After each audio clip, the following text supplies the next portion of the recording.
L0 of bricked was first. L0 of break.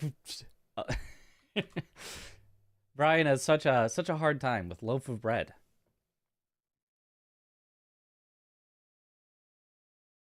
So close to getting it. You gotta work on that bot. All right.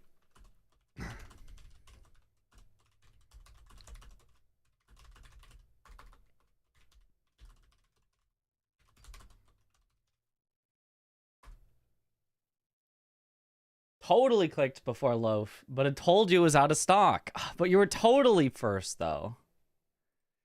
It's not... It's just not fair. Better luck next time. Turns out only one person can get the first.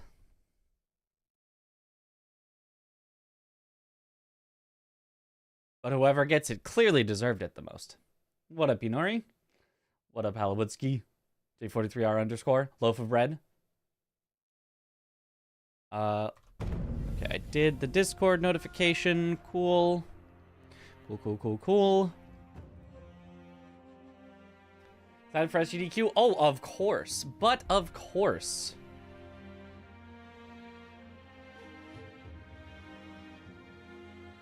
All right. I probably shouldn't stay up super late tonight with runs, because I need to do laundry after, and I have not done laundry in a while, so that's gonna be a few rounds of laundry. In theory, I could do laundry while streaming, but like I'm just gonna forget, and then my clothes are gonna be left there for forever. So for these last 2 days, we'll try to keep our sleep schedule decent, and I'll try to get my my laundry done so that I don't have to worry about it day of. I mean, honestly, I could do my laundry literally day of because it's like an evening flight, but eh.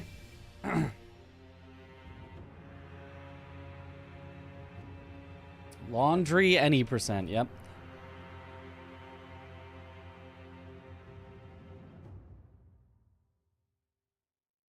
Buffer 10 minutes ahead of stream. I guess that's the meta.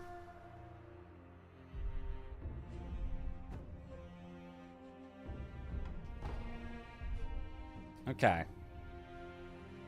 I also should try to do a little practice of commentating while I'm going through the run, I suppose.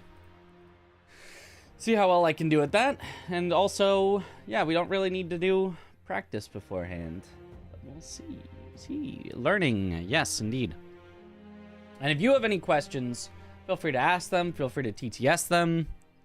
Feel free to, you know, distract me or, you know, come in with large donation amounts. Like, in TTS, you don't actually need to donate a large, but, like, you know, so that I can practice getting hyped up for those. Yeah, we should just make sure we're all good to go.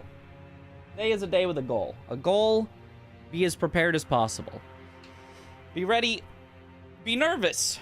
Be nervous. I'm like making myself nervous, like talking about it and like, you know, feeling like I'm hyping up this run so that I can get better practice at doing a run while nervous. Click it rapidly for 10 minutes. Yep. Okay. Send it.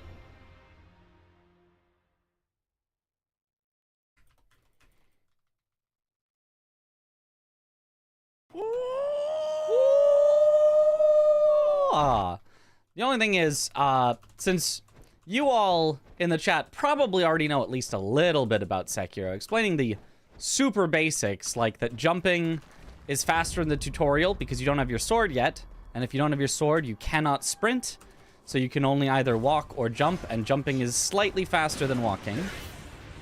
And then here, the strategy of looking down. What this does is, because we're not looking at the enemies, they behave slightly differently. And they behave differently in such a way that they're less likely to startle Kuro in the tower here. I remembered to press grab. I was a little late on it, though. But I did remember to press grab there. And so he faces us, and we get to talk to him immediately.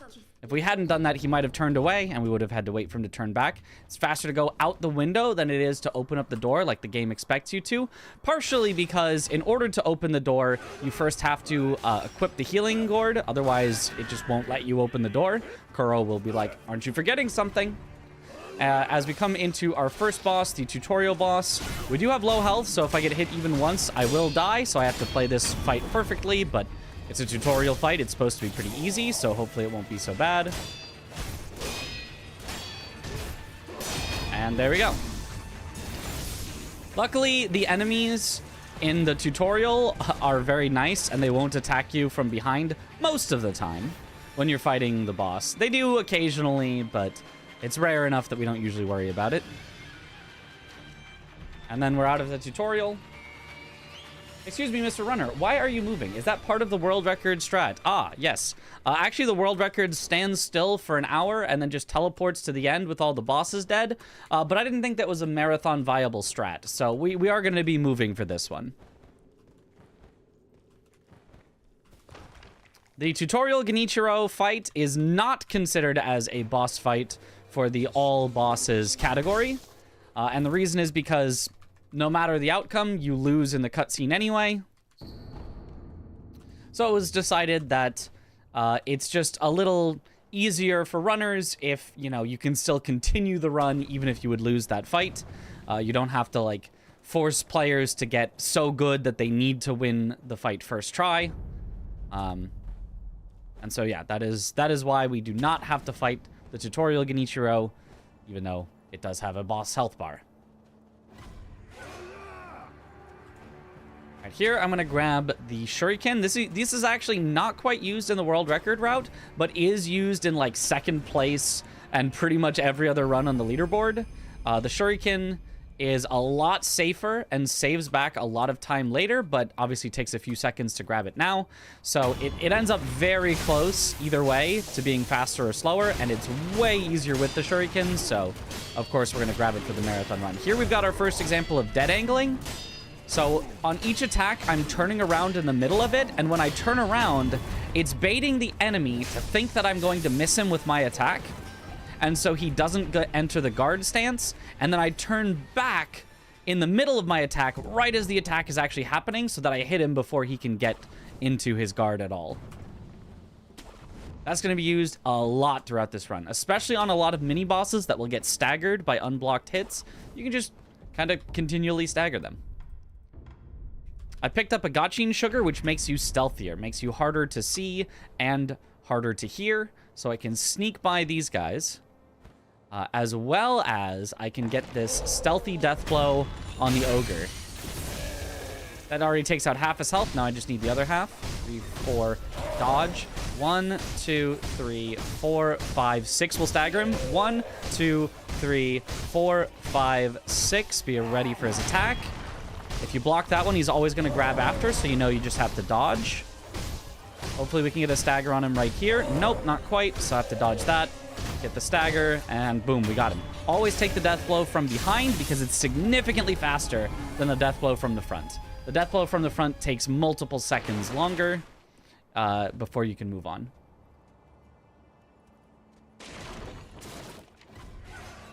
Hello. I'm back from Lake Party and Fireworks. Oh, because it's already the 4th there? I figured it would be a day from now that the fireworks would be happening. Yo, J43R_, thank you for the sub. Welcome back to the bunch. Enjoy the emotes. 7 months of taking first from everyone else. Let's go. Early GDQ. Here is the normal path basically through the canyon, including I'm going to shimmy along this ledge here. There is a skip, but it's a little risky, so I'm choosing not to do it for this particular showcase. But you can shimmy a little faster if you tap the button instead of holding it, and then at the end you can jump across to the end instead of having to shimmy the end. You can also go past this snake without having to stab its eye out, which the game sort of wants you to do, because it'll just miss with its attacks as long as you know where it's going to hit and you just avoid them. Yo, Kaivold, thank you for the Prime sub. Welcome to the bunch. Enjoy the emotes. Here I'm grabbing a safety Gachin sugar. The world record doesn't grab that one, but I don't want to run out for this. So I'm going to grab that. We also grab the Akko sugar. That's going to be used for this boss coming up right here in a second. And some money. We're going to need the money to buy the firecracker prosthetics after this boss. That'll be coming up in just a bit. All right, so I'm going to equip the Akko sugar so we have it ready to be used in the fight. Grab these Fistful of Ash. And then there's a specific opener to Gyoubu. We do 6 attacks, then we chase him and deflect. So 1, 2, 3, 4, 5, 6. Chase him. Deflect. 1, 2. Nice. We got the kick. That's good RNG. 1, 2, 3. Back up. Deflect. Go to the side. Ooh, unlucky. We got the unlucky attack. So now our phase 1 normally would be pretty scripted, but now it's going to be a little less scripted. We're going to have to wait for some attacks from him. Okay, this is a good back up to C. All right, nice. Got his phase 1. We're going to use the Akko sugar, which increases our damage for the second phase. So we run away from him a little, then use the Akko so that he'll instantly turn. Grapple to him to prevent him from continuing to run. And from here, we're basically just trying to fight him and focusing on deflecting more than attacking. If we attack too many times, he's going to run away. So we're trying to build up as much posture as we can through just deflects before he would run away.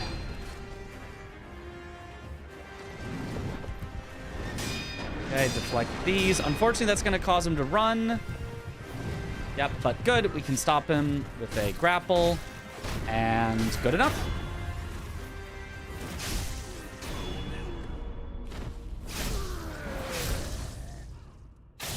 Commentary makes the run so much more hype. Let's go. All right, here we have a bit of story that you need to do in order to progress the game glitchless. If we were using glitches, this wouldn't be strictly necessary, but it helps us to unlock a boss the normal way. And actually, for all bosses, we'd have to do this anyway because it unlocks a boss. But if you were just trying to get to the end of the game, technically this is skippable. And here we're going to go over to this merchant and buy the firecrackers. This is where we're going to use the heavy coin purse that we just picked up a little earlier, buy the firecrackers. Those are going to be super powerful. They allow us to get some instant kills on some bosses. They allow us to get some more consistent kills on some bosses. And in general, they just allow us to speed up a lot of the fights. So even though that takes some time to get, it is worth it even for the world record. We're going to increase our attack power with the memory we got from Gyoubu. Every major boss we kill increases our attack power. So this route is basically all about killing all the major bosses first, then coming back for the minor bosses later, once our attack power is as high as possible. So you'll see we are going to be skipping some bosses. We already skipped one mini-boss after Ogre that we are going to be coming back for later. And we're only going to be killing the mini-bosses that are blocking our way or that happen to be faster to get as we're running through the first time. So, for example, we're coming up on the mini-boss Blazing Bull. It is blocking our progression. We could not get around him without using glitches.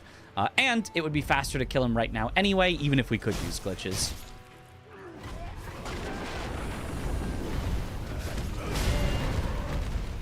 One, two, three, four. 1, 2, 3, back up, deflect. 1, 2, back up, okay. All right, decently good bull, nice.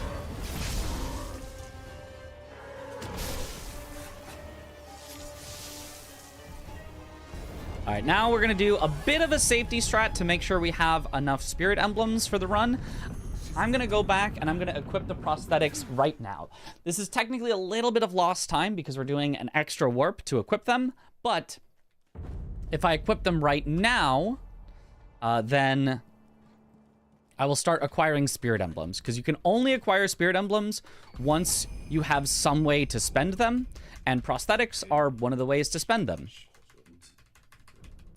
If I did not grab them now, then every mini-boss we defeat would give us no spirit emblems, and we'd be left with, like, only a few extra at the end of the run. So if I messed up any strategies and had to spend extra emblems, we would completely run out. But using this, we'll have plenty. Am I explaining because he's doing a tutorial? No, I'm just practicing as though I was doing Games Done Quick commentary. So feel free, please, to ask me any questions you have. as we go through the run. You can also just talk like normal. You don't have to ask me questions, but if you had any questions, feel free to ask them, and I'll try to answer them so that I can get practice with commentary and, more importantly, practice with distracting myself during the run to see how do I fare if I'm not 100% locked in on, you know, silently playing the run or anything like that. Okay, the Lone Shadow strategy has some new forms of dead angles where we're just trying to look away from him on our attacks. So we're not like snapping back on the attacks like we were on the general. We're just looking to the side. This is especially easily if I get him to the corner right here. We can just do all of our attacks to the side. He doesn't think we're gonna hit, but our attack connects anyway, and we can just completely stagger lock him in the corner.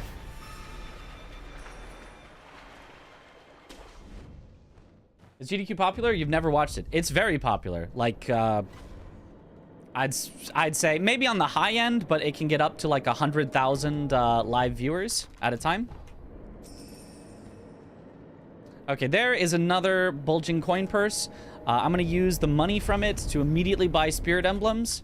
So we were probably good enough on spirit emblems with just getting the prosthetics equipped early, but now we're really good on emblems. Now we've got over 100 extra emblems, and any given fight takes around 15 to 20. So we basically have at least like, you know, 5 or more extra attempts on bosses because I used that bulging coin purse. So we should have plenty of tries on all the bosses. I'm not expecting to die more than maybe once or twice in the run, so we should have plenty of extras. All right, here we get a sneaky death blow on Snake Eyes, use our Akko, and now we're gonna do more of those turnaround dead angles where I'm turning away so that she doesn't think I'm gonna hit her and then turn back at the end. The goal is basically to push her closer to that fog wall in the distance, because that's where we're gonna end up. But I need to keep her close to this wall on the right. Nice, beautiful kill. Because if her back was towards an empty space, she might decide to back off from me and my attacks would miss. But if I keep her back up against the wall, she doesn't have any opportunity to back up. So it's like a cool thing where I'm kind of moving forward, but I'm keeping her back towards the wall. A little tricky to do, but worked out very, very nicely there. What is the most risky boss in this run? Shigekichi of the Red Guard. It's going to be right after the Divine Dragon coming up in like an hour. Maybe not an entire hour, but in like, I don't know, 30, 45 minutes. But yeah, that's one that has a very particular strat for how to get a quick kill on him. And you have to get a quick kill, otherwise the enemies in the area are just going to start to swarm you. And let me tell you, even as a long-time Sekiro player, if you get swarmed by enemies, it is tough. You are probably not making out of there alive. Okay, so here we come up on the hardest boss in the run, the Mist Noble. Very, very tough strat. We've got to get this death blow from the air. Then we've got to quickly reposition ourselves into just the right spot to get our attacks. 1, 2, 3, 4, 5. 1, change the side. 1, 2, 3, 4, and we get the death blow. Whoo, we did it. Oh my goodness. Hard boss there. I'm glad that went well. That could have been a run ender right there. Everything from here on should be pretty easy now that we made it through the Mist Noble. I got it. That is a load off my mind that fight went well. That really could have broken the run. He had me on the ropes, but luckily barely pulled it out. That's how you know you've got a good runner, if they can get a clean Mist Noble. Because most runners, you know, they might die to him 5, 6, 7 times. So to get it first try on a marathon, especially, that's really good.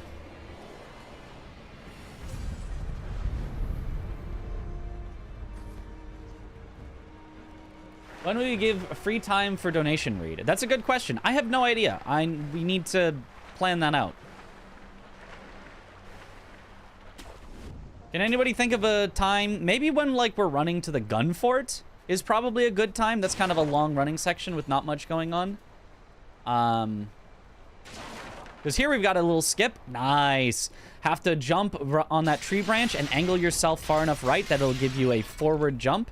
If you're angled at all into the tree branch, you'll just get a vertical jump and not make it. There we're grabbing the Divine Confetti because it's very important for the ghostly enemies, the ghostly bosses coming up. So that's our best spot to get 5 in one place right there. Okay, here we've got a totally not a glitch to instantly kill the Corrupted Monk. We use some Snap Seeds and some Fistful of Ash to back her up and stagger her. And then we jump on this, get an aerial death blow. Boom, she's dead. Instant. She only has the 1 health bar, so getting that 1 kill gets you all the way done. Whoops. Equip that there, that there. Throwing the Senpo lift, that's another good spot, yes. Running to Roberto is a good thing.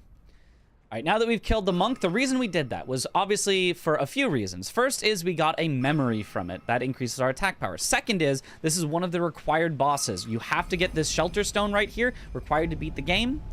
And then the third is it actually gives us the Mibu breathing technique, which lets us dive underwater. This is going to be very important to reach some bosses later, as well as to progress the game itself. We're not going to use the Mibu breathing right away, but it's going to come in handy a lot later. And because we can kill her... See, this is where I need to focus. My talking, I messed up my menuing. Because we can kill her with that instant kill, it makes sense to do her as one of the first memories that we get, because it's not going to be a long fight. And if we had a bunch of memories from other bosses, it wouldn't make that fight any faster, because it's an instant kill, so you might as well take her out first. Next, we're going to head to Genichiro, who I consider to be, like, the real test of the early game of Sekiro. The one where if you can make it by Genichiro, you're probably, you know, skilled enough to do most of the rest of the game. But a lot of people will get stuck on him. So there I just did a little frontside dojo skip. Completely forgot to mention it. You jump off the wall, jump up, skip some walking. Does not skip any bosses, but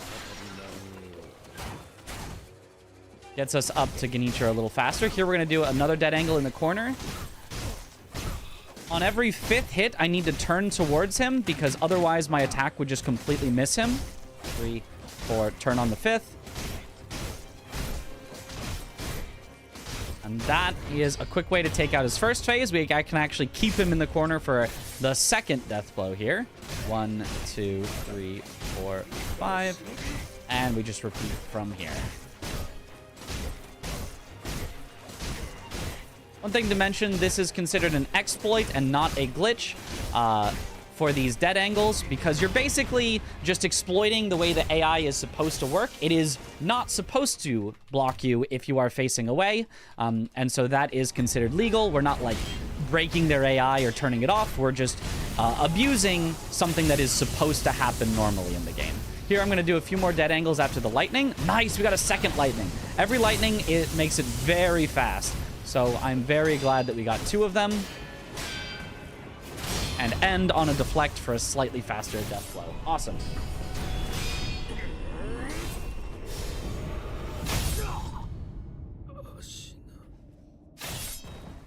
Genichiro test of skill, and here we are hitting a wall. Well, you know, normally it would be a test of skill, but in the speed run, you know, we don't care about skill, we care about speed. 3, 4, 5, 6. Here I'm doing something that can speed up this cutscene skipping slightly. Didn't quite get it, but it can make that cutscene like half a second faster if you jump at just the right time there. We don't know why. It's weird. Here we just have to talk to Kuro for a bit, get through the story in order to be able to progress. So now would be a great time for some donations.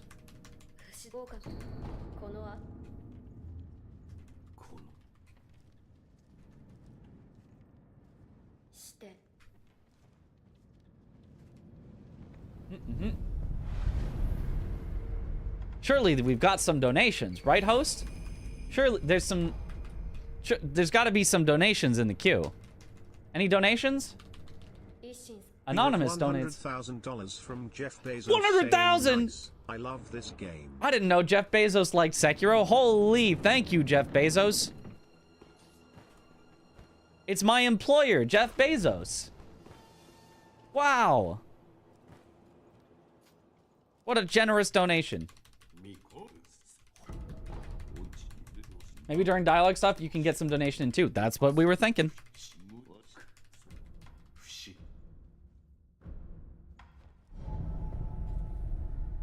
Hey, gotta play along. What's Tonto mean in Shichiman? It means it's the Shichiman that gives me the Tonto. I don't really need to write that in the splits, but helps me remember where to go. If I'm ever like, where do I go next? I look at the splits, it's like Shichiman, the one that's got Tonto, and I'm like, oh, I know which one that one is. Okay, here we're on the Shichiman. This is one of the bosses that we really want the confetti for. It's going to make it a lot nicer. We're also going to use the firecrackers to interrupt his starting attack, and then I'm just going to try to basically circle around him with my attacks so that he doesn't have a chance to hit me, because I'm going to be behind him.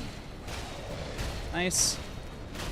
First phase down. He always teleports to the furthest spot from you, so I'm going to stay here to make sure I'm not too close to the other side. As soon as he goes, I'm going to run to the other side of the room where he teleports to, and should be able to take him out real nicely here. Again, just stay behind him so he can't hit us. Very nice kill. Beautiful. Gives us the ceremonial Tonto. What that does is it converts half of your maximum life into 5 extra spirit emblems. Right now, we haven't been using spirit emblems, but in the future, we'll be using them a lot. So that is a very powerful thing. We can also use it up to 3 times per rest. So that is basically 15 extra spirit emblems that we can get for a lot of the late fights that are going to need a lot of spirit emblems to take them down quickly. So very powerful to get, and that's the reason that we take him down now, early, instead of going like a different path that potentially we could go and come back to him later.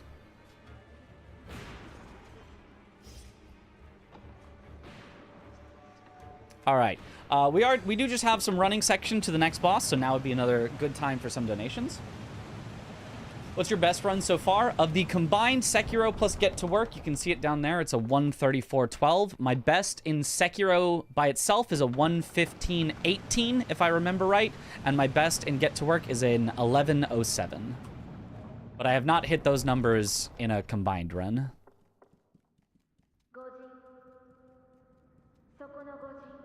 Okay.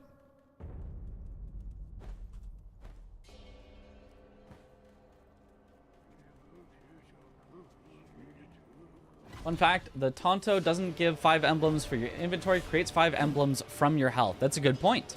I could perhaps word that to say it creates 5 temporary emblems. Would maybe be a good way to say it.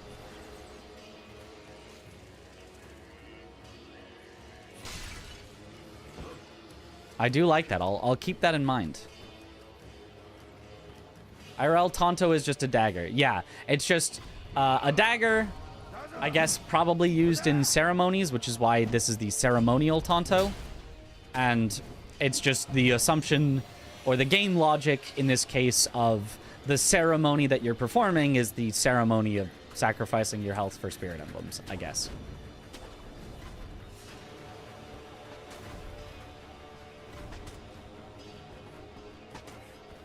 Okay, coming up on the Armored Warrior.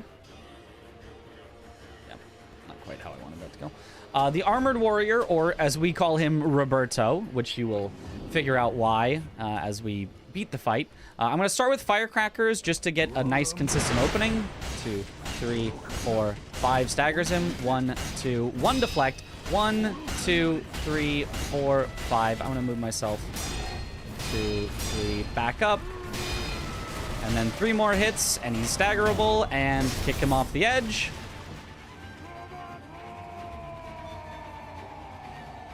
And that's why we call him Roberto. What other games did you speedrun or planning to do other than Sekiro? I have done a lot of other ones. Elden Ring, Get to Work, Only Up, Amok Runner, Another Crab's Treasure, Lies of P, various others that, if you ask me to name off the top of my head, are tough. I would probably try out Night Rain in the future. We'll see. Well, we'll see. We'll see. Coming right up on our next major boss, or at least boss that gives a memory, so by the game's count, a major boss. The Folding Screen Monkeys. They're more of a puzzle boss than anything, and a puzzle that gets kind of invalidated with Gachin Sugar. You're supposed to like chase them around to specific areas where you can counter them. So for example, there's one that hears really well. You're supposed to get it over to a bell that you ring that's so loud that it gets staggered. But if you've got Gachin Sugar, that just makes it so he can't hear you because you've got the stealth sugar. I mean, you don't need to chase it anywhere. You can just take it out. So that's going to be the goal. We start with the Gachin Sugar. There's an invisible one that actually follows behind us. We take that one out first. I said we take that one out first. And now, unfortunately, I'm not going to get the red monkey because the white monkey didn't quite have the right timing. It's a little specific, but I can take out the green one, then the purple one, then I can reset the area and take out the red one afterwards. It's not the biggest deal, just a little bit of time loss. So take out the purple one. I'm going to move a little bit away from these monkeys to use the hall bell. I will move a little more away from the monkeys to use the hall bell, which resets the area, including the position of the monkeys. So the red monkey is going to reset back to his default position right in front of us, where we can then just chase him, backstab, and there we have it. All 4 monkeys down. All right, ring the bell for good luck. How many hours do you have in Sekiro so far? Love your videos, by the way. About 4,000, if I remember right. Is backup strat used? Yep. I do have backups for pretty much every boss. I mean, a lot of the bosses, the backup is die and do it again, but, I mean, I guess that works.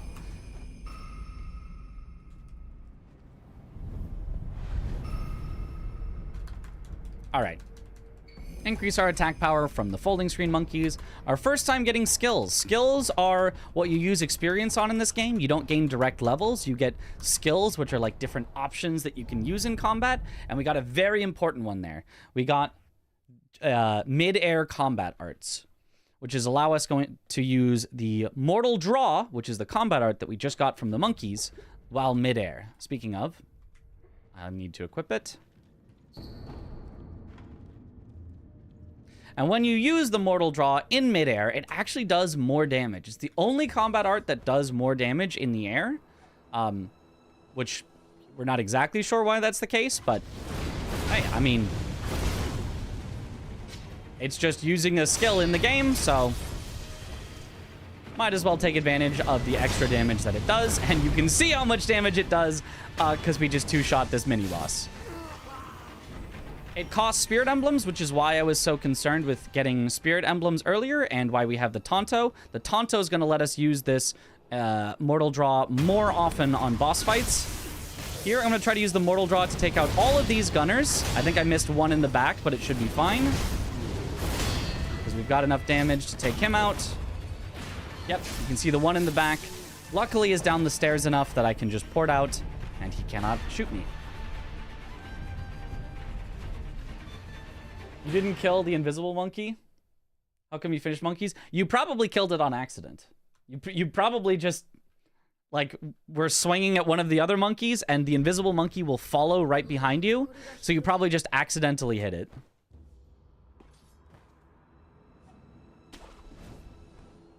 All right, now we're heading to the gun fort.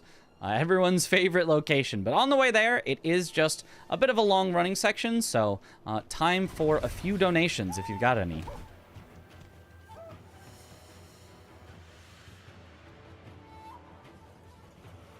Also, Mikiri counter is an important skill. That will be true for later. We actually don't have Mikiri counter yet.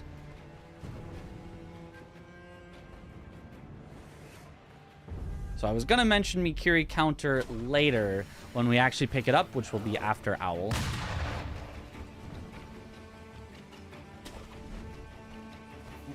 Fun fort time. Tonto 89 donated 5 spirit emblems. Thank you, Tonto. All right, now that we've made it to the gun fort, we're going to use the Gachin Sugar to sneak through this gun fort a little easier. I'm going to grab this idol for safety because this is one of the scariest sections in the game. It's possible to do everything right and still just die because there's a bunch of snipers here that try to shoot you. So now there's a very specific strategy to try to get a death blow on this snake, guys. I'm going to try to crouch right as I land. Got it. Wait for her to turn. Rush behind her. Get the death blow as soon as possible. Nice, got it. And then from here, we're going to try to do as many mortal draws as we can to take her out. And then jump over her head. Oh, didn't quite get over her head. That's okay. Nice. Good enough. Okay, we are now low on health, unfortunately. So if I get shot here, we will die. But I'm hoping that none of the gunners will actually hit me. Or if they do, I'm hoping they at least hit me while I'm over land so I don't fall down into the void. So far, so good. Okay, now we're on land. So now even if I get shot, we will not fall into the void. Excellent. Excellent gun fort. Excellent. Okay, I'm going to equip the Tonto now. Be prepared to use it. And then this Centipede, you can actually spam deflects as long as you time the first one. And you will guaranteed get all the deflects. Then I can finish him with a mortal draw. And then second phase, just do a jumping mortal draw. Into one more. And he's just gone. Very nice and easy.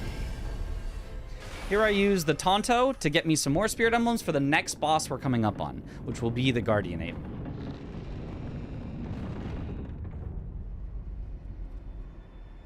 So we drop down here into the water. Luckily, fall damage will not kill you in Sekiro as long as it doesn't go to a full, like, splat animation or you fall, like, all the way off the edge or something. As long as you are just landing and taking fall damage, it is non-lethal every time, which is really nice.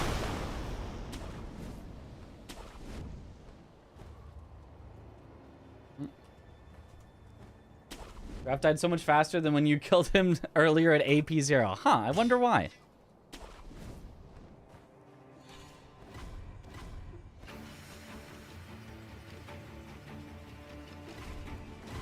Alright, so coming up on the Guardian Ape. It's a bit of a scary strategy. I could grab the idol for safety.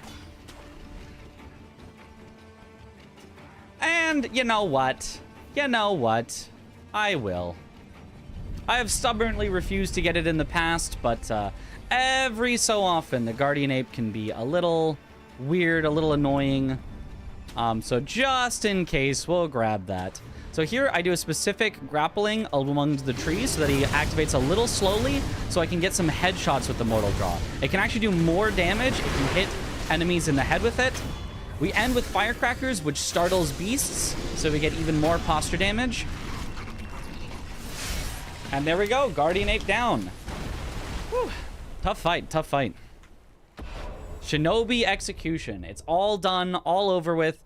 There goes the Guardian Ape. I'll just heal up after, you know, just because why not? What a good fight that was. What? How is it? All right, do some more mortal draws to hit it in the head.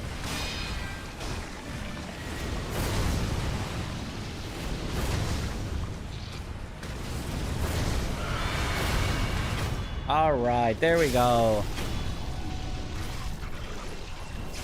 So the Guardian Ape actually has two phases. One of the most fun reveals in the game is, you know, you think you've beaten the ape, because that phase one on its own can be tough. And then there's an entire second phase just to jump scare you.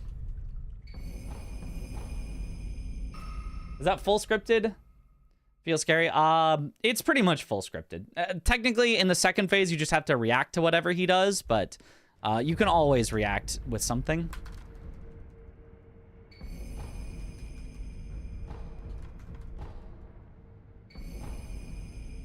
All right, level up our attack power a bit more. I've also been leveling up my health with the prayer beads that we get from the mini bosses.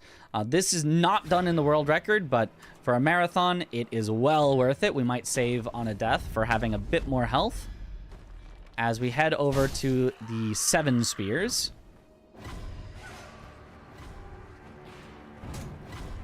I'm taking this path so that very few of the enemies will see me. Just a couple of gunners, and the gunners have the memory of a goldfish. They're going to stop shooting me as soon as I am engaged with the 7 spears here.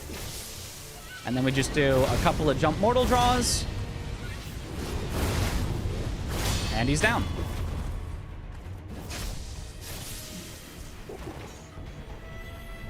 And you can see the gunners have just stopped. They just completely forgot about me. You do get Mikiri counter before mid-air combat arts, don't we? Nope. It's after. I do not have Mikiri counter at this moment.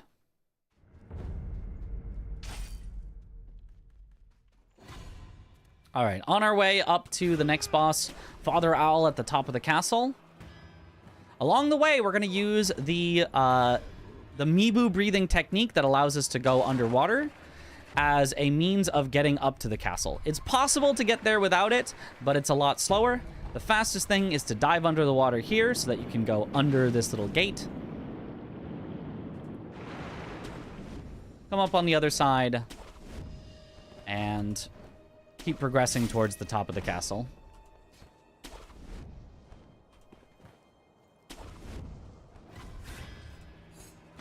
As we get to Owl, he's going to give us the choice either to join him or to stay loyal to Kuro.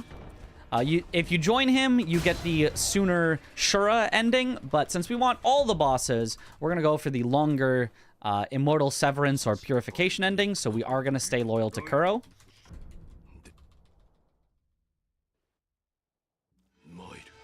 And now I'm going to try to get Owl into the corner for a quick kill, just like we did with Genichiro.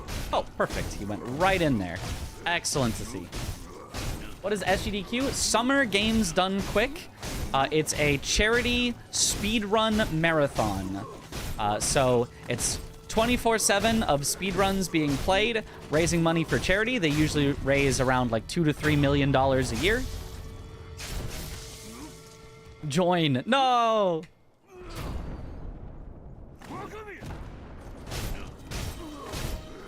What is love? Baby, don't hurt me. You considered upholding the Iron Code. You know, I've considered it, but turns out it wouldn't get us all the bosses. Nice. Another skillful boss kill. Very skillful.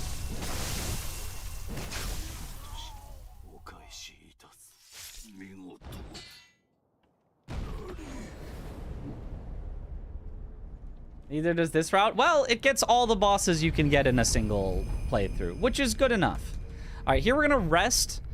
Even though it's at the end of a boss fight, we don't need to get our health back or anything. This is going to move Emma into the position that she would appear in after the fight. Now we finally get Mikiri counter as well as Shinobi Eyes, which makes our Mikiri counter more powerful. So we both get the Mikiri counter and the upgrade to it all at once. So it's going to be very powerful. We need to go through some more dialogue with Kuro, so now would be a great time for some donations. When is GDQ? It is this next week coming up. So the 6th to the 12th. Lore questions? I don't know anything about lore.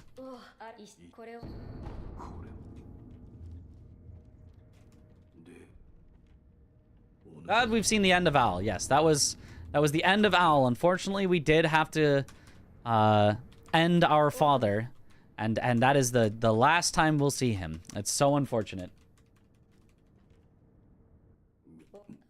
Is it true the main character is named John Sekiro? Yes. Sort of. The main character actually has no canonical true name, but is often referred to as Wolf or variations of Wolf, from Starving Wolf to One-Armed Wolf. And One-Armed Wolf in Japanese is Sekiro, and so that is the nickname given to you by Isshin, or sorry, by Tengu, and then mysteriously Isshin also calls you that, which is weird, because only Tengu gave you that nickname. Very strange.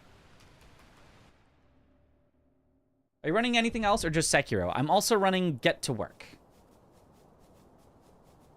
Tengu must just be good friends with Isshin and told it to him. So here we're gonna use the Tonto to get more emblems before using the Yash Sugar. The Yash Sugar also halves our health, so basically we get no, penalty for using the Tonto. We were gonna go to half health anyway. We do some mortal draws before some deflects and a hit. One more deflect. jumping mortal draw, and the first phase is down. Use the Tonto again, which is going to take out half of our half health that we have now here. So we're at a quarter of our starting health.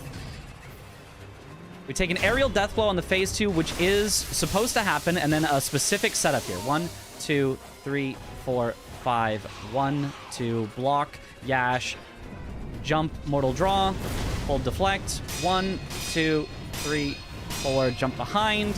1, 2.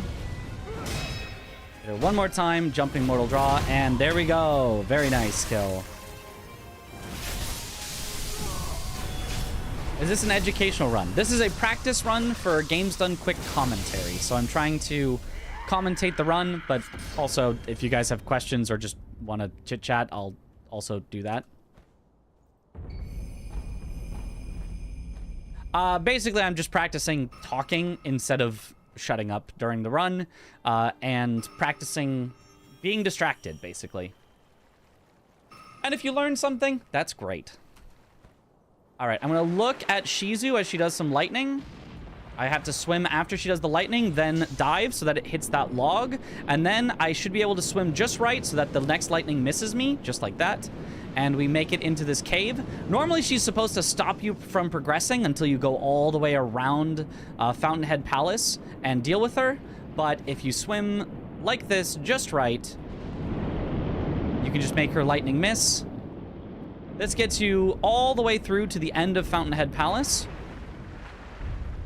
which then has a shortcut back to get to Shizu. So it's significantly faster than going around dealing with Shizu, then coming this way. You should get a job as a teacher or something. I don't know if I'd be so good at that. When are you scheduled to run your games at SGDQ? I'm running Sekiro at on Sunday at 6:30 p.m. Pacific, which is 9:30 p.m. Eastern, whatever that is in your local time zone. And Get to Work is on Tuesday the 8th. I don't remember the time, though. I keep saying I don't remember the time, and nobody keeps telling me the time, and I keep forgetting to look up the time whenever I say I forget what time it's at.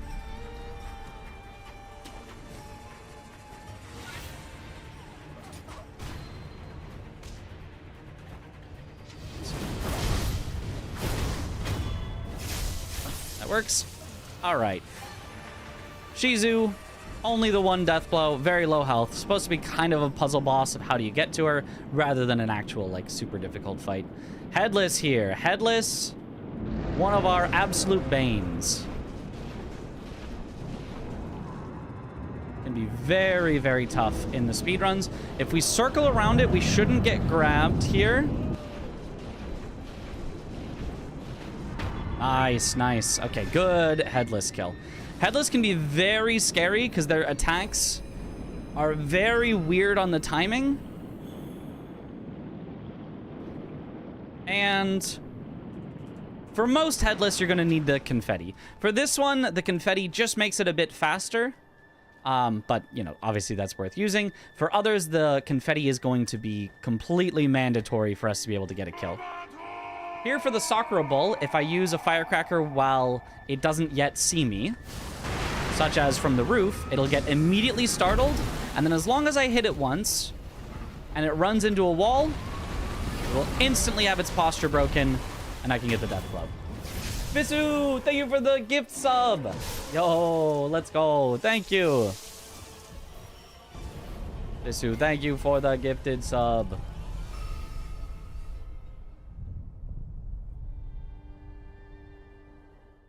Get to Work is doing whatever they renamed the Awful Games block to. I don't think it's...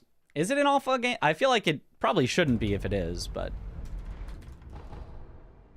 I don't think it's deserving of that, but... Never seen Tango and Isshin in the same place at the same time. How can they be good friends? Well, they meet in secret, obviously. What, do you just, like, announce to the world, hey, here's my good friend?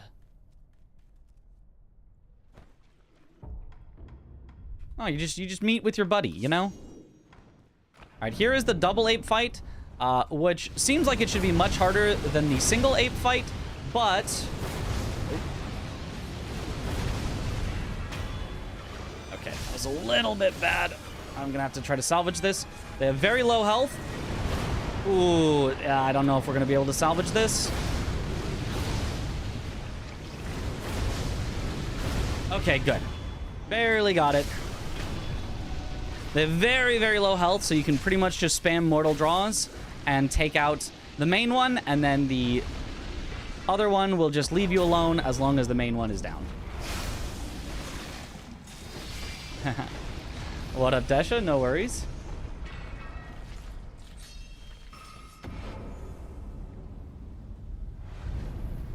Silly games block rather than awful games block. Yeah, I don't think it's in the silly games block.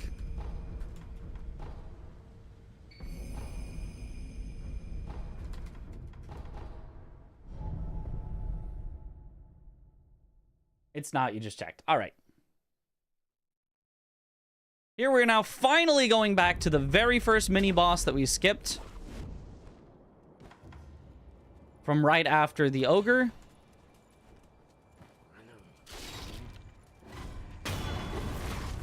We get the first death blow very easily. Now we're going to basically spam the mortal draw and hope that it's enough to take him out. Nice.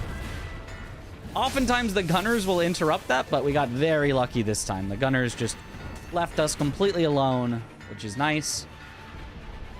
And now we're heading to a headless, one that is above water, where we will need the confetti to be able to really deal with it.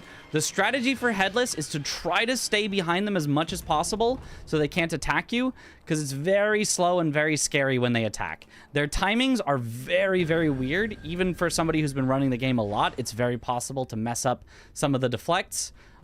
Partially because the attacks can hit you at different times depending on how close you are. If you're farther away, the attacks will hit you a bit later, and if you're closer, they'll hit you a bit earlier. So I'm going to try to circle around as much as I can. Okay, I can't circle anymore because there's a wall now, but luckily we've ended the first phase. Now I'm going to try to turn around and bait it into using a grab attack. Got it? Oh, no! But after baiting out the grab attack, you have to turn back towards it fast enough that it doesn't actually perform the grab attack. You want it to try and fail to grab, but unfortunately it successfully grabbed, which is not ideal. Okay, and now we have to fight it straight up. Very possible I could die here. Okay, but I'm behind it again. All right, got it. Whew. That was a scary one. I mean, I did die once, but luckily, Shadows died twice. So we got to get back up and end up defeating it anyway. 1:43 a.m. Pacific is the time slot for Get to Work. Okay, cool.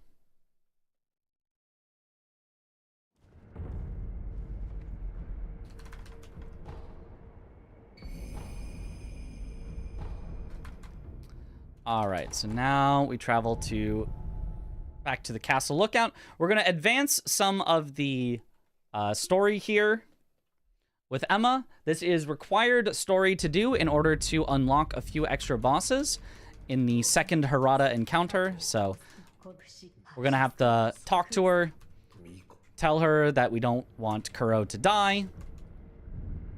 Then she's going to go research something, but in order to skip time of her researching that, we just rest, talk to her again. She gives us a note about what we can possibly do to help with that. Rest again to get her to move one more time. And now we've got to go find her at the grave over here.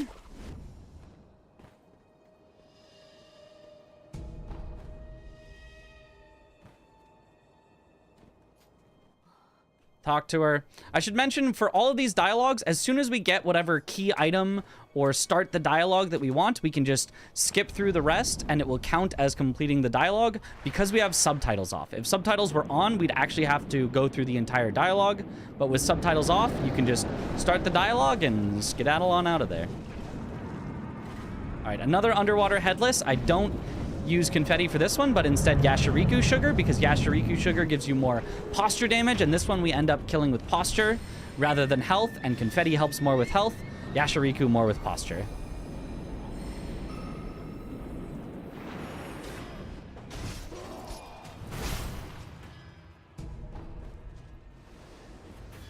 All right. So next up is a Lone Shadow. There's a cool strategy with this Lone Shadow. He has a move where he uses Yashiriku Sugar, which, you know, for us, halves our own health. For him, it only, you know, lowers it by a little bit. It's not like a full halving, but we try to bait him into doing that by, after we get the starting death blow, we jump away from him with a mortal draw, and because we're far enough away, he thinks it's safe to use the Yash Sugar. We jump back in right after he uses it and finish him off.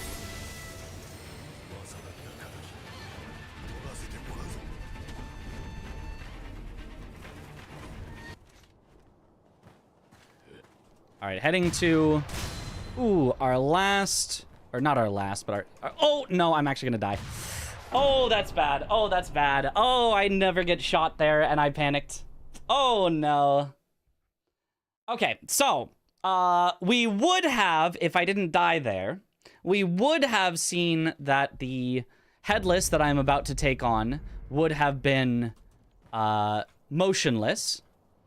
But because I have now died, the AI for it has reset and corrected itself, so we will now actually have to fight one more headless, which is going to be very scary. This is the strongest headless in the game, and I'm going to have to fight it for real, so hopefully I don't die twice. Well, we'll see. If I had not died there, then it would have been motionless because we accidentally load and unload the headless a bunch of times whenever we're talking to Emma. Every time that we go to talk to her, it loads the headless because we get just close enough, and every time we go back to the idol to rest, it deloads it. And you do that enough time that it just kind of, you know, gets confused, quote unquote. And when it reloads the headless for the final time, it doesn't reload it with its AI. But since we died, it fully reset that process, and now it is reloaded with its AI. So hopefully I can get it down first try, but we'll see. It's a very tough encounter. I'm going to try to stay behind it as much as I possibly can. Ooh, there's the instant attack that I was hoping not to see. Okay, first phase down, good. Again, try to get it to do the grab attack. Turn back around. Perfect. Got it perfectly this time. It goes for the grab. It can't get it because I've turned back around. Gets us a bunch of free attacks. And boom. Perfect headless. That's exactly what you want to see.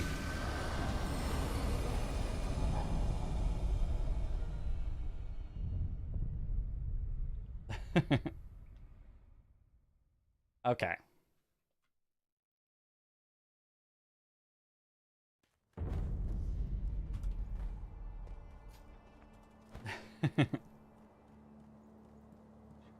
Mods asleep? Well, there's at least one mod. There is Streamer, who is a mod.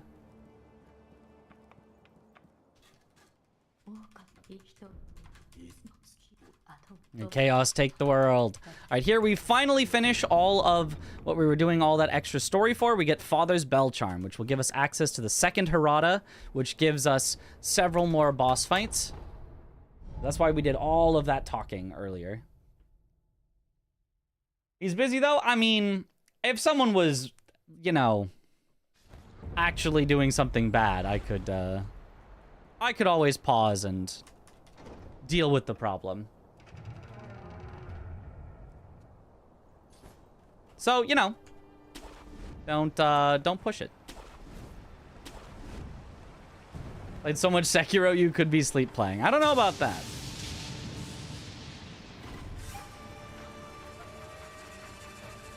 Monkey business.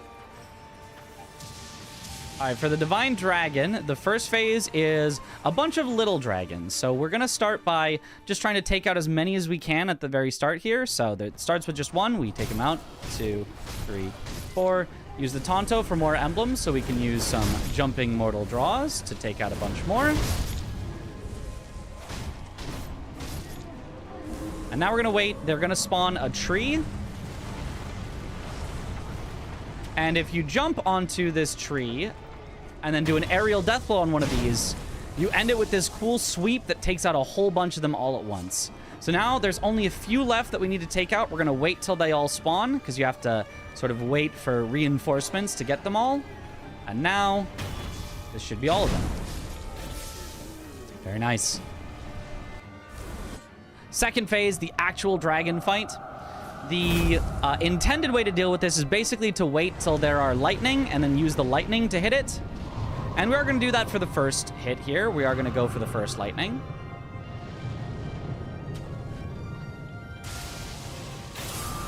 But then after that, we're actually going to try to hit it with some mortal draws if it gives us some good attacks. Okay, we can hit it on the neck here.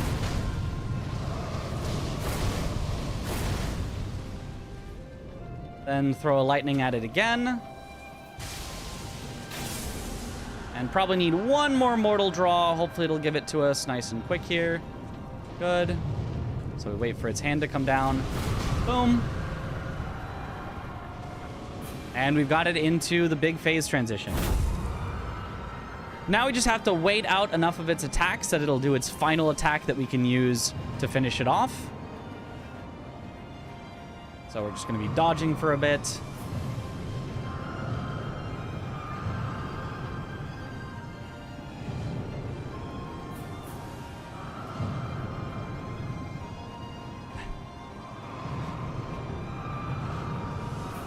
Hopefully it'll do its final attack after this. Nope, one more. Now final attack. There we go. Got the dodge, jump, jump. Ooh, it normally would be dodge, dodge, dodge, but it didn't quite land in time. That's okay. We had a revive. No big deal. Totally planned and calculated. And then finish it off with one final lightning.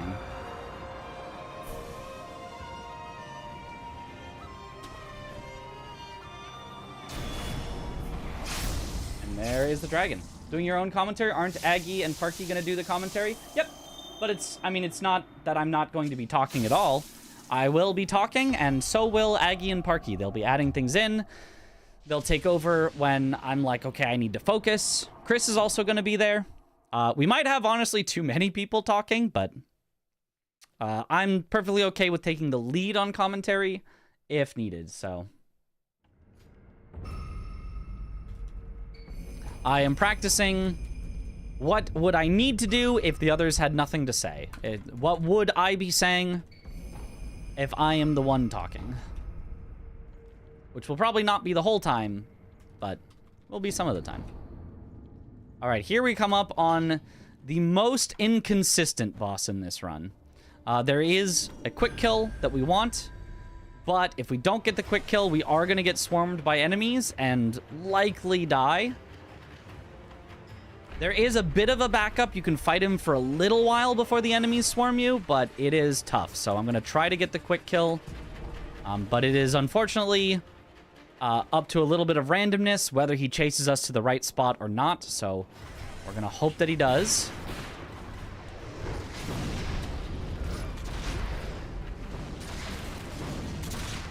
So we use the Gachin sugar to sneak up on him, so we can get the first death blow. We've only got one left, but fighting him here would be a really bad idea. So we go out here and try to alert a gunner that's going to shoot those boxes with fire. Excellent. He chases us. We firecracker him next to the explosive box, and boom, it knocks him away. And there it was, a perfect quick kill.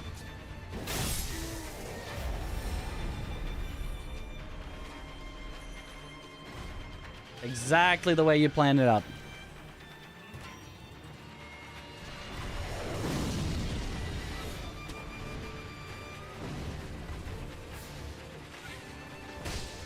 Ow. Now we're going to scoop up the first Hirata Bell Charm. We didn't grab it earlier because we would have had to talk to the old lady, and dialogue is slow. So instead, we grab it now, because in this late game version, the old lady is no longer there, but she did leave the bell behind for us just to scoop up. He cooperated very nicely, yeah. Did you ever figure out why he was only walking that one time? Nope. And I don't think we ever will. It just happens.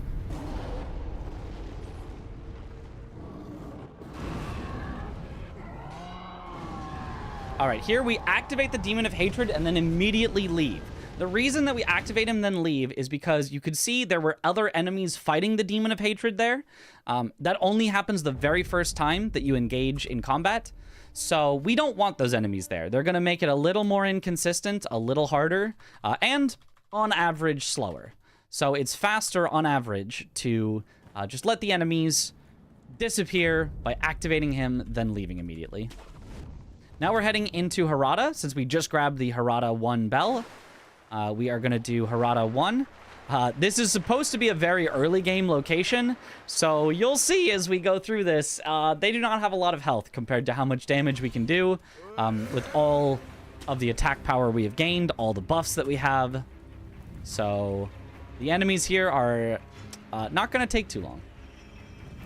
Did you find escape to tab again? Yes, I always have that. It's just a little auto hotkey thing, which... will I have at GDQ? Is a good question. I may or may not.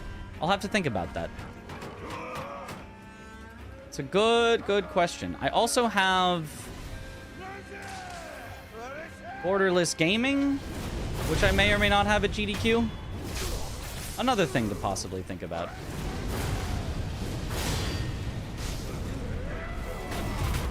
Okay, so as you could see, the Shinobi Hunter died to a single jumping mortal draw. The second phase, unfortunately, I did it a little bit too early while he was still immune. But afterwards was very easy to clean up with a Mikiri counter. What about the splits? Will I have them? No, I will not. So I'm trying not to really rely on the splits to tell me where to go next. I'm trying to rely on my memory of where to go next, which so far has been pretty good.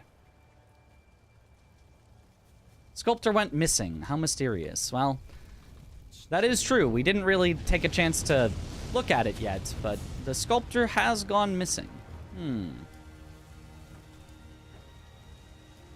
I was going to point that out as we equip the final prosthetic.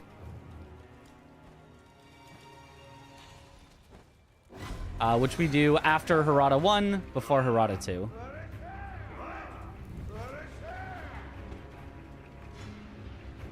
Here's a cool little wall jumping section. Ow.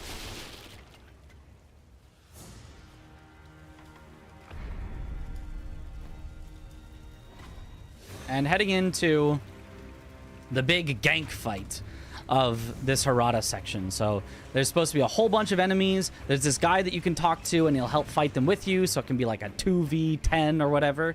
But instead, if we use the Gachin sugar to be a little sneaky, we can just go all the way around to the main guy that we want. Pop Yash in order to do more damage. Take the first death blow. Do a jumping mortal draw. Then a firecrackers so that he doesn't hit us back. One more jumping mortal draw. And boom, there he is. He's gone.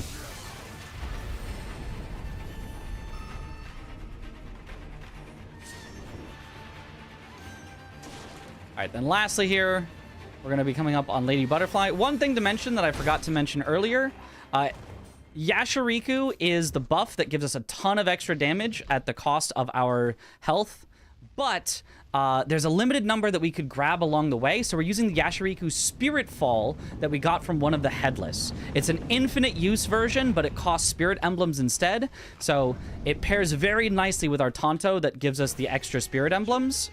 We can use those to get infinite of these buffs that make us do more damage. Nice, good phase 1. And for phase 2, there's a scripted way to kill her, but it's very precise on the timing and positioning. So I'm going to try to set it up right. Rebuff at the right time. Watch her legs uncross. Go now.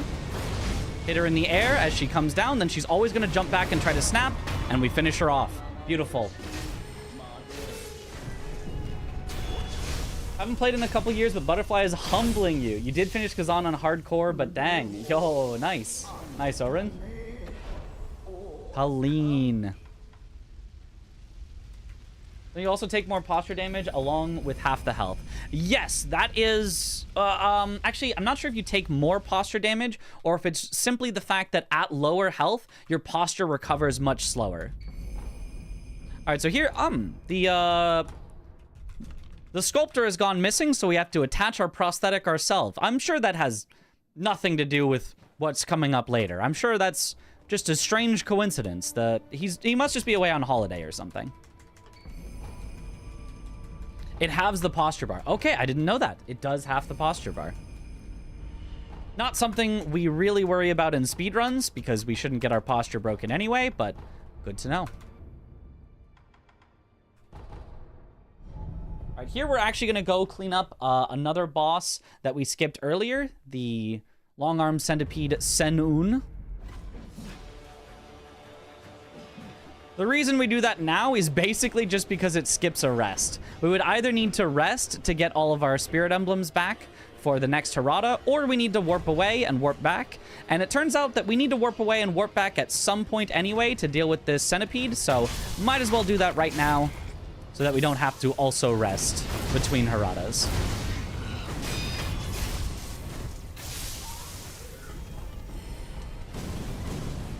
So we take him out very quickly with our Mortal Draw, and we're going to go back to Hirata 2. He went out for milk, yeah. Let's hope he doesn't transform into some sort of a demon that we have to fight. What an outlandish thing to even suggest. Of course that won't happen. All right, into Hirata 2. Hirata 2 is a very late game area, so we're not going to be one-shotting the bosses like we were previously. We still have some good strats to take them out very quickly with our Mortal Draws, but we're going to start to be using, you know, almost all of our emblems on them. So here we're going to try to keep his back to the fire. I didn't do a great job of it, but good enough. Take out his first phase. Keep his back to the fire again. Nice, so that he does a good attack that we want. Excellent, excellent. So there, I was dead angling the Mortal Draws. So just as before, with regular attacks, I was turning around during the attack so that they wouldn't block. There, I was doing it with the Mortal Draw because the Lone Shadow takes more damage from unblocked hits, including skills like Mortal Draw. So with that, I was able to take him out very quickly. Now this boss, we're going to stealth up for the first death blow. Nice. And now I need to kind of split him and the Lone Shadow that follows him. So I'm going to start by taking out this archer so that it doesn't ruin everything.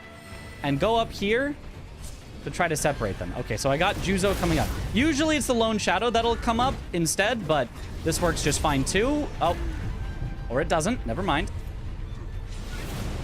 Oh, we've got a second try. Nice, there we go. Okay, that works, that works. We have those extra revives, might as well use them, you know?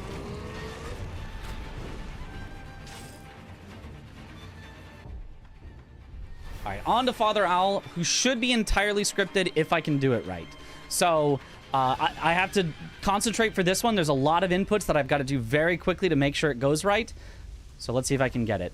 So we buff up, jumping Mortal Draw, jump Shuriken, Mortal Draw while still in the air, deflect his attacks for the first death blow, jumping Mortal Draw him out of the transition, then he'll always back away and try to use an owl attack. Deflect that, jumping Mortal Draw. And then just need to hit him basically one more time. If he jumps away, we can just jump at him. There we go.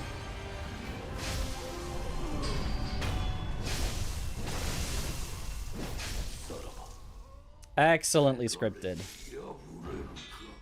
Whew.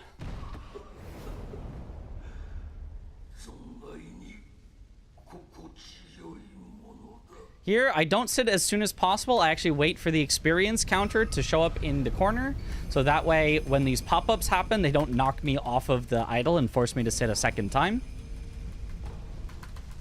And then we're going to go to Kuro's room. So now we've got a lot of night bosses. These are some of the latest game bosses, the ones that you would see at the very end of the game. So these are also going to be some of the scariest bosses. I'm going to basically either have to do very good mortal draws while making sure to dead angle them, or for some of them, you kind of have to fight them a little bit straight up. But for the most part, we spam mortal draw as much as we possibly can. So we mortal draw to start, doing a dead angle. I use a firecrackers, which I did not swap to, so never mind, I will not use a firecrackers.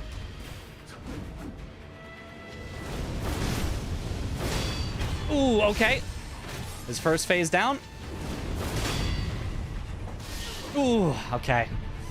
The two of them are being very tough on this one. Okay, I just wanted the death blow to make this a little easier. Nope. Okay, die again. That's fine. We've still got plenty of emblems. Jump away, mortal draw. Jump back. Okay, I'm just gonna have to fight him straight up. I'm completely out of emblems, but a couple of turnaround dead angles and we got him. That was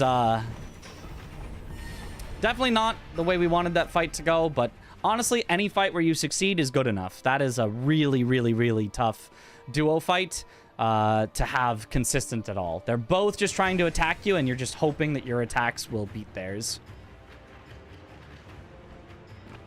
Right here, we've got an Ashina Elite. We can almost take him out with our mortal draw. Then we have to deflect him. Good. Do that again for the second phase. Nice.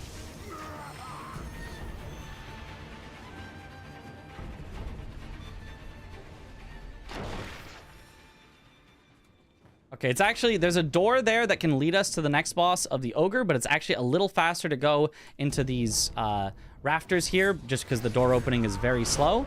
And along the way, I can grab some more safety gachin.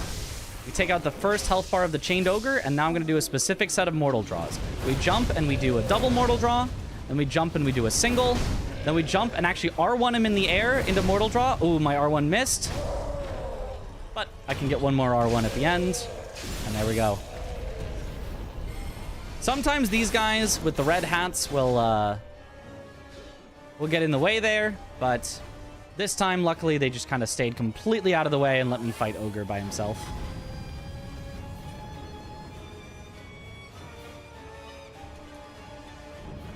It's like you've practiced Owlfather. Maybe. The Night Lone Shadow is actually evening one. He spawns when Owl invades. That's true, actually. But we fight him at night, so good enough. Practicing commentary, too. Yes. Yes, indeed. No double door skip. Not allowed in glitchless. You go slightly out of bounds to do double door skip.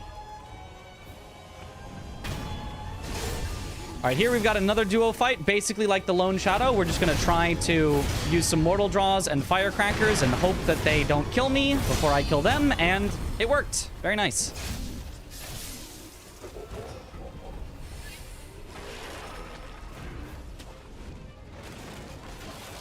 All right, now we're heading to the final boss of the game. Not the final boss of this run, because we've got a few more to clean up later. But the final boss that you would normally see of the story of this game, Sword Saint Isshin. It's a very fun one. 4 total phases, and each one of them we've got to deal with slightly differently. Each phase doesn't have a ton of health, so it's not so bad. Yeah, I'm definitely going to need to have some good concentration here, because anything could go wrong on any of the 4 phases. Okay, so we start with some more emblems from our Tonto. And I'm going to equip the healing gourd. You'll see why at the very start of the first phase. Because if I use a healing gourd, it'll bait him into doing a thrust attack that I can Mikiri counter right here. Gets us a guaranteed opener. And now I just have to basically fight him normally for a bit. Not bad. First phase of Isshin, I'm going to try to do a jumping mortal draw. It usually works, but if sometimes it doesn't. Okay, good, it worked.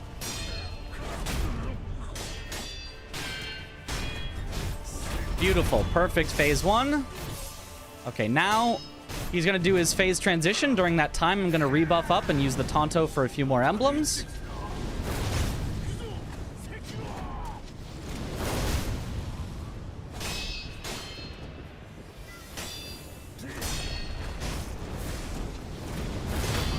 Okay, nice. And then the third phase, as long as he gives me a lightning, will be entirely scripted. So hopefully he does a lightning. Perfect. Now we shock him with the lightning, which staggers him for long enough. We get a double mortal draw, and he's done. Let's go. Wait, gold? Yes, we did in fact gold that.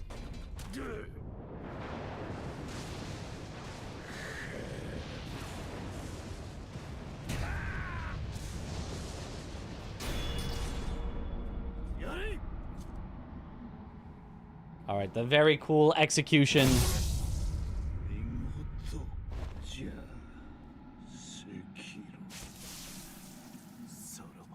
God, he's so cool.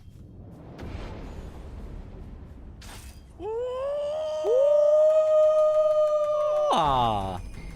All right, and now we get to the credits of the game. Hooray! Final cutscene. Skip it. Credits. Skip it. Start playthrough 2? Absolutely not. Do not go to New Game Plus and reset all of our progress.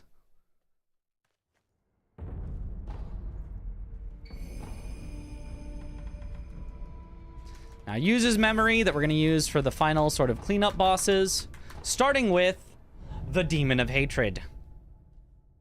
This one is a very, very long fight. We're going to use so many emblems on it because it's got 3 phases, but all 3 phases are very long.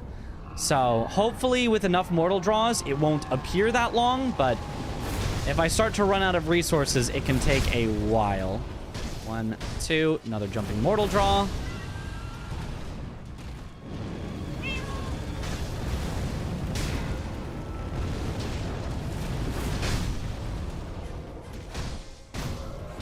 Okay, good first phase. Now we back off and use the Tonto to get more emblems again. Yeah, sugar again for more of the extra damage. Squeeze by this attack of his here to get some free damage in. Another jumping mortal draw. Oh, this is not a good attack to see. Woo! That was, in fact, a spooky one. Okay, good. And now the final phase. We bait him into doing this one scripted attack that he does at the start. Hit him 4 times. Use the Tonto for some more emblems. Try to hit him once more. Jumping mortal draw. And from here, we get a stagger and a quick kill. Beautiful demon. Whew, scary, but very fast. That was nice.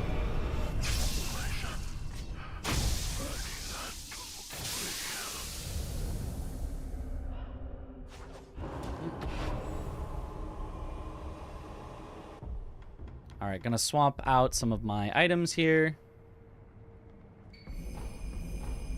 Now, this is our final memory for the run. We've gotten every single memory possible in a single new game, and now it's just a little bit of cleanup before we're done.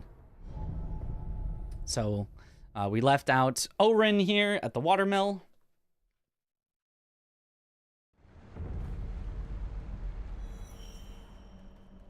She's basically just going to be spam jump mortal draws. Hopefully unsurprising at this point. So we do 1, then we immediately jump. She should pass under us to give us 2 more. Beautiful. Use the Tonto here and jump 1 more time for timing before doing a jump mortal draw right as she stands up. And then finish with a jump mortal draw here. There we go.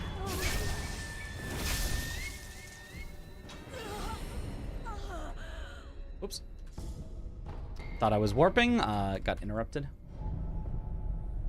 Remember, Orin used to be the last boss in all bosses. This strat is faster. No, Orin used to be the last boss in all beads and memories.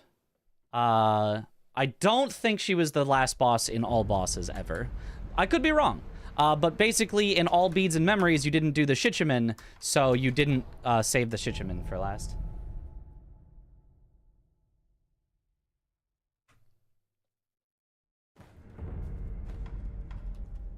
All right, here we've got another headless to take out. We've got a cool strat for this one, where we're going to try to jump and use a shuriken on it while it in the air. This baits it into doing its long-range attack, while we then get to freely run in without it immediately hitting us.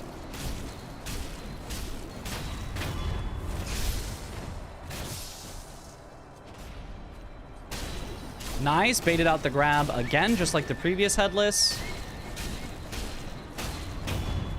Beautiful there.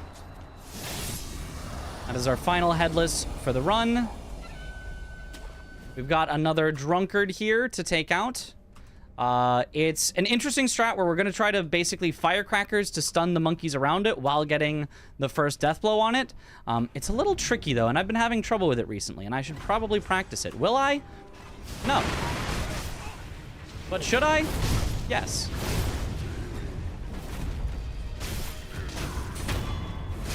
Because if you don't get the death blow, you just fight him for a bit. It's not that bad. Oops. And there we go. All right, now we're equipping Dragon Flash and using Bite Down. We grabbed this way earlier, but it's actually a little faster here to die rather than to try to idle out, because there's a bunch of monkeys left over that are going to try to be like shooting us or attacking us. So the only quick way to get out of there is just to die.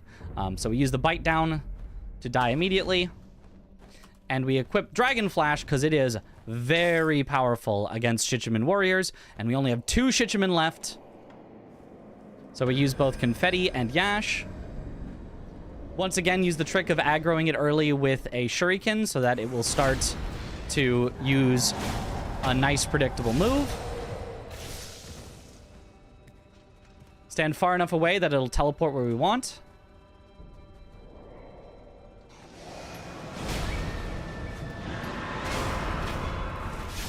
Very nice.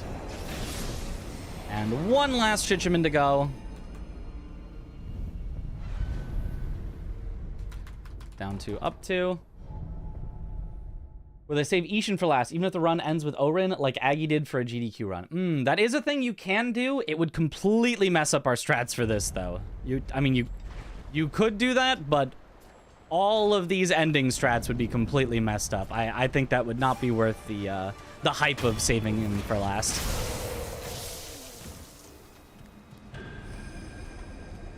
All right, awesome. I forgot to mention that Shichiman warrior has a specific strat where we have to load him, then deload him, then load him again, so that we can actually get the death blow. Otherwise, it won't let you. And then, yep, a few more dragon flashes, and we're done. And that is time 1:23:01. Very nice.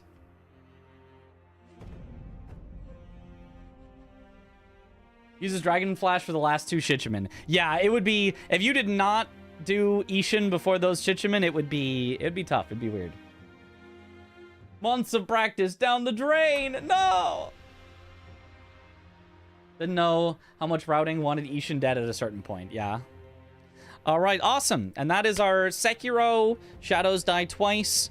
All bosses and mini-bosses that you can do in a single new game. Glitchless. Shout-outs to the Sekiro speedrunning community. They're always awesome. They were my first speedrunning community, and they got me into speedrunning, you know, this and so many other games, like Get to Work, that I'm going to be doing coming up.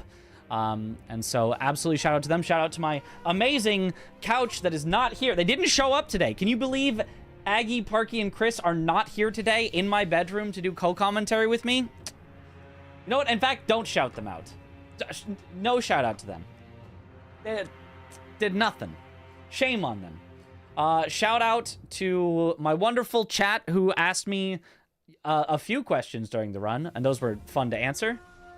And shout out to all of you viewers for watching. All you lurkers. We love you too. And if you'd like to see more of what I do, I'm going to be running Get to Work Glitchless right now.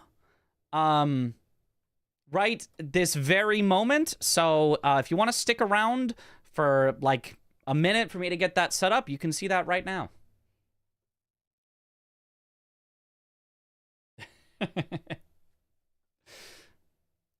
There's just something fun about talking in the GDQ voice. You know what I mean? The GDQ voice. You guys know what I mean, the GDQ voice. On deck, get to work.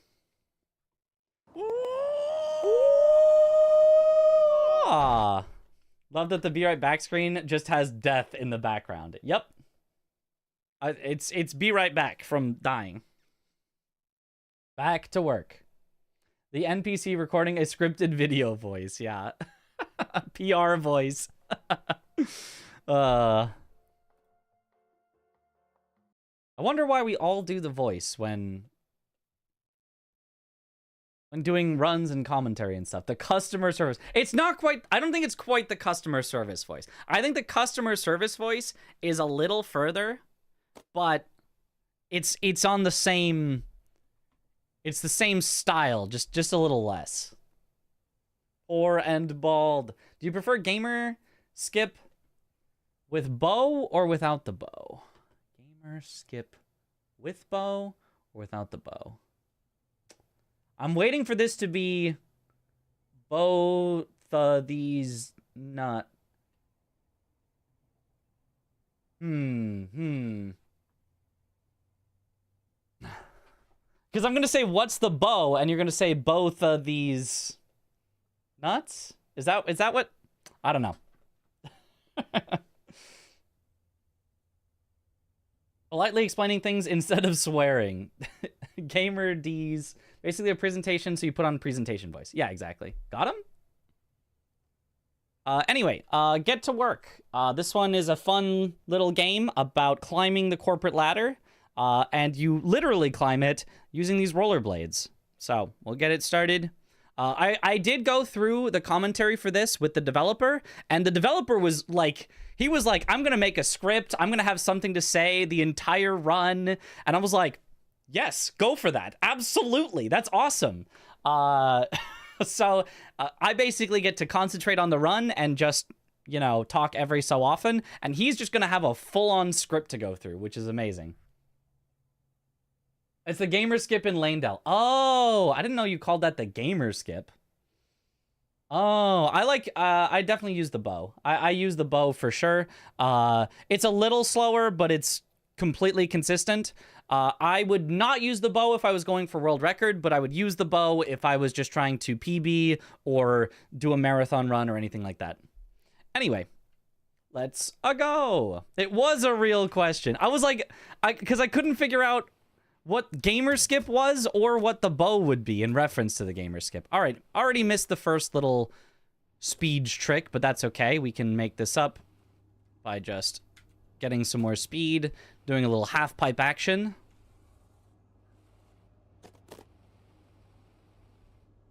That gets us up to here with enough speed. We keep it rolling up here. Get on the, like, structure of the level. Oh, that's... okay. And then you can climb things by tapping grab at just the right rhythm. Okay, barely made it up. And then this is our first real skip. The developer actually told me these boost pads were made specifically for speedrunners. He thought that speedrunners would get really bored of doing the first level over and over, so he added in boost pads in order to make it so that speedrunners could get through the first level faster. I thought they were for like casuals who fell to get back up, but no, he specifically said, yeah, no casuals found that. We were not expecting any casuals to find that. That is for speedrunners so that they can get to the more interesting parts later. So, shout out to Steven. Steven the Doinkler Isto.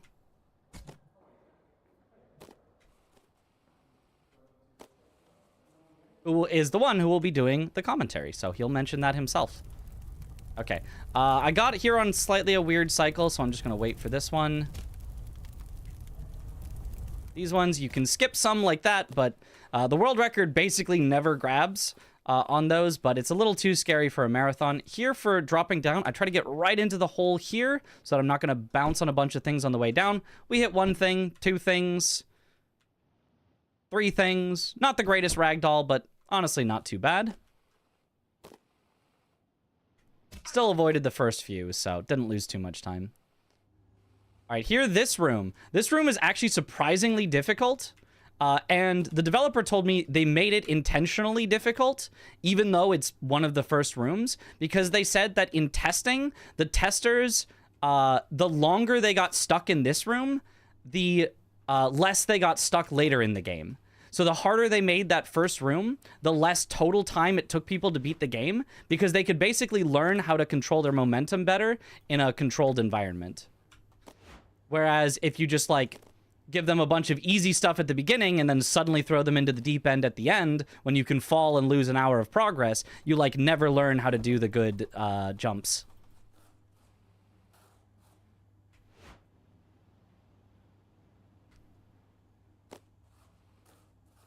Which I thought was really interesting. Something I had never thought about from that game development point of view. Anyway, there we did some top grabs. Top grabs are you grab the very top of a slingshot. That is the official developer name for those launcher pads. A slingshot, if you grab the very top of them, it will clip into you as it's trying to launch you. And so it will add in the speed of pushing you out of the physics object, like actually literally pushing you out of the slingshot with the speed that the slingshot is supposed to give you, so you get just a bunch of extra speed. Usually that speed goes upward, but usually you want to go upward, so it's pretty good.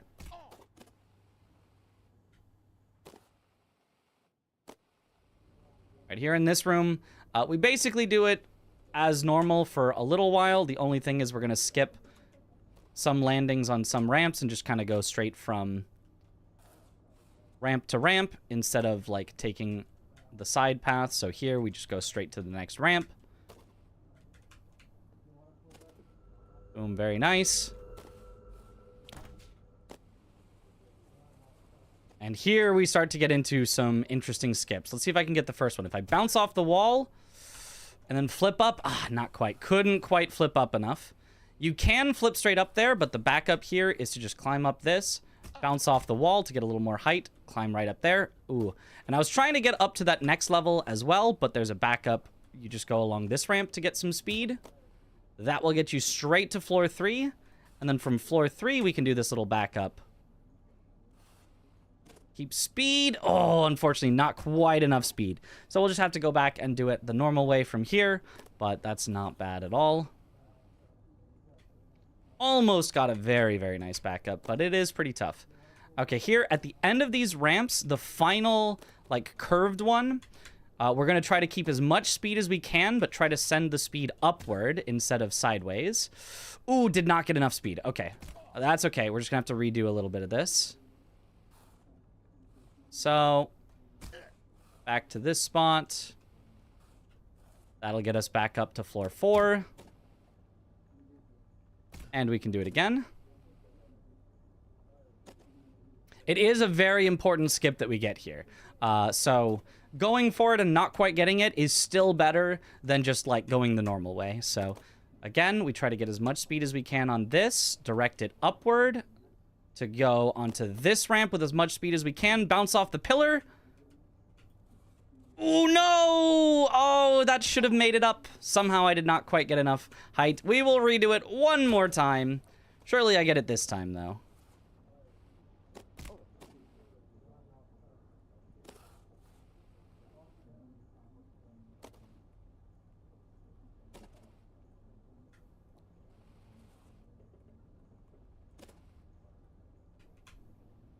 Okay.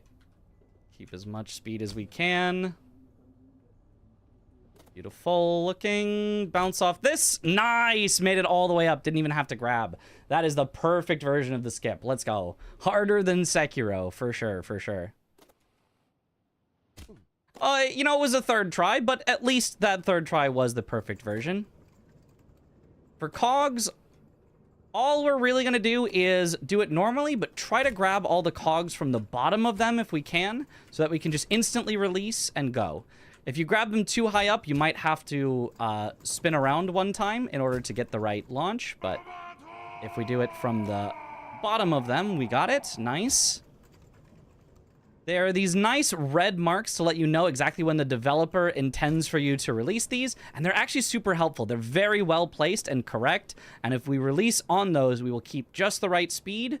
We can keep all this speed going into this, and skip all the way up to the top here. There's our wine mixer skip. Beautiful, beautiful. All right, Crimson, thank you for the sub. Welcome back to the bunch. Enjoy the emotes. Let's go. All right, here, just a little bit of normal gameplay. So time for just a couple of quick donations.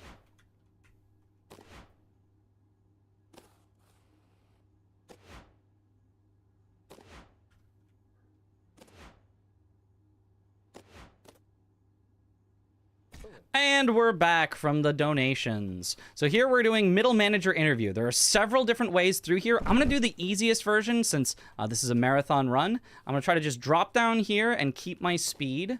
Use that to launch here. Slow down a bit so I don't go too far. Land at the end here. And now we need to do a second skip for the end of this. So we're gonna jump up here, keep our speed on this. Keep our speed going along all of these. Use that speed to make it into this bowl. Jump out of it. And we're done with the section. Very nice. What game is this? This is Get to Work. 1 million donation. Holy. All right. Middle manager is our next section. There are, again, a few ways to go through this, but I am going to do an easier version. It only loses a few seconds in most of the parts compared to the world record strategy, but quite a bit easier to do. So we're going to do another top grab here where we grab the top and it adds our speed of getting pushed out to the speed of the launcher. Ooh, didn't quite get it enough from the top. That's okay. We'll just make our way back. Try it again.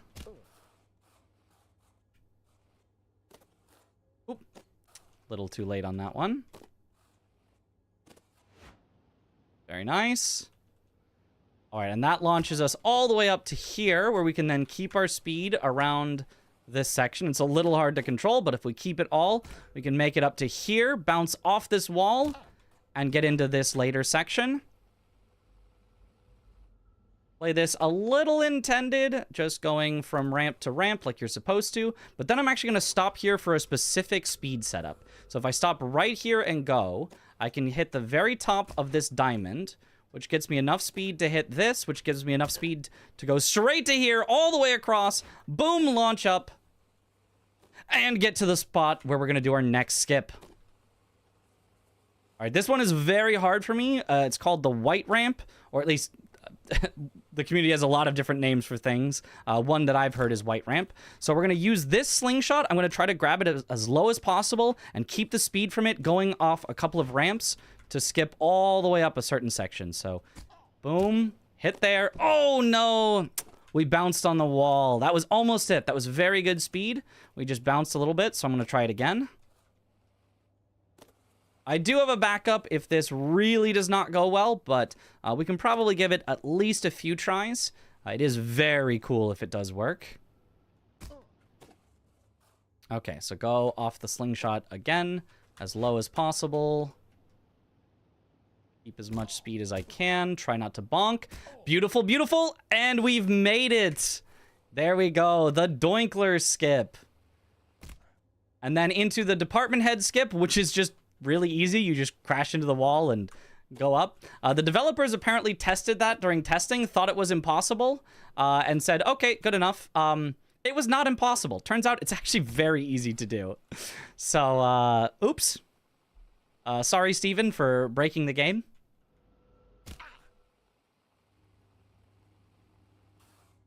All right. So now, if we launch here from just the right spot, we get to keep our speed. What happened to only up? I don't know. I just haven't played it in a while. All right, here I've got a specific setup on this line right here. Then I keep speed to the bounce pad, release for just a split second, and we get just the right amount of speed to make it all the way up here. Boom, that skips a large section of ramps. This is actually a developer-intended jump here, and it's actually one of the harder ones in the speedrun. Nice, but I kept the speed, got it. Very nice. Okay, in this section, we've got a few top grabs to get us through it very quickly. So we start with this top grab on this slingshot here. Sends us over to this spot, which gets us right to our next slingshot where we can do our next top grab. I have to do it from the right so that I don't bonk on the platform above me. That looks great. Keep the speed from dropping down into it. Gets us up there. And now we're going to go to the recovery section. This one you're supposed to get up there, but there's this little recovery spot down here. But we actually just want to go down here so that I can get to these bounce pads and perform what will hopefully be the final skip of the run, Quint skip. It's super, super precise. I probably won't hit it first try. I might not hit it at all, but I'd like to at least give it a few tries. Okay, that was a little too much speed. Basically, we need to drop down and hit the ground in such a way that we keep our downward speed and transform it into forward speed. We then need to hit the side of the platform, which is going to transform our sideways speed into upward speed that we hit the launch pad with. Oh, very close, but just a little low. And that's going to give us just enough height that we're going to make it to that other boost pad that I'm aiming at. And I need to crash into the diagonal part of it that is going to transform our sideways speed into upward speed once again. Okay, not quite this one. Try again. Oop, still just a little too close. Sorry for the camera. It does freak out a little bit sometimes. Okay, that one feels like a pretty good speed. Let's see. That was it. That was it. And that keeps us so much speed that we get all the way up to here. Bounce, bounce. And we're CEO. Let's go. That is the Quint skip. In order to get world record, you have to hit that one first try, but it is so, so difficult. I am just glad we got that at all in our showcase. Let's go. Let's go. Huge. And there it is. Oh, let me stop the timer. 1:37:19 combined run. Not bad, not bad. Woo! The crowd goes wild. How did it come to pass that the developer is commentating? I asked the developer to commentate. I reached out and I said, hey, you know a lot about this run. Would you like to commentate for me? And he was like, yeah, absolutely. He also was like, oh, do you also want to get Atrioc? He's a streamer that you can see here. Story by Brandon Atrioc Ewing. Game by Isto Inc. and Brandon Atrioc Ewing. Also tried to get Atrioc, but Games Done Quick said you can only have one online and commentator. The crowd goes. I hope the crowd does not go that at the end. That would be concerning. Now there's room to read a couple donations. But yeah, we would have gotten Atrioc, or at least tried to, but Games Done Quick said only one online commentator, and Atrioc cannot make it in person. Neither can Steven, the developer, the main developer. So we decided we'll stick with Steven. He knows like everything about the run. Atrioc also could have been fun, but Steven he's putting in so much work. He's going to be an amazing commentator. Now that you're a CEO, can you fire Guardian Ape? I can, but he'll just come back. He will no longer be head of the department, but he'll be back later anyway. And then if you fire him again, he's going to be back again, but this time he's going to bring his girlfriend and she's going to go Karen on you. So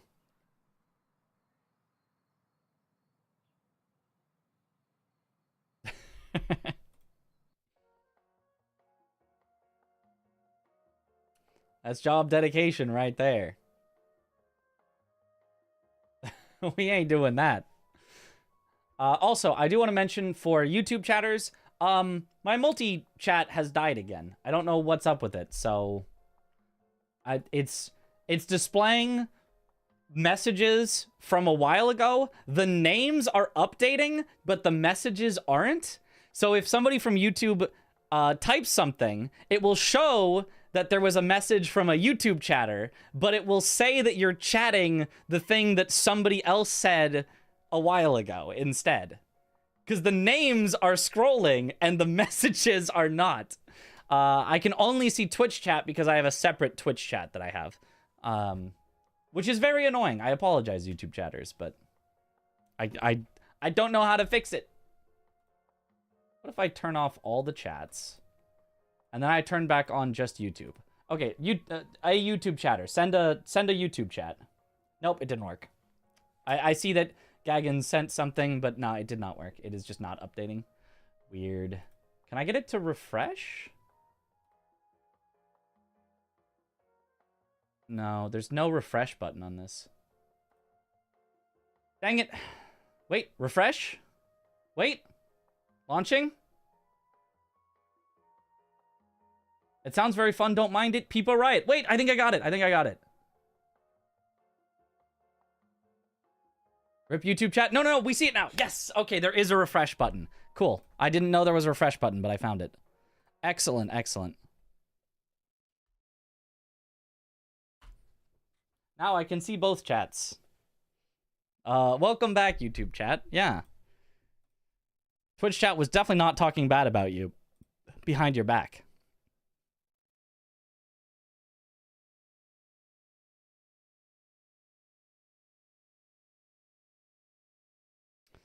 Okay, back to Sekiro.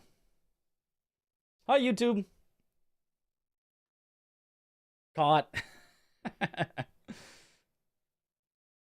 Okay. Good. Now I know how to fix that at least. So even if, unfortunately, my multi-chat seems to be very buggy recently, at least I know how to fix it now, which I can do between runs or theoretically during a run, depending. We're running again. Yes, we are. Yes, we are. We're getting even more practice. I don't know if I'm going to do full practice commentary for every run. We might just go back to your regularly scheduled chatting, but please, still, if you do have any questions about the run or anything, feel free to keep sending those. Or if you have any suggestions of what I should say on commentary, feel free to keep sending those. But I think I'll be a little more chill on this one. I think one set of commentary is already a lot. Like, commentary takes a lot out of you. Hide splits for dramatic effect. Hide splits from me or hide splits from you guys? Because I feel like you guys want the splits to see. I could hide splits from myself. Is there a good way to do that? There's probably a good way to do that. Hide from both? Hide from you? You guys don't want to know what pace we're on at all. I mean, I guess... I guess I can do that. We can try that. Sure. It's off. And then to hide it from myself, we go for settings.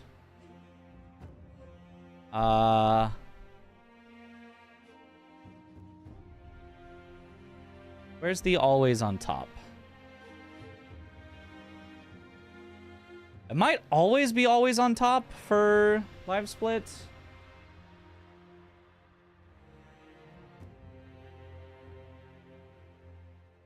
Ah, no, there it is. Always on top, gone from the layout. Okay. Now none of us can see the splits, and at the end of it all, we'll see what we were at. Can't watch without constant information 24/7. That's what I'm saying. That's what I'm saying.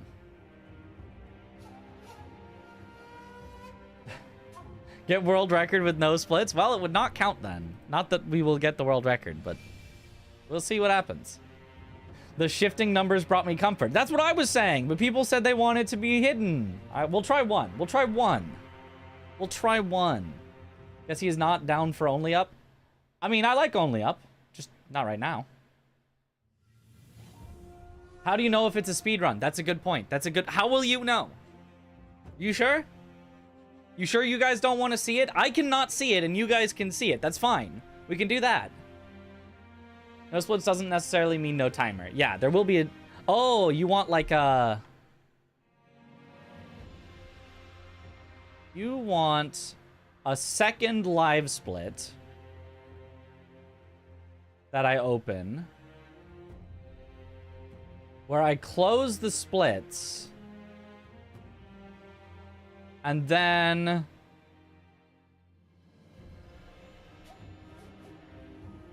I set it to capture the second one. Would you like just this? Just a number? No idea whether we're ahead or behind. There's just a number. Just timer is cool. Okay. Okay, okay. Numbers equal speed. Yeah, yeah, yeah. We'll try one. We'll try one. We'll probably hate it. We'll go back to normal after, but we'll try one. We'll try one where there's just a number and we have no idea if that number is good or bad till the very end.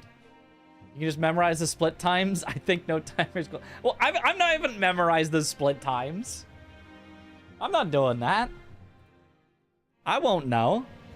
I mean, I'll have an idea because I'll know how many times we die or whatever. Don't mind either way, but I like the timer. Okay, let's try this. Let's try this for one. We'll see. We'll see how it goes. All right.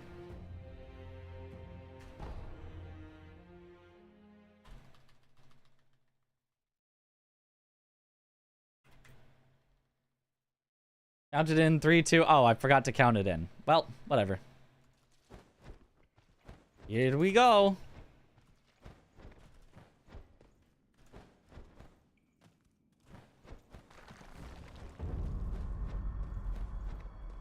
I do have the other timer with splits that's hopefully going in the background, although I don't know if 2 live splits is going to make it mess up the auto splits or something.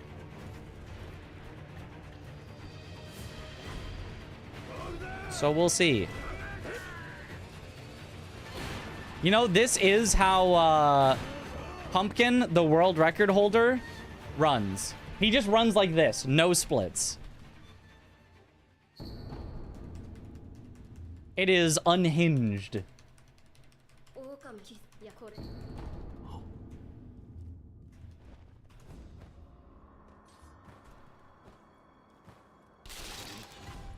What a Chad. Yeah, it's like I cannot fathom running like this all the time on world record attempts.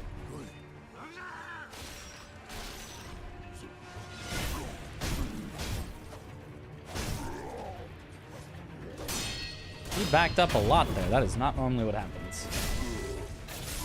Blank, plonk.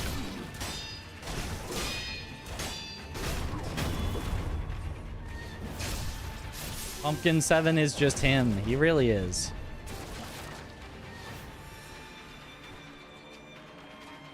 Alright.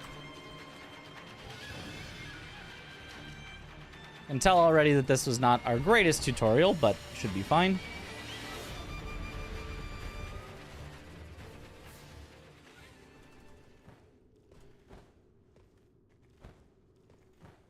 Going cycling for like 10 hours now. Wish you luck. Good luck. That's a lot of cycling. I hope you know, bring your water and food for energy or whatever. That sounds like a lot. 154 is a good tutorial, right? It would be in-game time. This is real time, so we have no idea. I have no idea what a good tutorial is in real time. Could not even begin to tell you.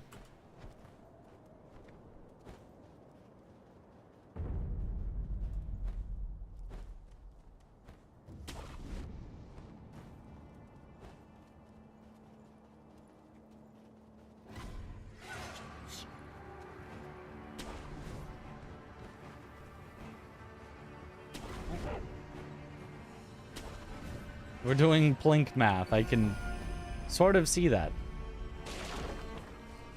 I don't know that it's math, actually.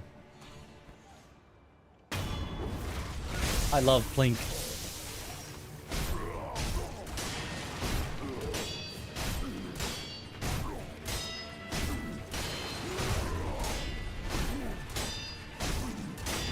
Nice. We have a system.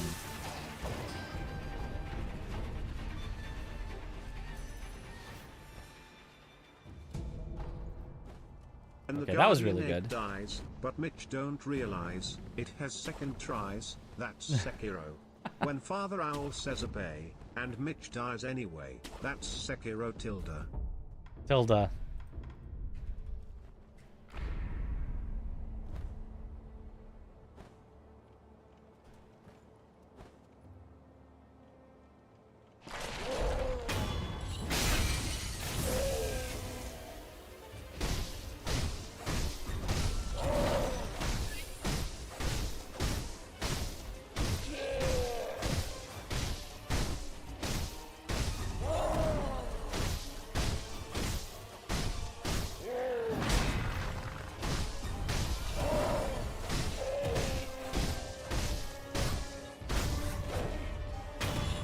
Okay.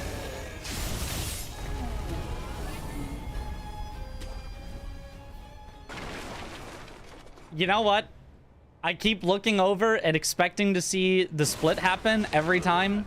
So maybe it's a good thing I'm running without splits. Because I need to get used to this for GDQ. I will not have splits. I can't rely on them to ease my peace of mind.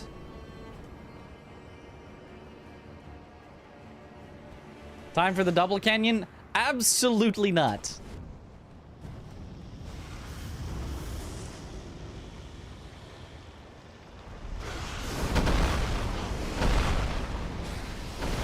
If I'm gonna lose the run somewhere, it's not gonna be to double canyon. With no splits.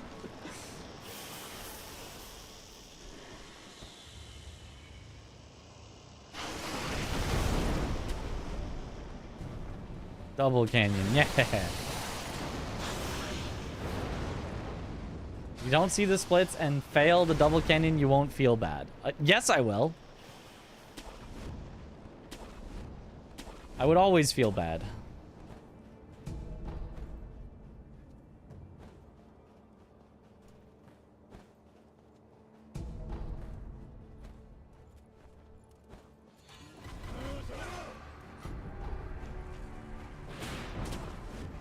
Alright.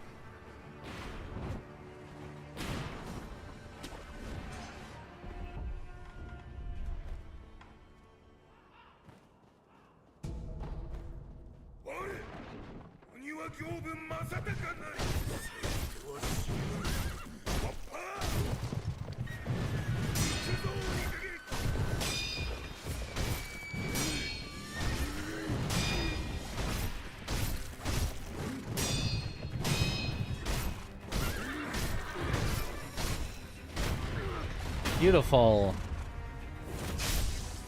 Perfect phase one.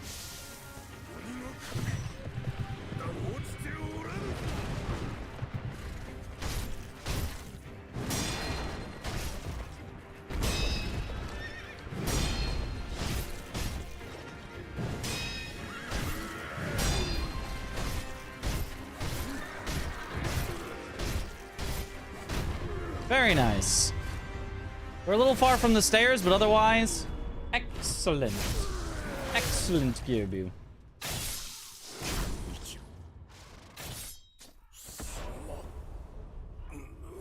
Suma. No.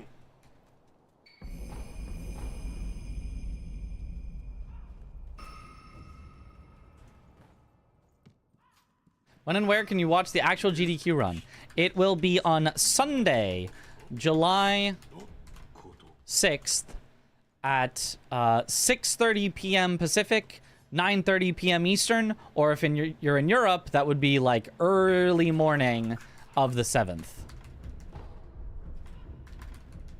And it is on twitch.tv/gamesdonequick, all as one word.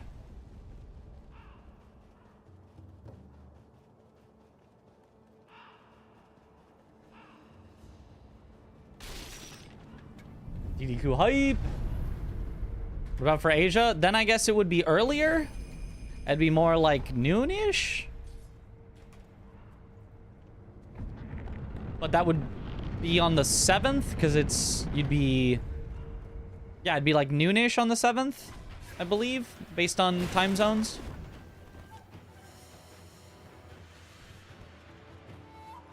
Maybe slightly before noonish, maybe like 9 a.m. No, I'm not sure.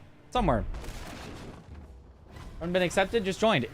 Yes, it is happening in just a few days. If it was not accepted yet, that would be very hard to plan around. I've got my flight, got my hotel.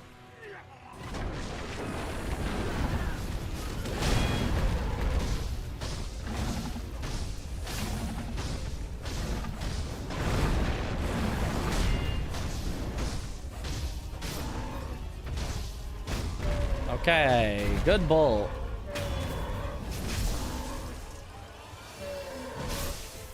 Can't accept it. Oh, dang it. But no need to figure out for Australia. Yeah, I'm not sure. Just trying, looking forward to it. No worries. I apologize. You know, hopefully I wasn't. You know, you didn't feel like I was being rude there. Just I thought it was a funny thing I could say.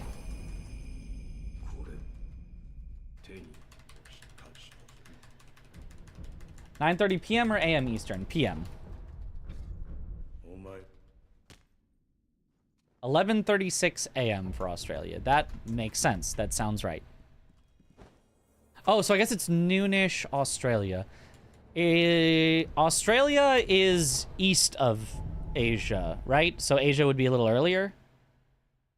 It would be like 9 or 10 a.m. Obviously depends on where in Asia. They're not, you know, all the same time zone in all those countries. Aussies love Sekiro because they, you know, you've got the old representation of Seki.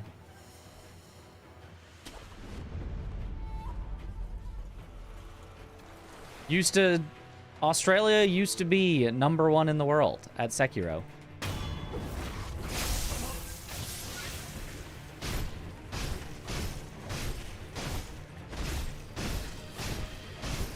Oh, what a nice lone shadow.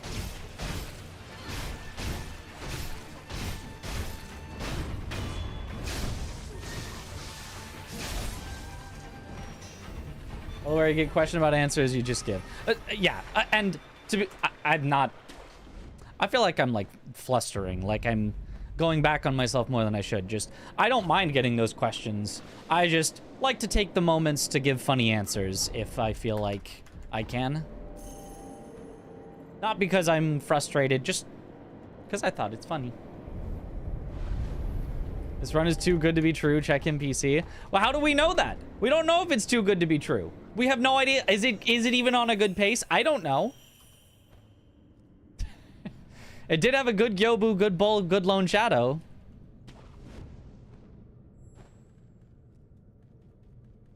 No splits is kind of scary, right? It's very scary. No, timer pressure equals good performance. No, I'm definitely under more pressure. I think it's the added pressure of no timer.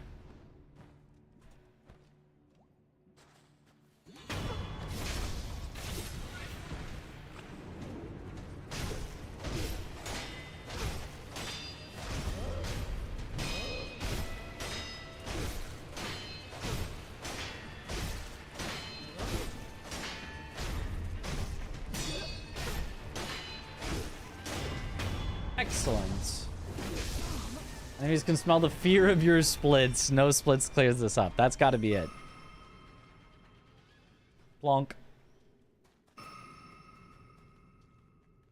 There's a Hello Kitty game in GDQ this year? I did not know that either. I guess maybe that's one I'm going to have to watch live. Because obviously, you know, I'm an avid player of Hello Kitty's Island Adventure, the greatest video game ever made.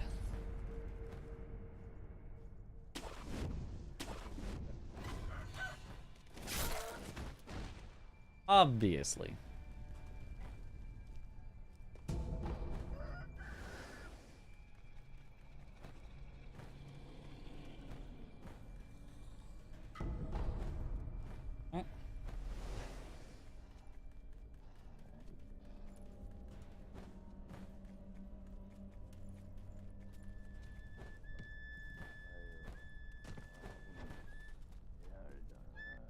Good. The racing Hello Kitty. Wait, so is it like Garfield Kart? But Hello Kitty Kart?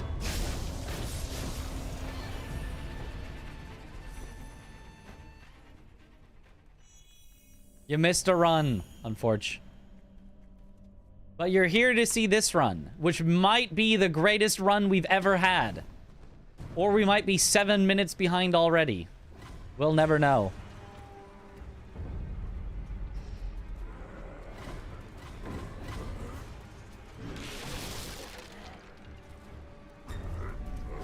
It's like a gacha. We only find out the prize at the end.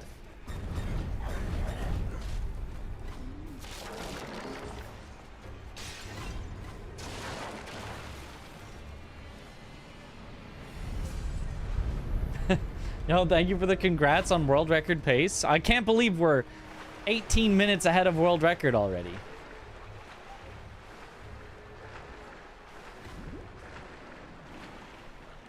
Hello Kitty, roller rescue at like 5:30 a.m. Eastern. Ah.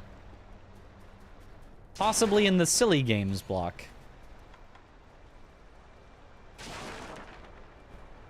Good.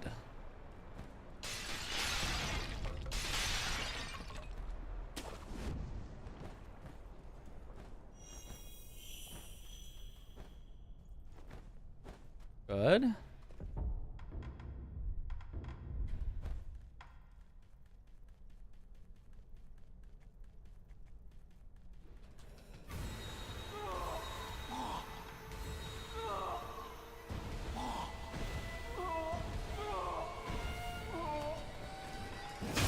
Good, good. How many golden plank you getting? Every single one. Every single split is gold. You can't convince me otherwise. You have no evidence to show that that isn't the case.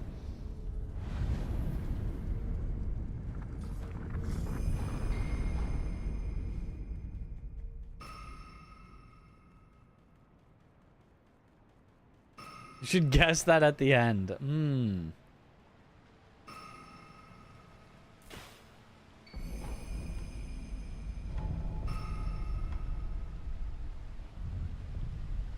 He's right. I'm the timekeeper.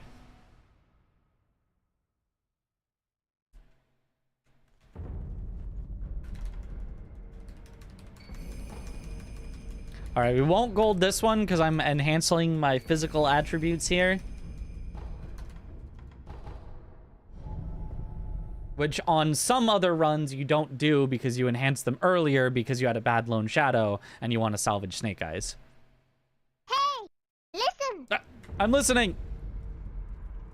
There's definitely going to be several Zelda runs at GDQ. And honestly, I probably want to watch a lot of them. Like, Zelda runs are always so good.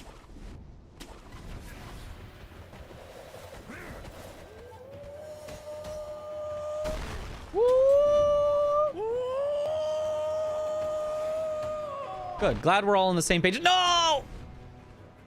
No longer world record. Rip it all. Made one mistake. It's gone. We'll never recover from this.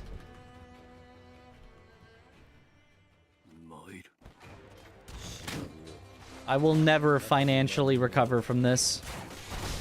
Oh, I will never financially recover from this either. Oh. Ah!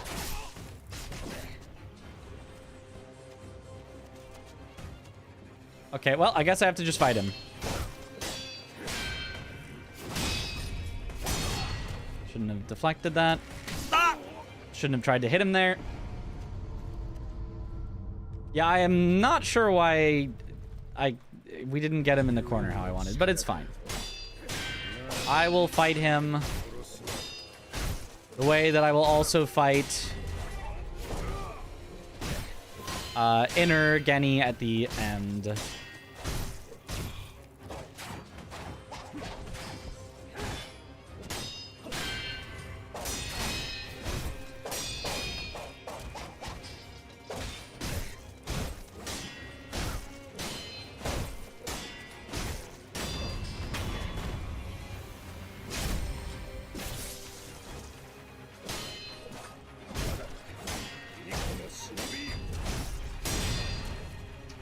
That. No! I didn't have the space to get around him. Ah. Dang it.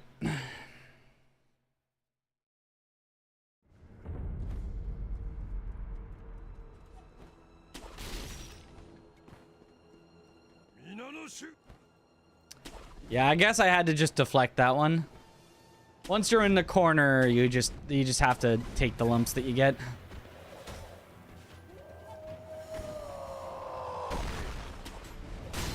Like, the corner can be faster there, but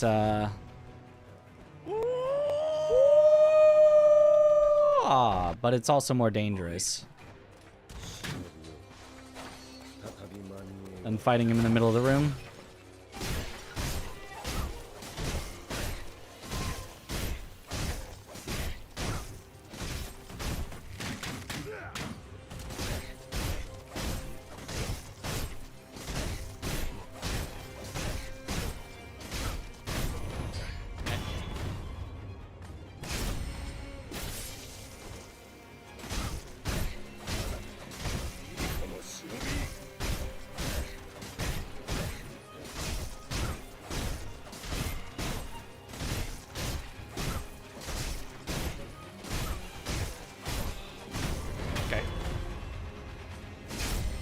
Commentary for this run? Nah, we already did the practice commentary.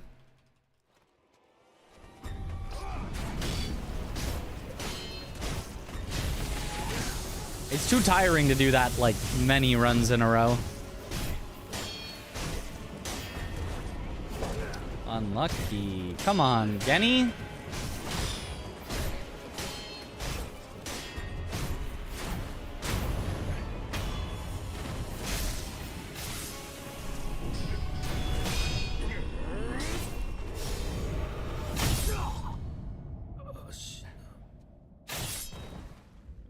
A donation break, yes.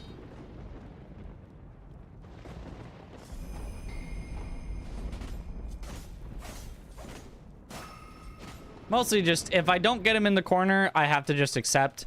If it doesn't happen at the start, it's just not gonna happen. You just have to fight him normally. And then I wouldn't have lost so much health and been so close to death already.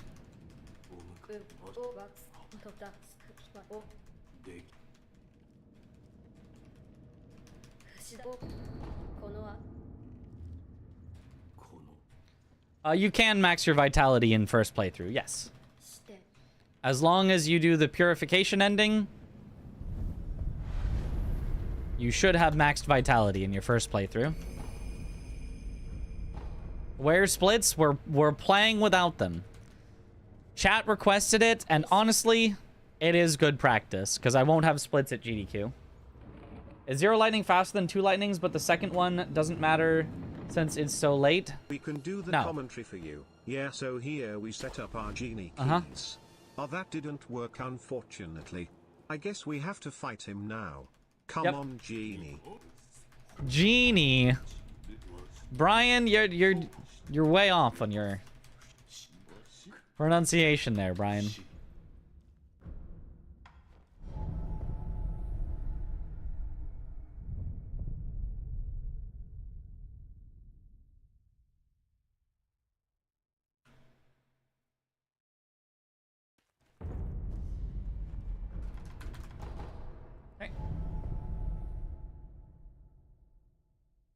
Had to play get to work split list. I just go, yep, that's not sub 5 MMI and reset.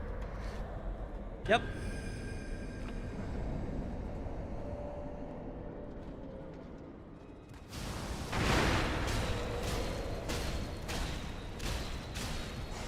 Oh, that's not good.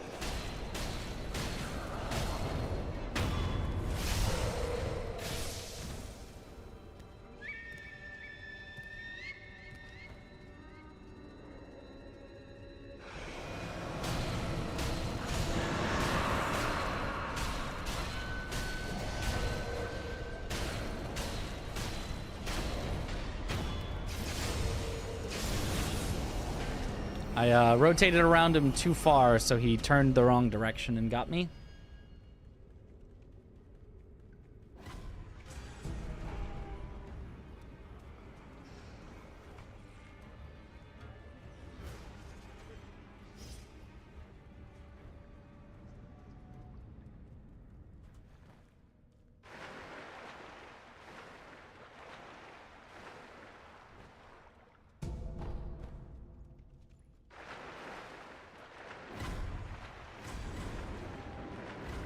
Time for some donations. I've got a $5 donation here from Lone Wolf, who says shadows die twice. Oh, true. Good donation. Good donation. Thank you, Lone Wolf. Probably world records and stuff. I don't know if you saw a big rant about your 810, but you did get compensation. Compensation? What did you get as compensation? I did see your big rant though, and yeah.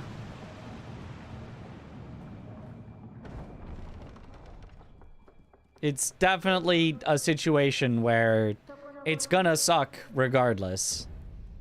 Where if unragdoll is allowed, then everyone has to reset for it, and if unragdoll isn't allowed and you get it on your...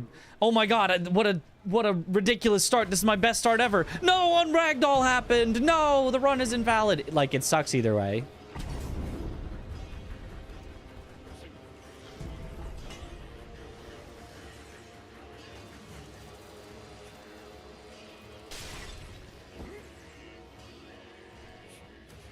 Got the world record roll in the Discord. Ah.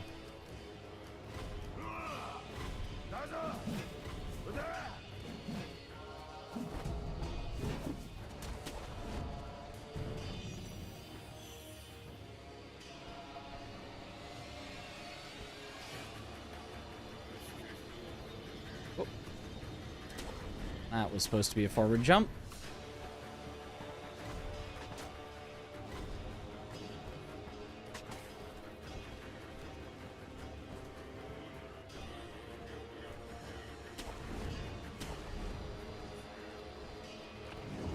When Quintuj.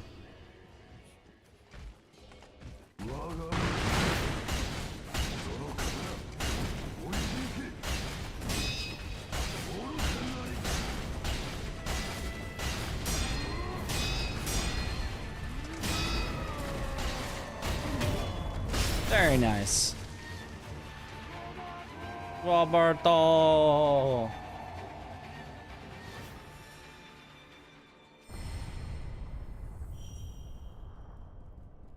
After watching the crew play Peak, need a chain together stream. I did a chain together stream.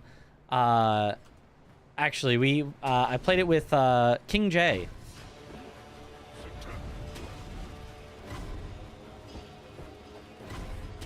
It ended up being a very long stream where I was like, we're not gonna make it. We gotta do it.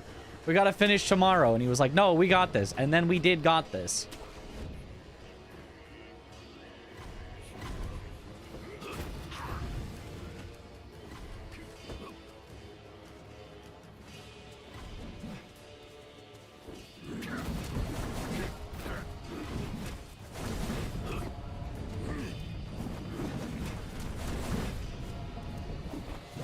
Sorry to interrupt you, Mitch, but we just hit the $200 donation goal. Yo! That's amazing. You guys are awesome. Can I get a cheer in the crowd? Good job, Mitch. You're doing a great job. Thank you. I mean, we're not because we died to Geni, but we can pretend like I'm doing a great job.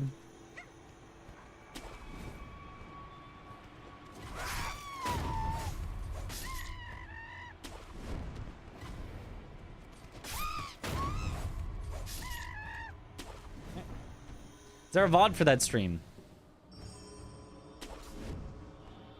You know, I don't remember if I was multi-streaming on YouTube yet. It might not exist anymore at all.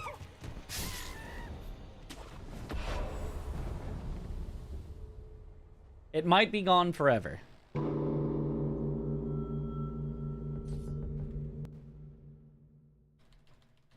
And then we did, in fact, got this.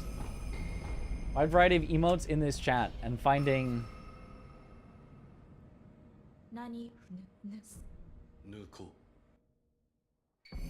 What is that?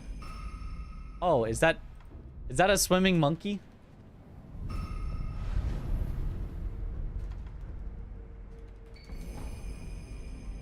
Mildly scary health bar? Nah, we're fine.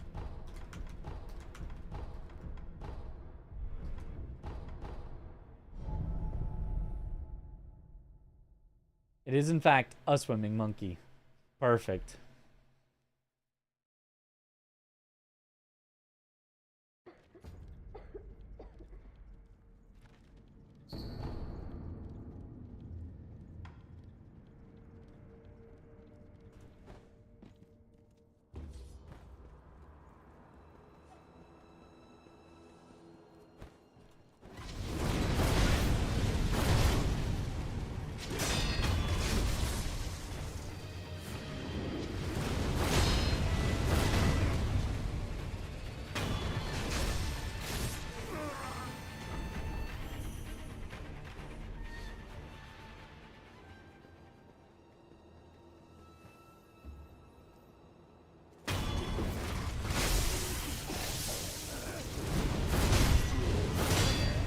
I don't think that actually hit them, even though I aimed it at them.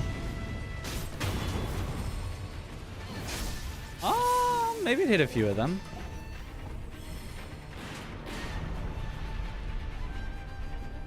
Okay, good enough.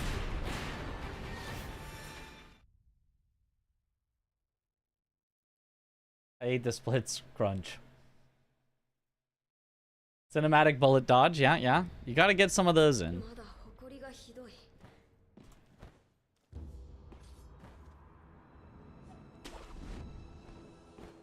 Yo, thanks.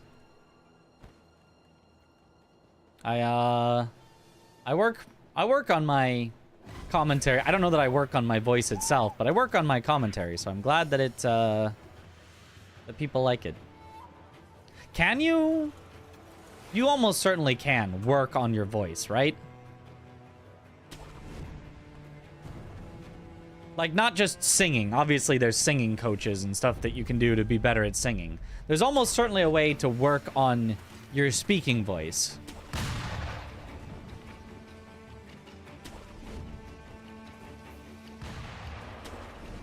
Yes. Is there like a quick, you know, because like there's the difference between working out over time to, you know, become strong and like, you know, just pumping to look good on camera. Is there a version of making my voice sound good that I can do on a short term to sound good for, let's say, 1 week at GDQ?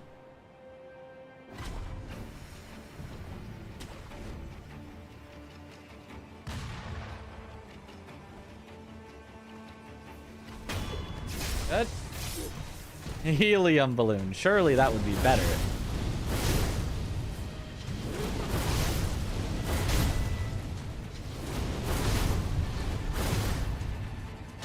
Give me the death blow. Come on. Should have dashed. Should have dashed forward.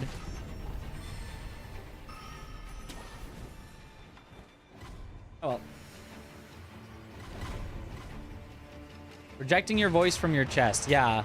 I mean, I do know that from, like, singing. Ow. I did take a choir... choir class in high school. So I learned some of the, like, breathing techniques and stuff for good singing. I guess it would make sense that that would also help with just speaking. Did you prepare some shinobi jokes?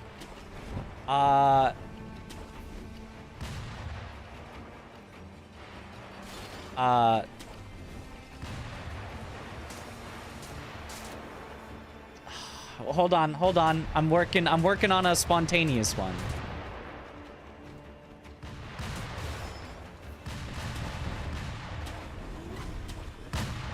See, because I'm trying to think of something like, oh, I've got some, but I think they might, you know, sneak right by you or something like that about like you wouldn't get them, but it just doesn't sound right. Sneak right by you doesn't, right? Go over your head is what people say, but shinobis don't go over your head. We'll workshop it. We'll workshop it.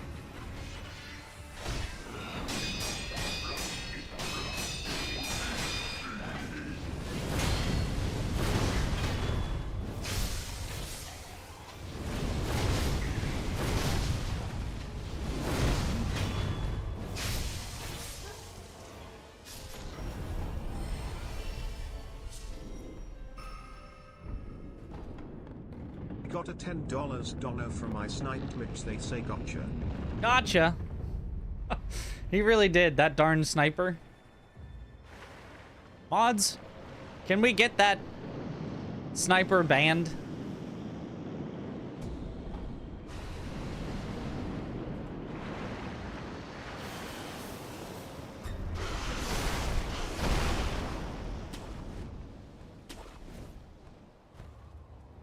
Why did the shinobi cross the road? Because it's faster.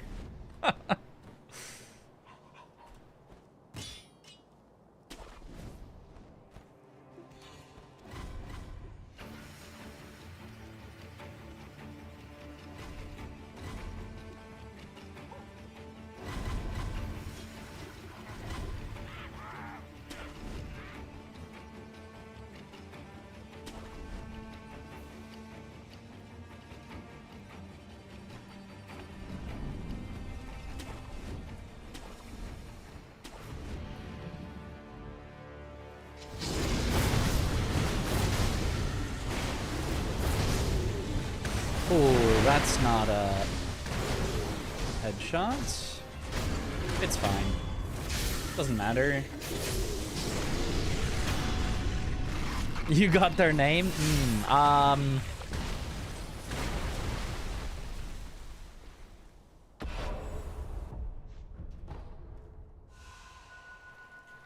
I think it was, I love Fun Fort 69420.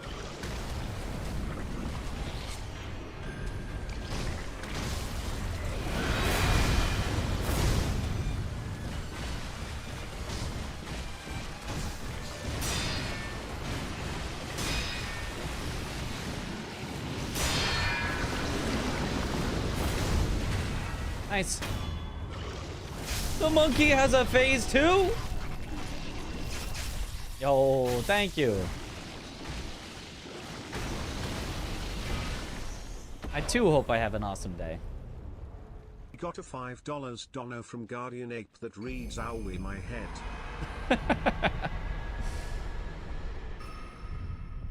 Sorry about that, Guardian Ape. You're fine. Just rub some dirt in it. I'm sure it'll be all right.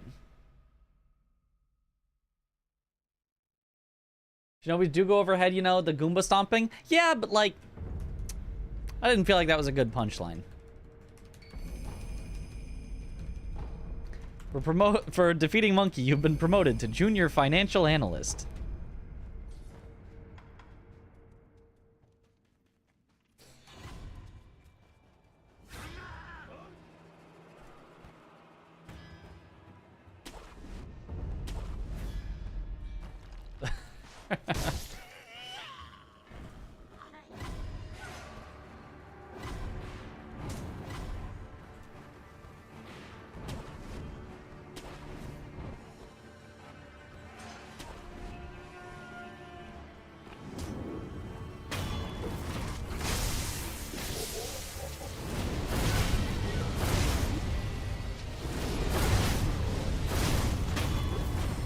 Bye-bye.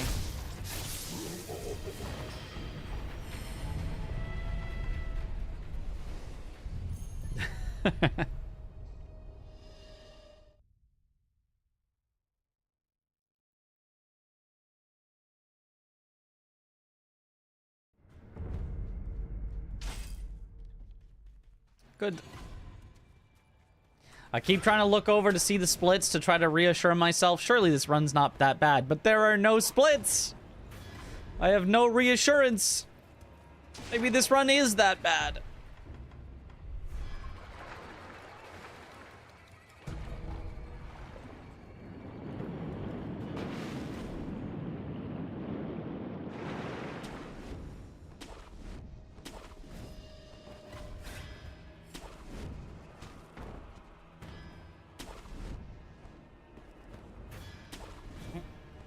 It's a vibes run. Yep, we are running based on vibes.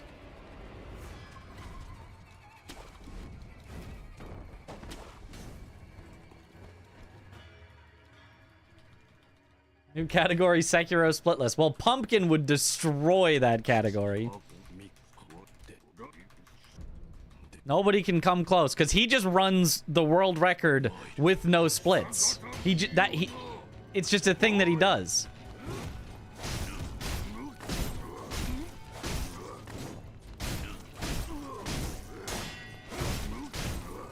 Okay. Would splitless result in less resets? Who knows? I mean, probably, I would guess. Pumpkin is the goat in splitless.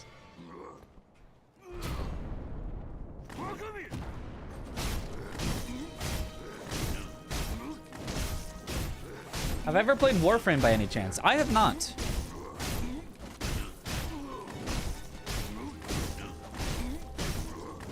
I don't really, like, know enough about it to be interested or not interested in it. Like, I've seen clips of it and stuff. I just don't really... Like, I feel like seeing clips of it, I did not get the combat.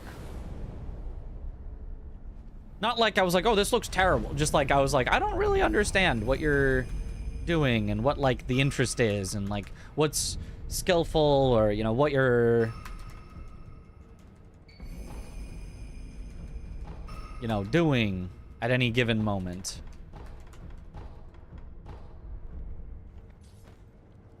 I think it's something I'd have to play to be like, oh. I have 2,000 hours in it, but haven't played it in like 4 years. Ah.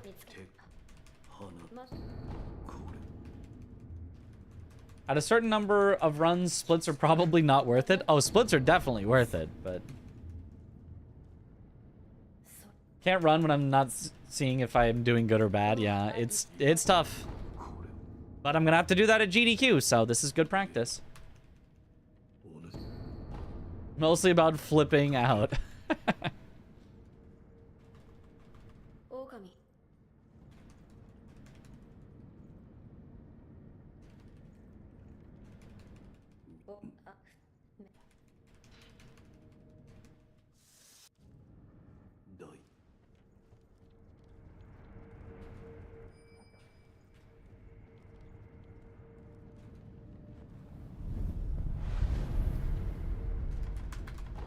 Oh no! It's not down 2, up 2. It's down 1, up, up. Not up 2, up 1, up 1.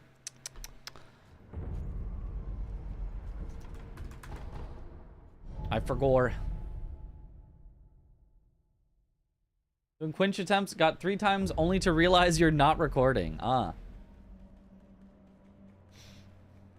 I would love to see if you'd be willing to share it with me. You don't have to share it with anyone else. I can only watch it on my own if I want. But I would love to see a you know, long form recording of many of your attempts. Not like practice for an hour and record it, but like, you know, many good attempts. Some that make it, some that don't.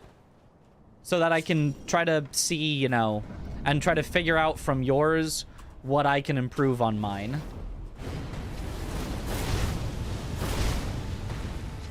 Because you seem to be way more consistent at it than I am.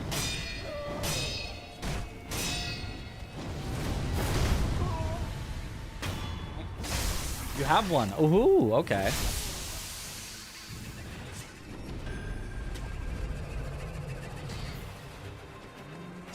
Okay, time for the setup.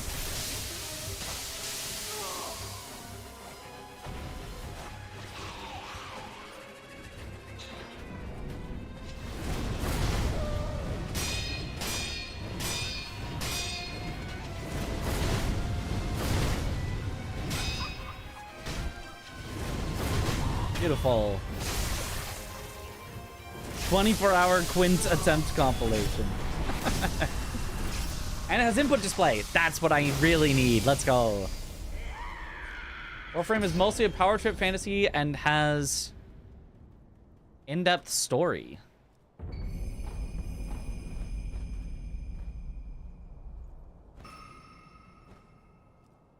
Keep that in mind, the game is free. Also things you can see except for cosmetics, you can grind and get it for free. Huh, cool.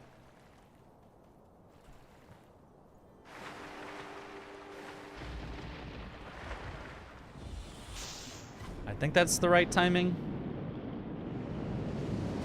No, it was not the right timing. It's just a little late. Shizu did the lightning really early there, so by the time I like looked over and saw, she had already done it, so I had to just go and hope that I was able to salvage it, and I was not.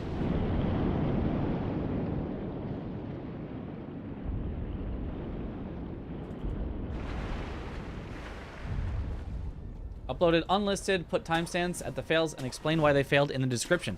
That would be so lovely. Ivy the goat. I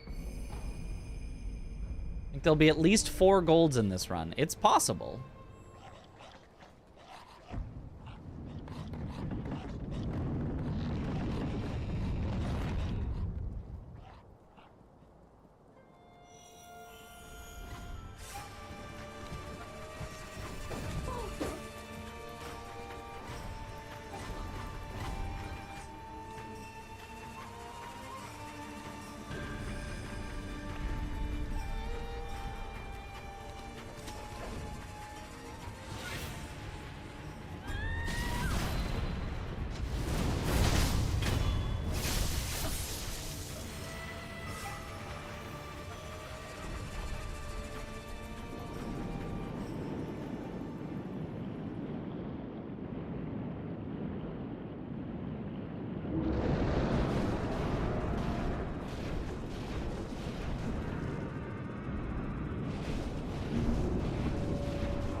Okay.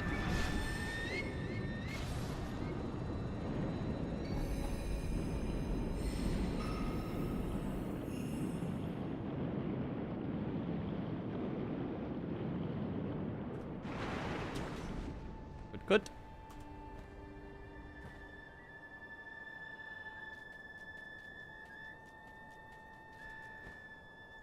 Nice.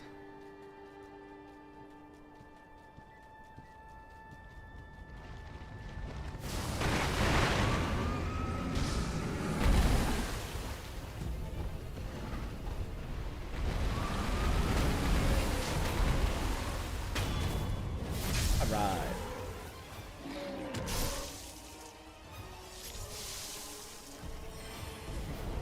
What is it? What is GDQ? Games Done Quick, or specifically this one is the summer version. Summer Games Done Quick is a charity marathon of speedruns. 24 hours a day, 7 days a week. The entire week is... There will always be a speed run happening. And the point is to raise money for charity. For this summer, it is Doctors Without Borders, or MSF.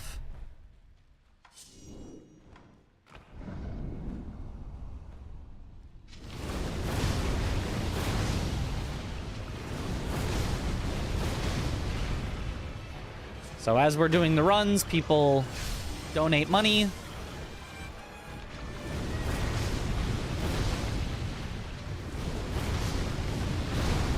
Usually raises a couple $1 million. Are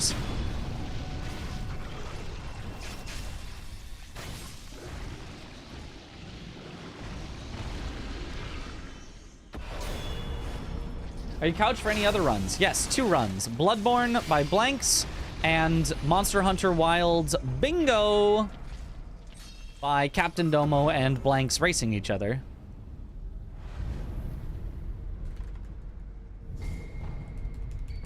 Will there be time for donations? In this run, there will be. There will be a few times. I kind of pointed them out in the previous run where I was practicing commentary. In this run, I'm not practicing commentary because it's a little exhausting to do over and over again. But yes, there will be some time. They're mostly early in the run, to be honest. Later in the run, it's a little harder to get donations in. I will still do my best to try to get some in, but if you really want them read, I would recommend trying to get them in early.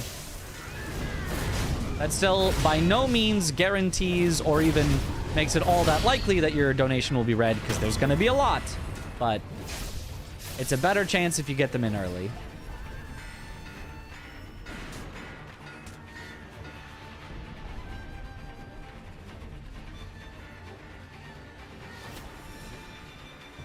Bring your own couch, yes. If they assigned a couch to you, it would be very awkward, because you could get somebody who doesn't know the game at all, or maybe somebody who does know the game, but you just don't vibe with them, and then it's awkward. It's always best to have it feel, you know, like the runner brought their friends along, and they're kind of like hanging out and, you know, vibing and having fun while explaining the run. Was scary.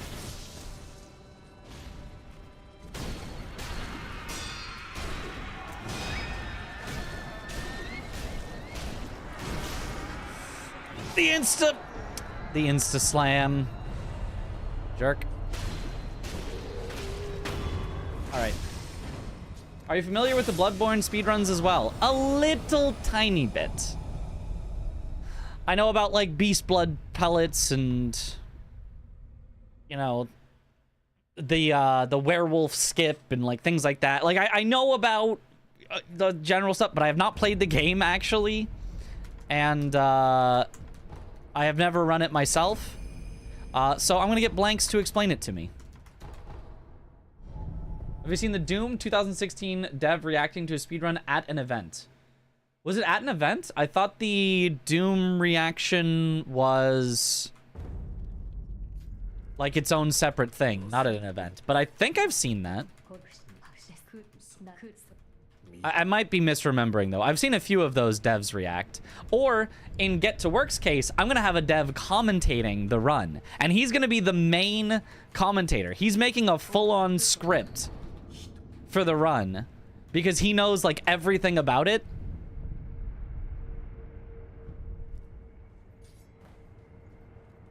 He even made a little speedrun documentary about the speedrun bounty that he, the developer, put up for the game.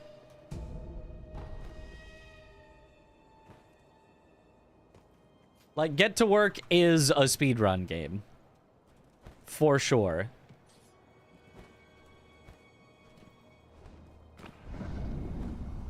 Playing it easy by just playing the game and not commentating. Yep. Nope.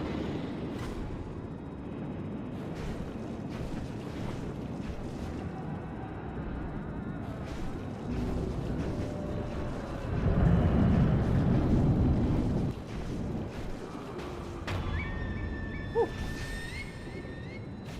Miyazaki came to an event and reacted to you speedrunning Sekiro. That would be cool, but he would not do that. From what we know about Miyazaki, he does not probably care. Oh, don't scoop there. I guess it would have been fine if I kept that in my inventory, but from what we know, Miyazaki does not seem to care for speedruns or hitless runs or anything. It seems like at most they're like a novelty. Not something that he thinks is that like cool or interesting.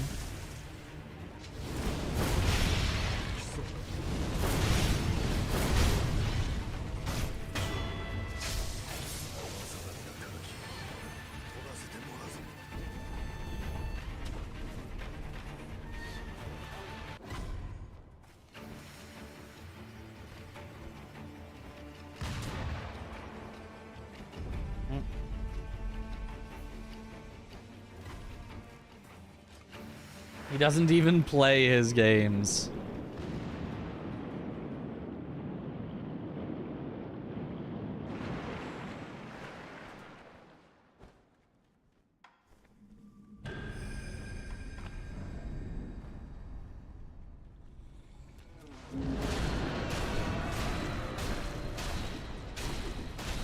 Actually doesn't like video games, says it's for nerds.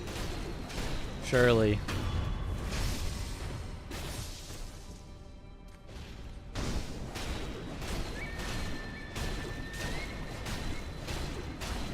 No, that one's a joke, but I believe the only, like, quote on record that Miyazaki has about anything speedrun or hitless run related is I think he was, like, asked... you know, there was some conversation about like the difficulty of the games or something, and I think the interviewer said, how do you feel about, you know, players that have, you know, gone through the game and not taken any damage? And he was like, oh, why would you do that though?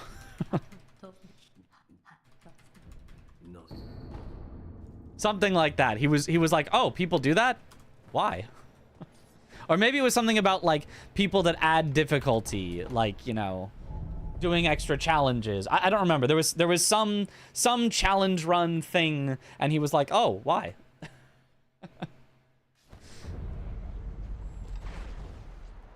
He wasn't like, oh, that's dumb, but he was like, I genuinely was unaware of that. Why did they do that? From what I remember. I obviously don't have the exact quote or anything, so I could be getting that wrong, but that's what I remember.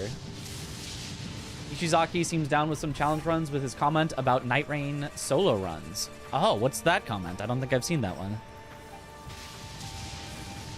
You want Midge to say "guh" with Aggie? Well, that's happened a lot in our races, so... I think we do that pretty much every time we do the 4-player all bosses. I get to Mesmer and I "guh," and then everyone else will "guh."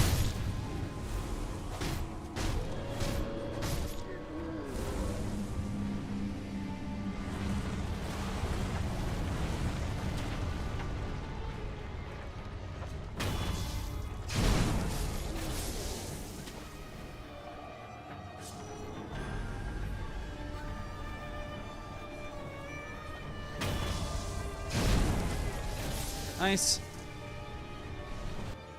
Oh wait, that one was Buh. Sorry, Buh. I may get my cats confused. On occasion.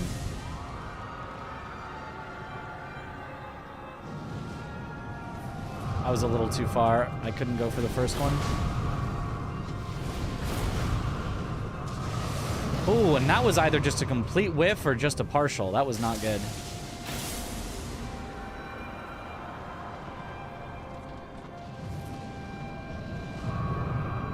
I probably could have gone for that one, but oh well. Ooh. Didn't go sideways enough. Send it! Yeah! Alright. Worth. I'll play it a little safe and I'll healing gourd.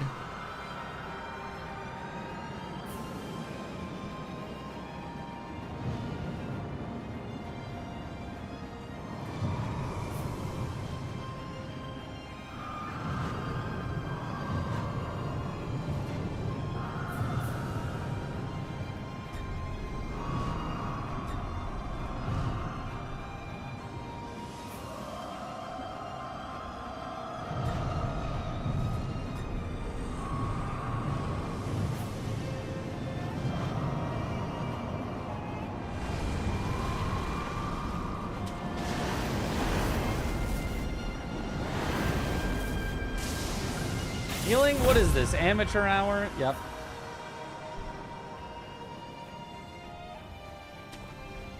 I think my multi-chat has broken once again. Yes, it has, in fact. I need to reset it again.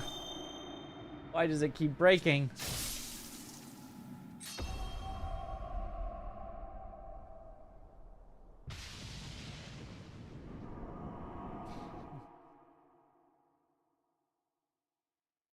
Is there a way to do this fight in single phase? No. You have to wait for the lightning, the final lightning. As you can see, it doesn't even bring his health down to 0. It's not that you need the final lightning to actually finish him off. It's that the final lightning plays a cutscene where he gives you the tears. So you can't just not do the final lightning, or you just won't get the cutscene.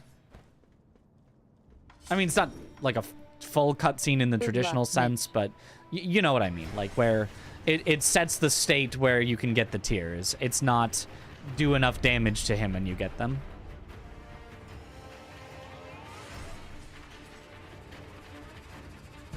And thank you for the good luck.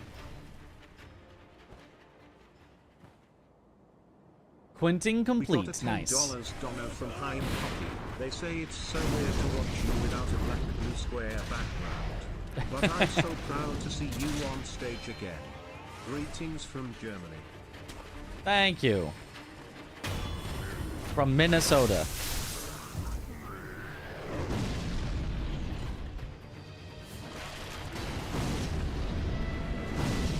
Aw. Unlucky.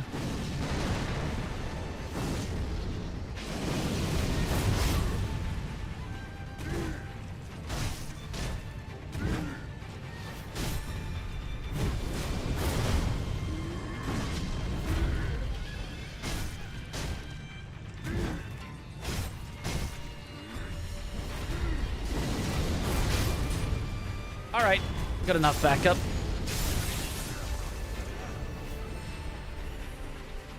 Hydrate.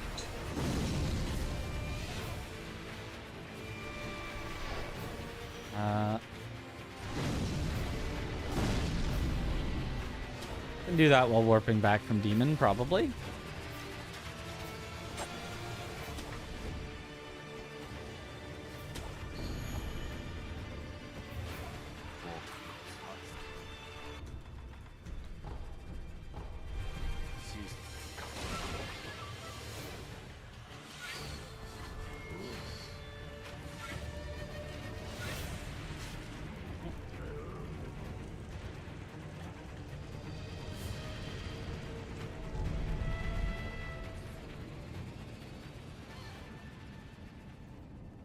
Thank you for the hydrate. Pre-donating.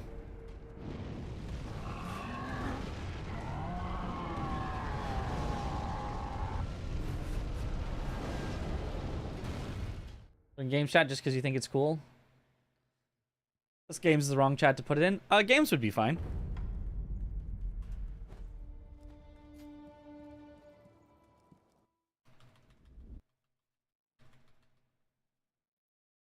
I would say we're not very strict on exact channels for things. Unless it's just obviously wrong.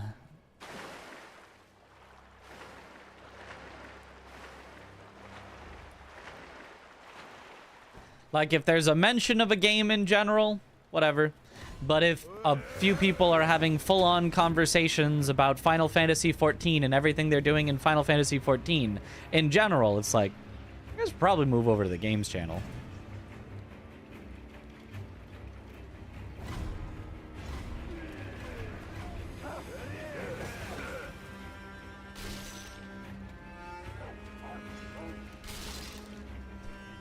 No, not safe for work. No, not safe for work tag channels. No, not safe for work in the Discord.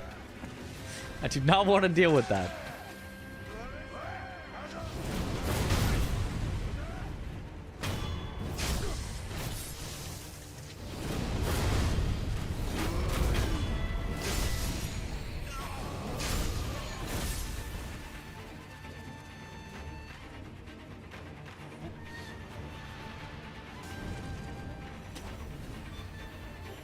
FF14 is not a game, it's a way of life, or something.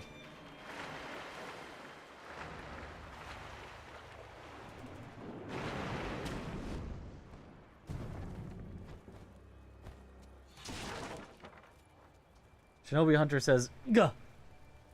Are death blows from the front faster? For Shinobi Hunter specifically, the death blow animation itself, I'm not sure if it's faster or not, but the time until he's vulnerable again is shorter. If you death blow from behind, you stand up very quickly, but he stands up very slowly, and you have to wait that out to hit him again. Whereas if you death blow from the front, he's vulnerable pretty much immediately, and you can just send the next mortal draw.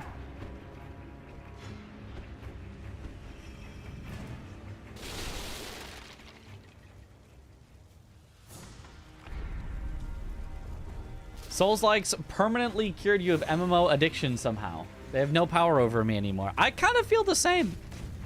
I mean, I could still go maybe for playing an MMO a bit again. Possibly at some point. But I have no urge to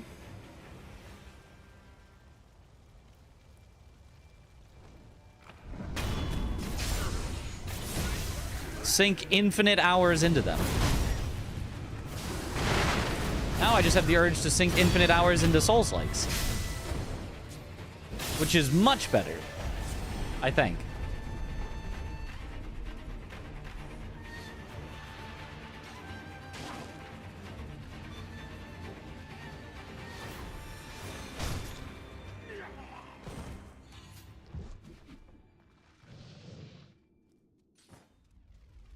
WoW for a month one time that cured your interest you had in MMOs.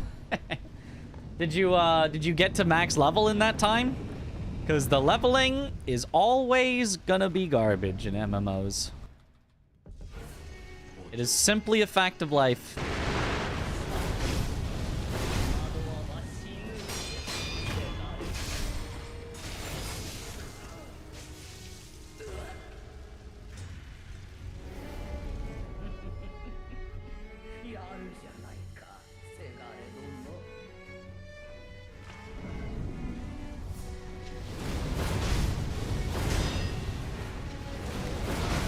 Beautiful. It's level 60 or something. Was that max at the time? Because 60 has been max at some points in WoW's history, but not at all times. Leveling being a chore rather than just the thing you do over the course of your playthrough has always bothered me. I mean, it's supposed to be the thing you do over the course of your playthrough. It's just the what people, not everyone, what a lot of people really like about MMOs is the difficult group content. I mean, so other people like the RP, other people do just like the leveling, and they'll just like, once they finish leveling one character, they'll just start leveling another and not engage with the end game at all. Everyone plays it for different things. But for the people that play it for the difficult stuff at the end, it's a chore because it's not the reason that they're playing the game.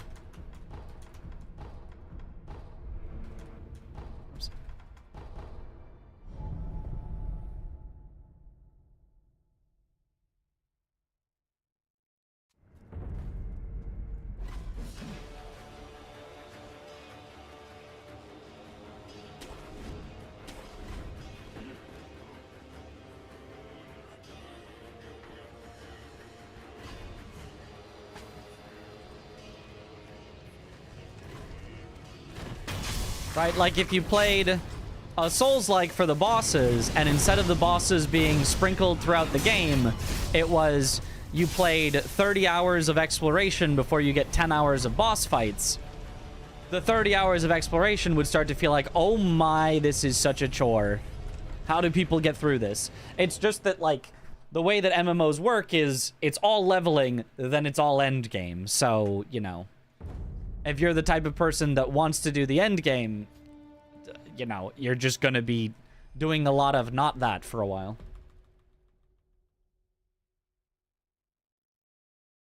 "30 hours exploration remind me to have to play Expedition 33. Ah.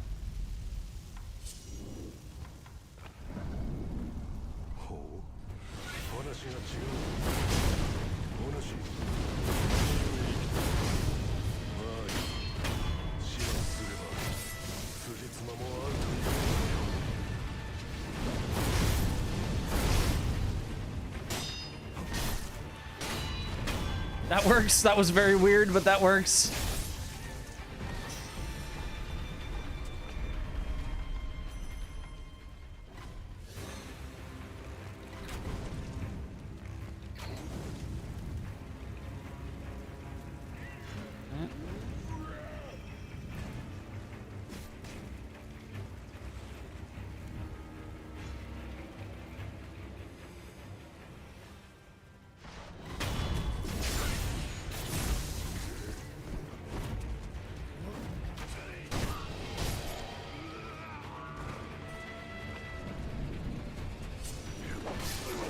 Really? He made it up before I could firecracker? I don't know that I've seen that before.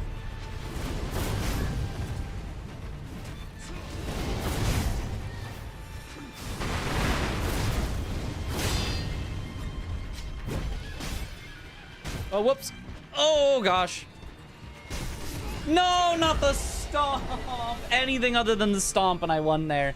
Anything else. Oh, even the other stomp I would have won. That was the only thing that got me. Ah.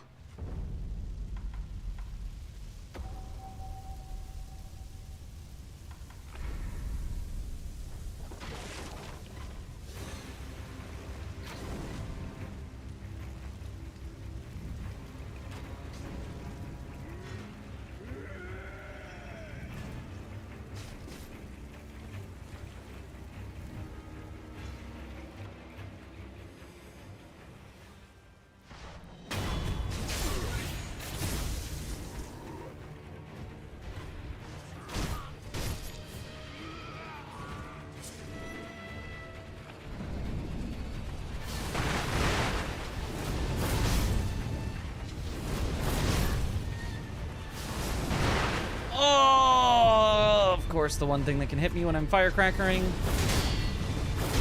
All right.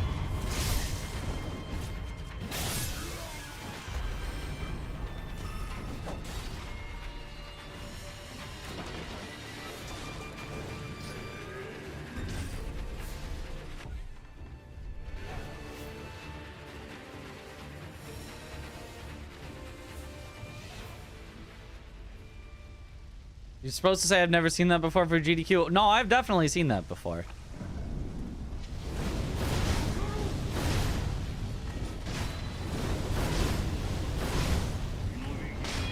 But actually, the Maybe I haven't seen the Lone Shadow hit me before I can do anything before. Actually, maybe I haven't seen that before.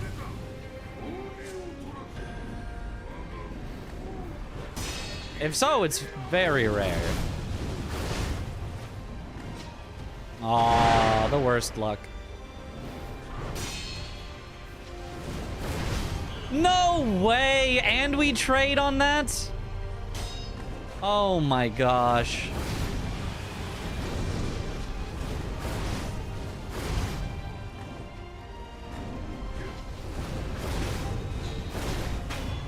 Wow, that luck could not have gone worse.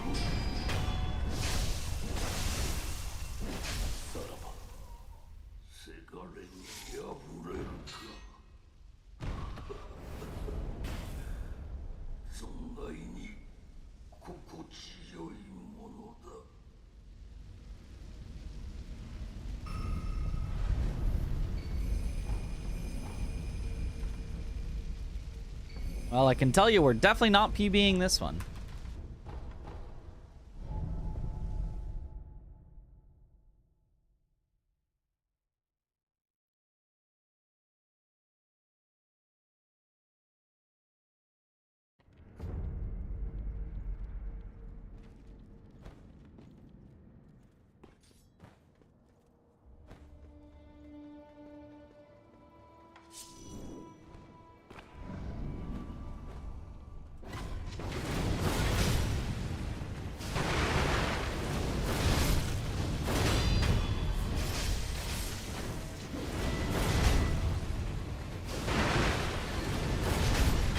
Nice.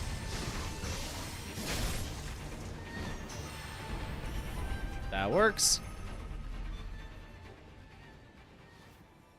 Mortal Draw is so unbelievably busted. I love it. It really is. It's very, very, very good.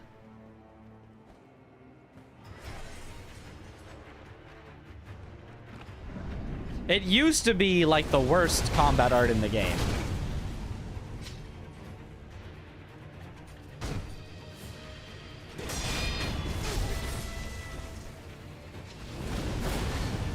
What?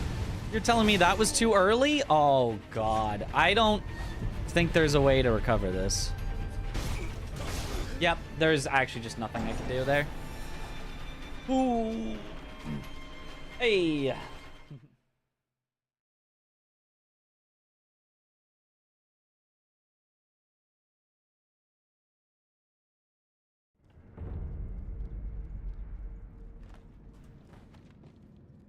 Well, nothing quick I could do, I should say. Trying to do anything quick was a guaranteed death sentence, and I tried to do something quick, so...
You made the right choice.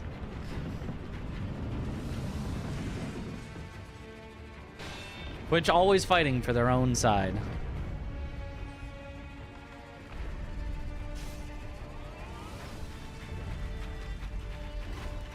What?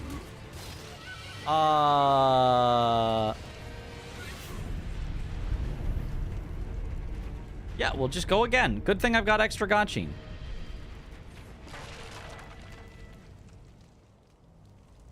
Oh, actually, I didn't even need extra gachi.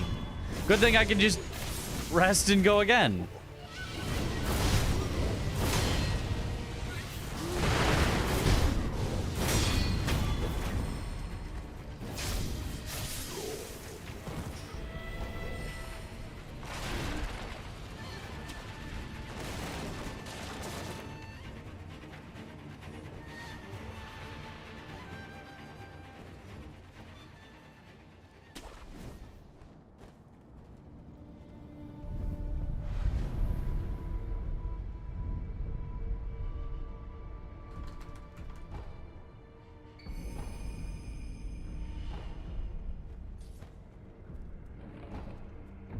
Let's go again. Great live advice. Yeah.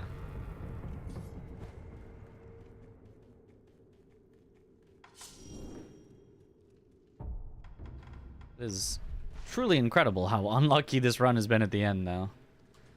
The beginning had the one big mistake, but then was otherwise, like, really good. And then the end has just been just awful on everything.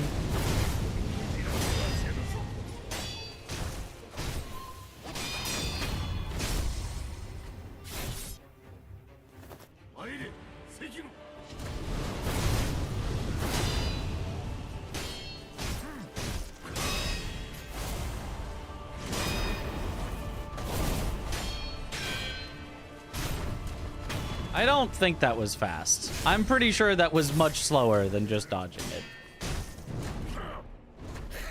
But oh well.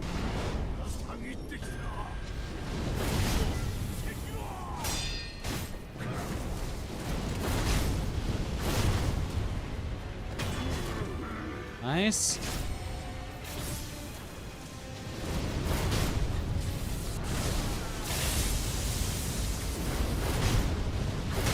Still, fastest possible phase 2 and 3.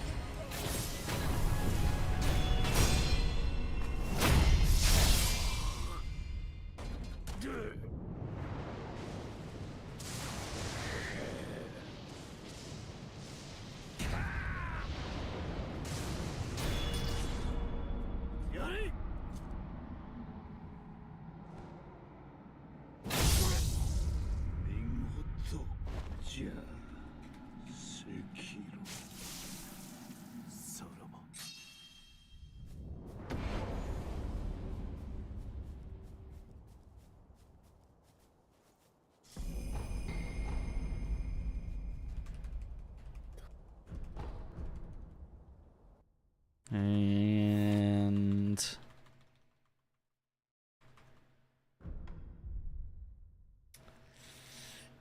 yeah, 120. We still have so much left to do.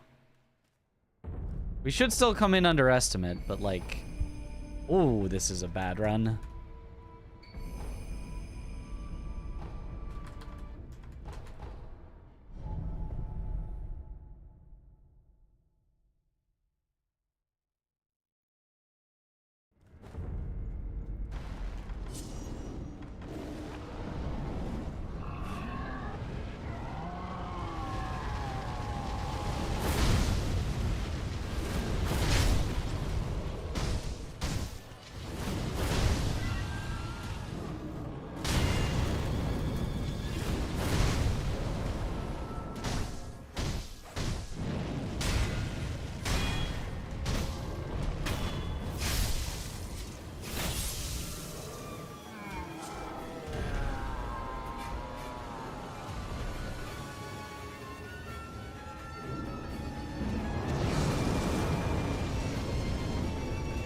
Not the far jump for no reason. Oh, man.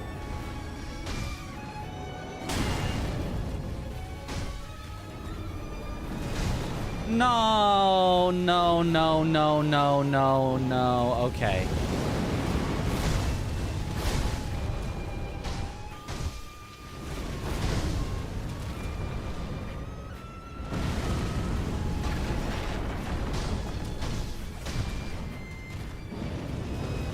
Good luck, bitch.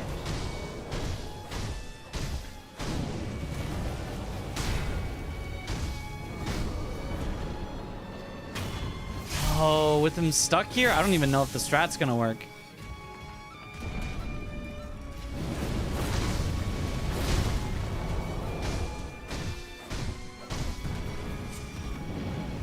Okay, it is.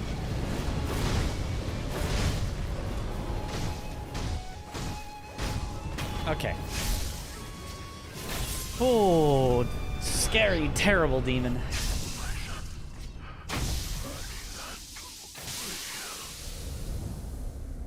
I apologize to YouTube chat that I cannot see the YouTube chat messages right now. My multi-chat is broken.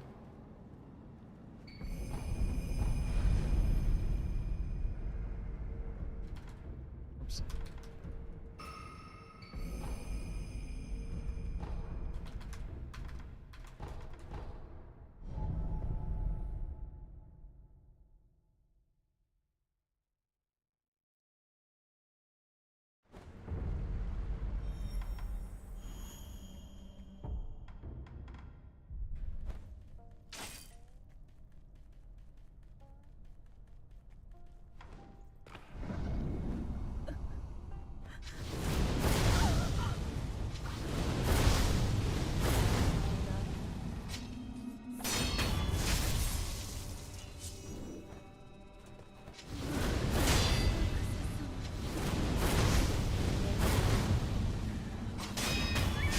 Okay, not a good Orin, but...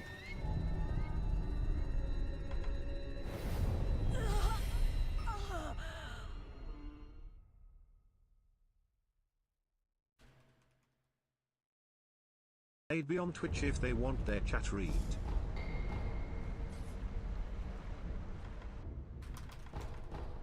Or not.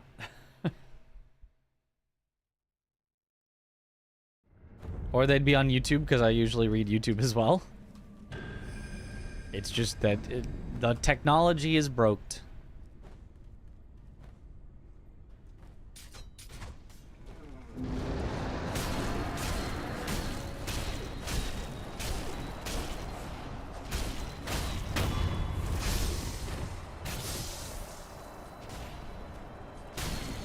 Nice.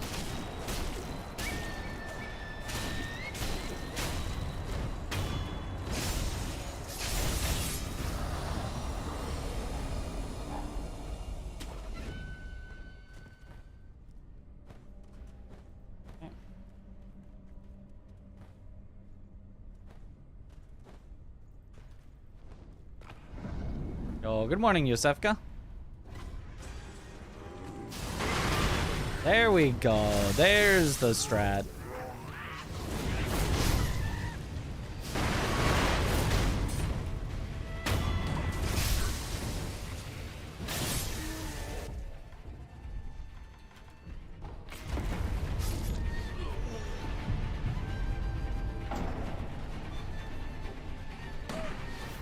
Oh, we've been doing well today. How the run's been so far? Well, we don't know about this one yet, but we know that it's awful because we're already at 125 and we haven't finished yet, so...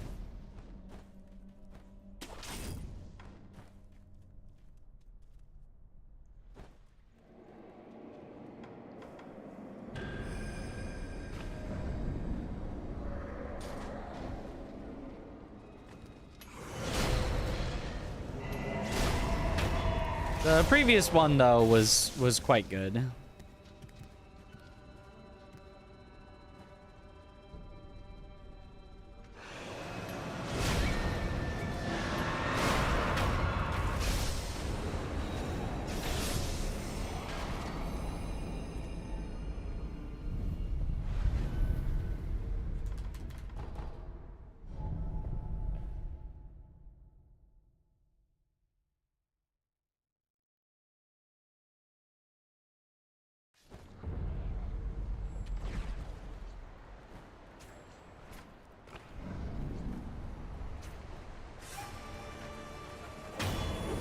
Perfect.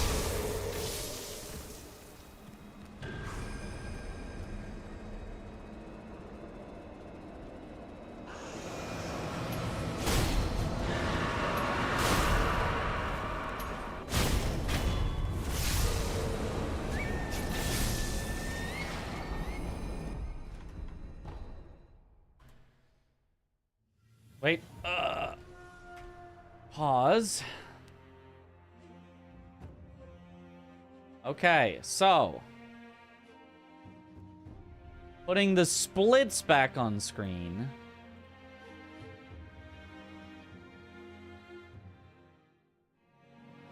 It was a 1:26:36, which was plus about 5 minutes. Okay, and you know, it's still 3.5 underestimate, so whatever. Fresh. It's in time for get to work, indeed. All right, I have now refreshed the multi-chat, so it should be working again, but who knows for how long? Who truly knows for how long?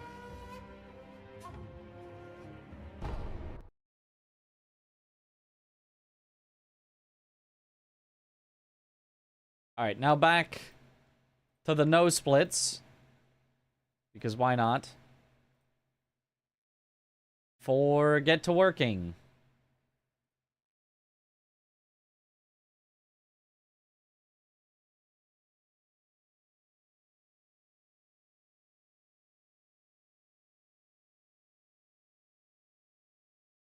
The YouTube commenters are here.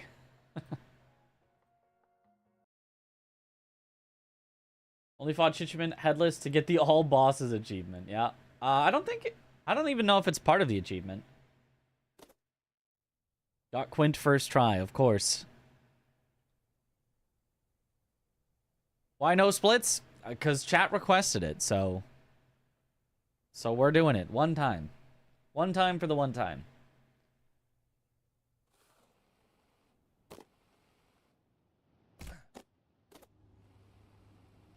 It is also kind of practice for SGDQ. You gotta just power through no matter how it goes. Although we always have splits for get to work because it's built into the game. So we would have that at GDQ. Or maybe we wouldn't. Maybe we would turn off the full splits. Hello YouTube chat. Bet you can't do this in YouTube. YouTube.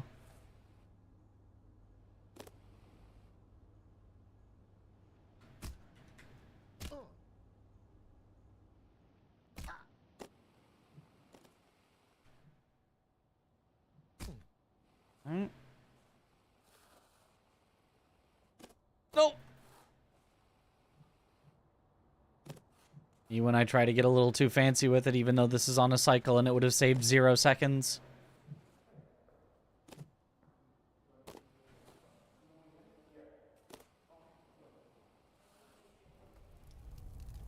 And instead lose an entire cycle because of it.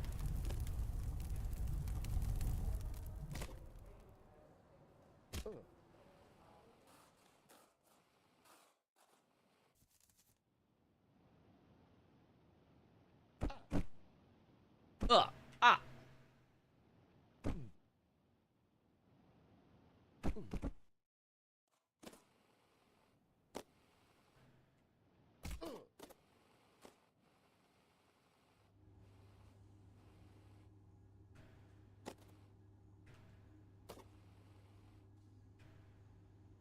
Oh, man.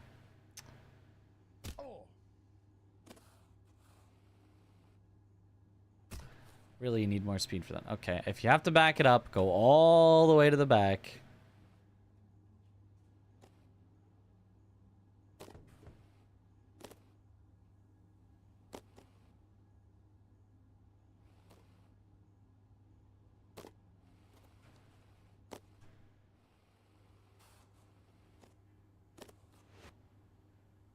Oh!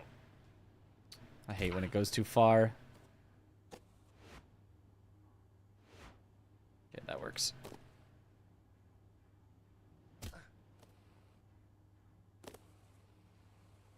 Why does that not work? Where did my speed go? What? That should have been enough and then some. Alright, whatever.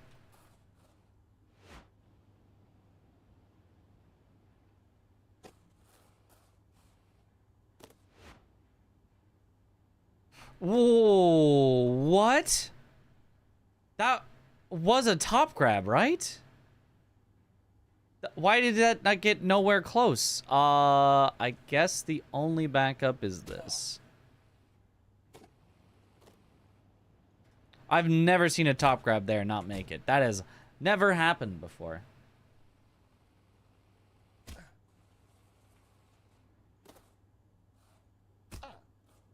As they say on the GDQ.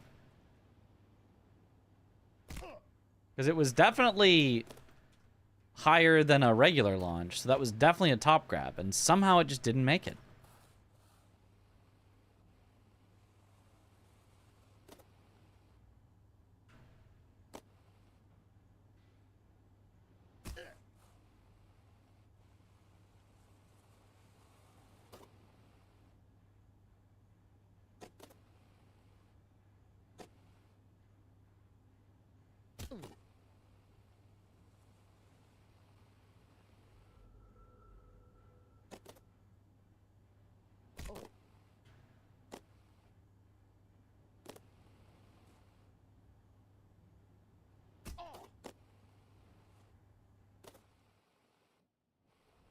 Okay, well, whatever.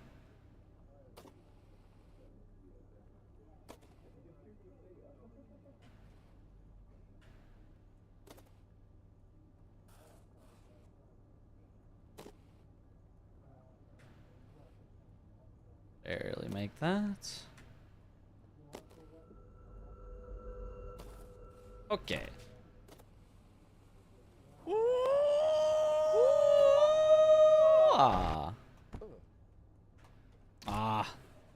Couldn't quite flip up. Was a little too underneath. Oh, didn't get the bounce.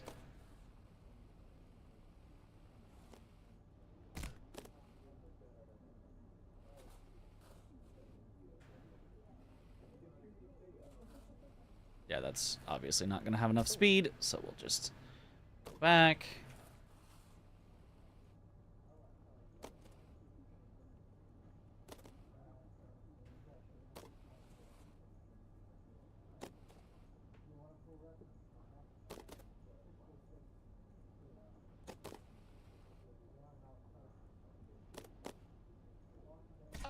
Nice! Good end. Oh, what up, Yokum?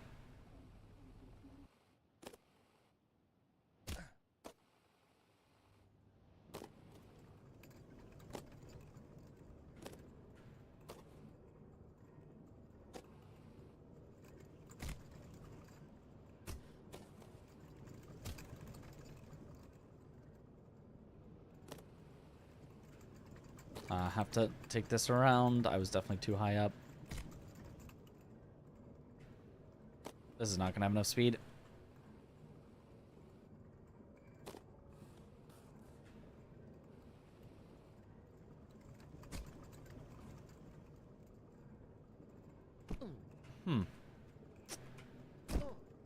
Okay. That was interesting. It didn't feel like I released it the wrong time, but just didn't have the speed anyway.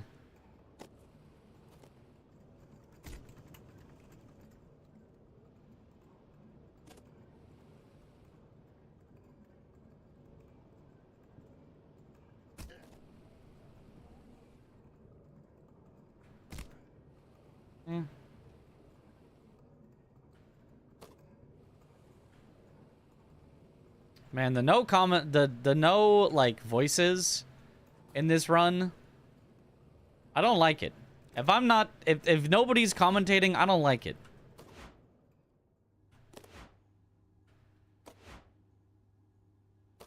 I don't like the silence.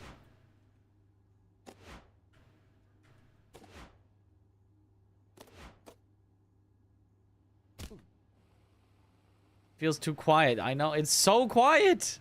There's just no background music or anything, but for GDQ, we're not going to have the voices on because you don't want to have multiple, overlapping voices.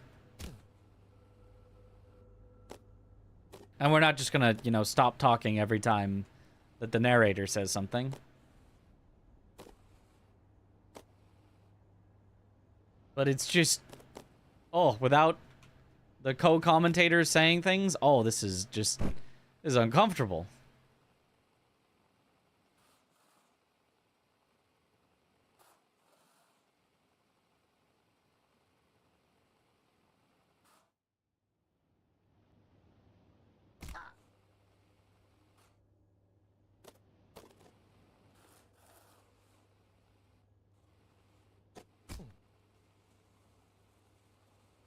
Could a mod in the Discord call make them do commentary? I don't know that the mods actually know this run. They're just here to ban chatters, not to know speedruns. Ow. Well, that's sucks.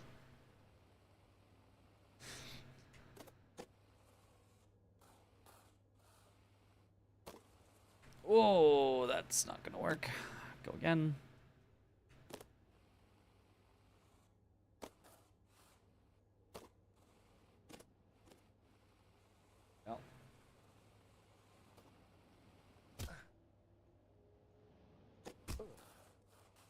We have a $20 donation from Rollerblade Enthusiast 420 that reads oof, o, ka. Ah! Ooh! Ah! Ah! Ugh! No, come on, please, game. I would just like... There we go. I just want the top grab. Please. There we go.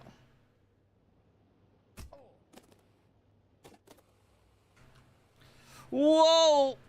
Ah, too much speed. That was too much speed.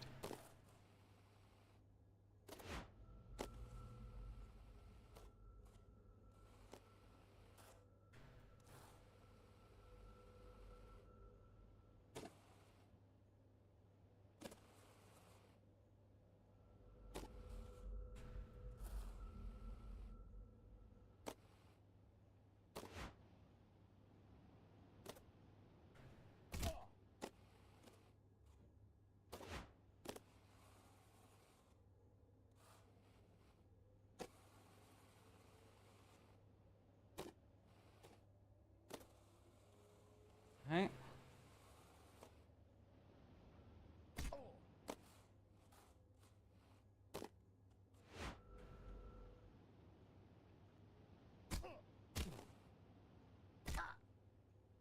Nice.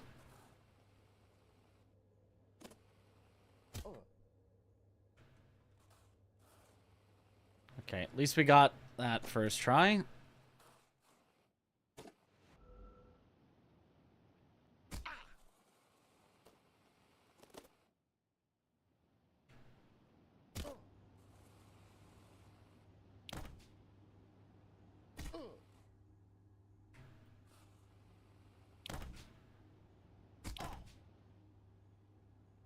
All I know is the Doinkler portfolio. That's the only thing you need to know.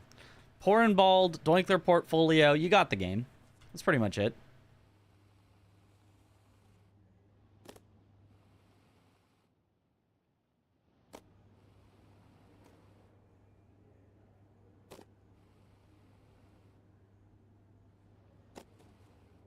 Yeah, summons really trivialize getting to work. You didn't really beat the game if you summoned hair in the get to work playthrough.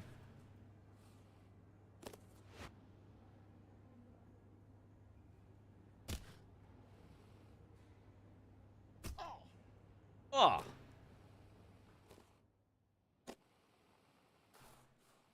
Winter time.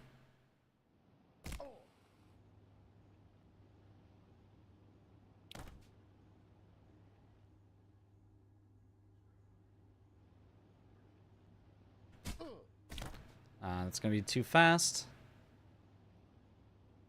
Not a lot too fast, but definitely was too fast.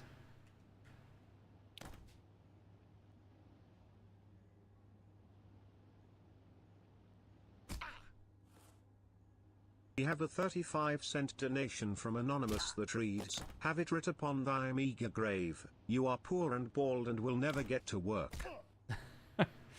I'll show you, I will get to work. I did successfully show off Quint to Steven, the developer.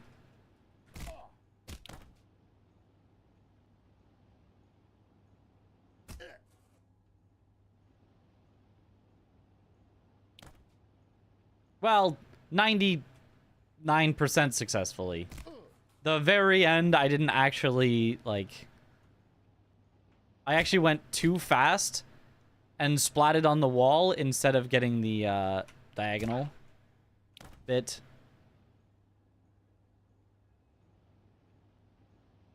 But it was close enough that I was able to point and just go, yeah, so it should have done this. Before then showing off the backup.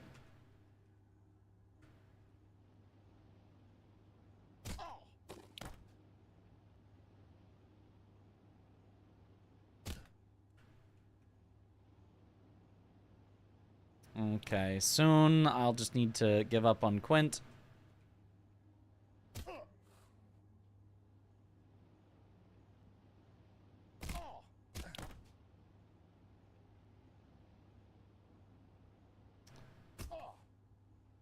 Not what we were hoping for. Oh, God, and I can't even make it back?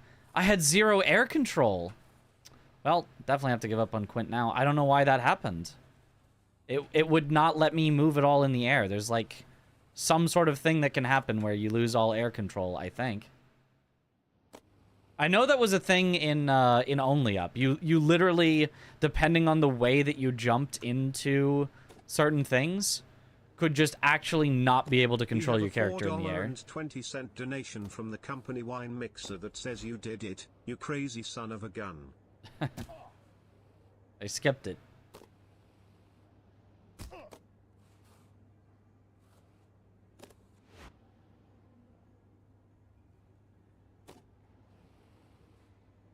Okay. Backup time.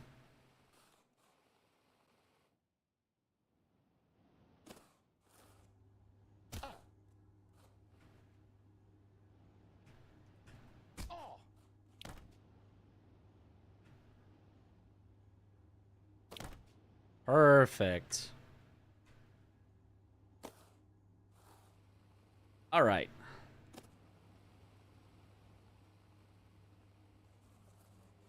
Despite your quench, haven't hit it. Oh no.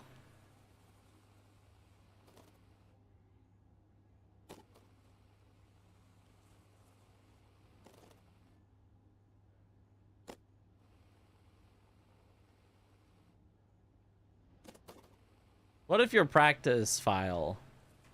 Because this does actually happen in Sekiro. What if your practice file is... just affects how things are, and it just goes differently in practice file than in real runs? Because that is literally a thing in Sekiro, where depending on exactly where you have your practice file set up, when you load in, you will get different RNG than you would in a real run. Did you quint in PB? Yes, second try. Hooray! 143.39. That's alright, I suppose. That's alright, I suppose.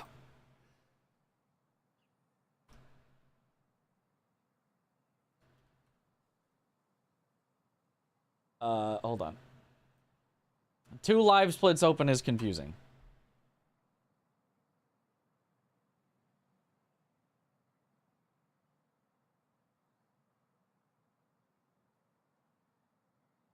Okay, there we go. And edit layout. And why does turning off the voices also turn off this at the end? Because look, if you look in my audio settings, the only thing I have off is the dialogue volume. Sound effects and ambient are there, but there's no, like, separate music volume. So, you just don't get the music. They're not separate. Got 1602. Ah.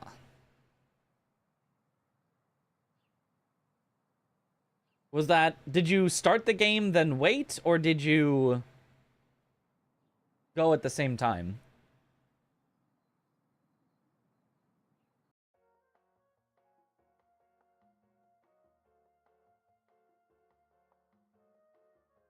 One at the same time had no faith in yourself? No, come on. You got this. I mean, you didn't have it in this case. But you've got this, generally.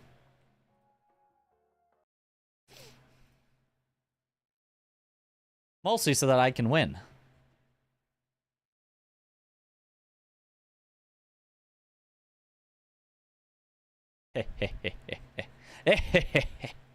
Alright, I'm thinking probably one more run through. And then we'll end a little early tonight, because again, I want to make my sleep schedule not too late. And I need to get laundry done tonight. So, I think one more. We go one more. I can probably try to do commentary again for this one. I wanted a break with that second one, but we can probably do commentary again on this third one. When is the GDQ run? It is on Sunday the 6th. So it is... It's coming up! It's coming up! What is multi-speedrun? We are literally doing 2 speedruns back-to-back. Sekiro and Get to Work. Back-to-back.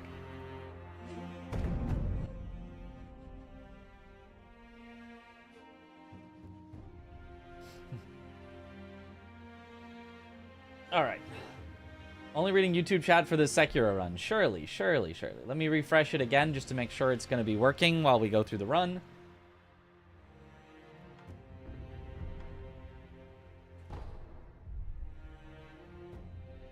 Okay.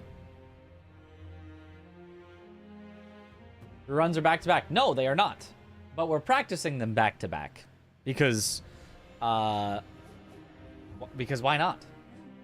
Makes more sense to me than practice all of one, then practice all of the other, then practice all of one. We're just going... We have one centination from Ted that reads, have it writ upon thy meager grave, fired and replaced by Ted. Last of all C-suite middle managers. Ted. Alright. Here we go. I improved it. Hydrate. It probably then shouldn't be have it writ upon thy meager grave, right? It should be have it writ upon thy meager firing slip. Something like that. Oh, Ted's just that vicious.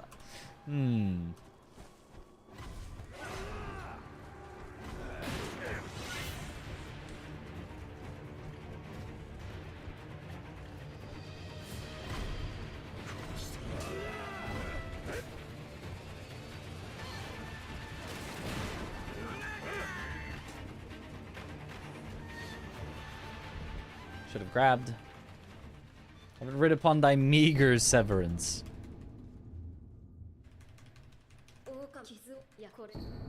Well, it was supposed to be the guy on the kite flying in. I hope you liked my impression. It was good.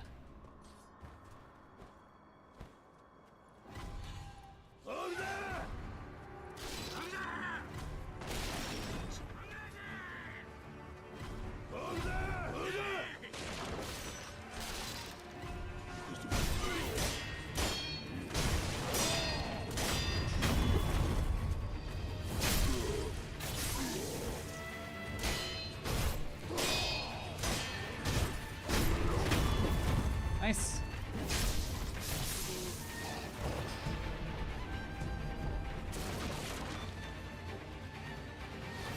Okay, this time I get to know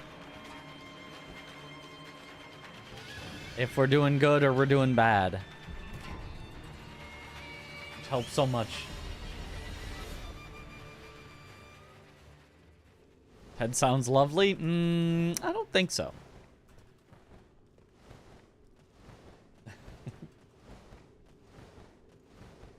Oh, I said I was going to possibly do commentary for that one. This one. Am I? Am I doing commentary?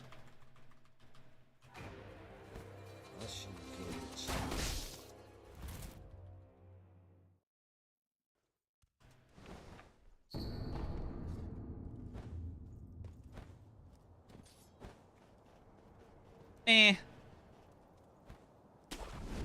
I guess I'm not. Unless anybody has questions, then I'll answer them in way too much detail.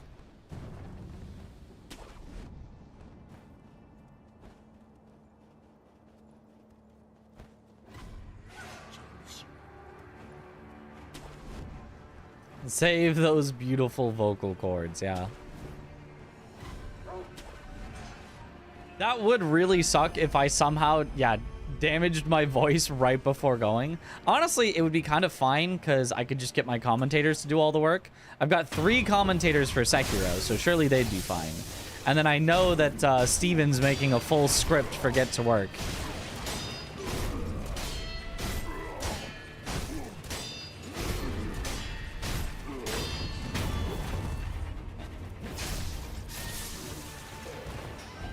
Doing commentary for Bloodborne and Monster Hunter Bingo. Hope that helps. Thank you.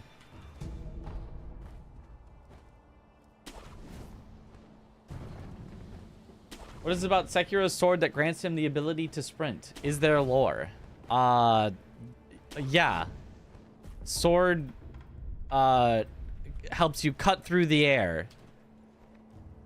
So you can go faster. Without sword, the air pressure is just too much to overcome.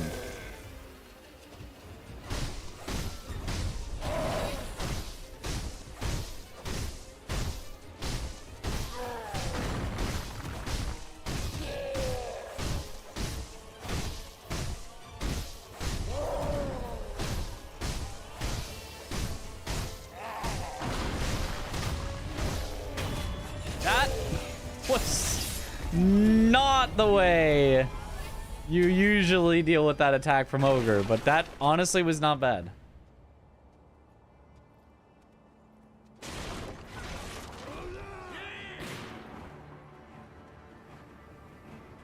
Watch your GDQ call with the boys. I don't remember Anvil Hammer melting bosses like cheese.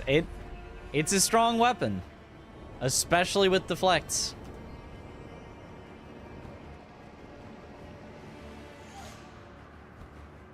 How did this idea come about? The multi-speedrun? It's because both speedruns got accepted to Summer Games Done Quick, and so I need to practice both of them. So might as well. Back to back. Oh. Surely we're fine now. If you're a little slow, the snake doesn't get you.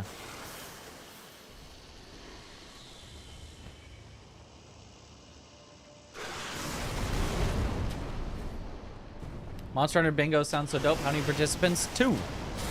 Captain Domo versus Blanks. I don't know how much the both of them have practiced for it. I don't remember seeing them, but maybe they practiced today. If they're practicing tomorrow, I need to, not need to, but I would like to watch them and practice commentating on what they do. They'll also, well, they can't really practice at GDQ because Blanks is gonna be there like the whole time, but Domo is like arriving day of his run and like leaving day of his run or something. He's barely there.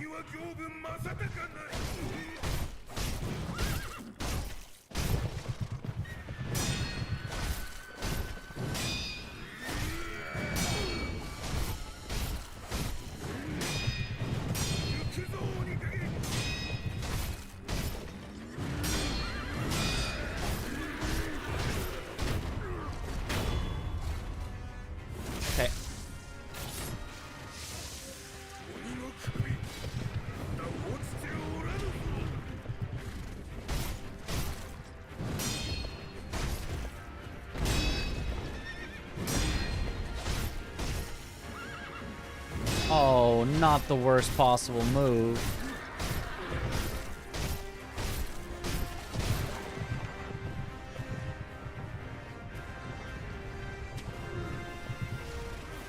And he ran so far away. Darn, awful Gyoubu. But nothing I can do.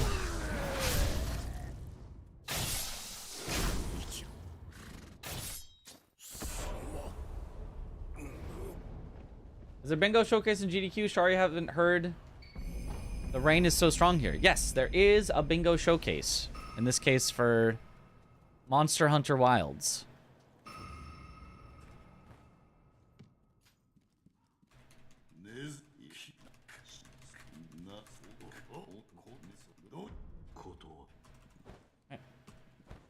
Domo not hanging out, yeah.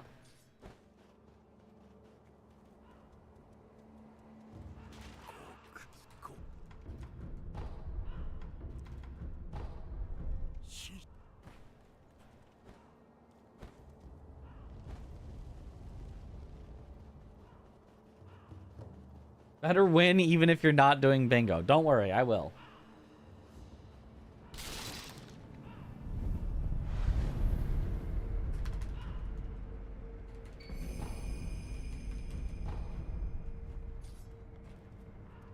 Yeah, 15 seconds lost on Gyoubu. Oh well.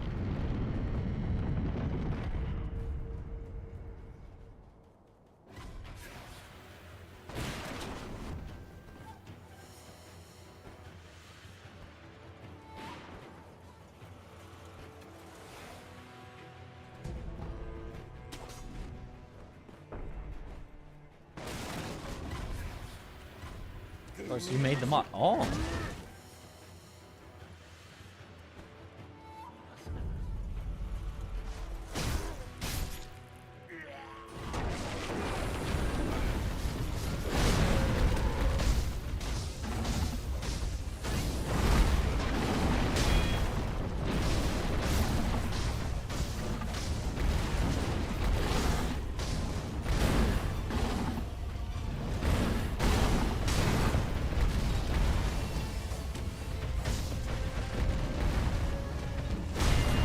Okay. Just the worst bowl of all time. It's fine.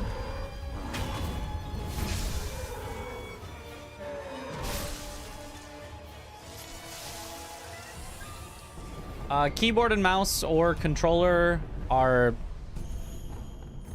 Oh, I didn't see the ceramic shard. Oh, it's fine. Oh, it's just more time loss. It's just more time loss. It's just preference. There is no advantage whatsoever to controller.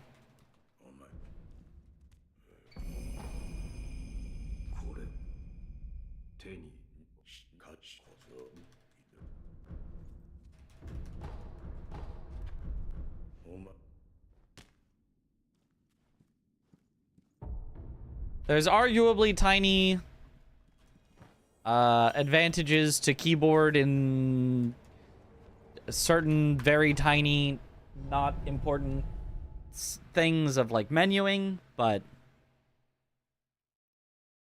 realistically there is no advantage to either. Whatever you like, you use. What about steering wheel? You know, can't say I've tried it out. Maybe it's the secretly overpowered control method.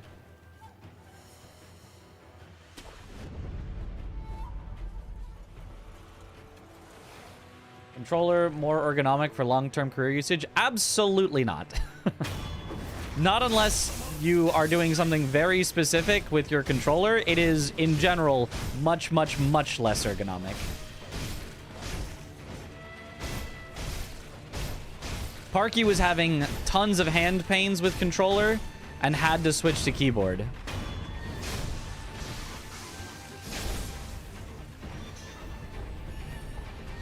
Like, if you can, you know, set up a controller with paddles and you get just the right controller and you don't have to claw at all and you can make it fine.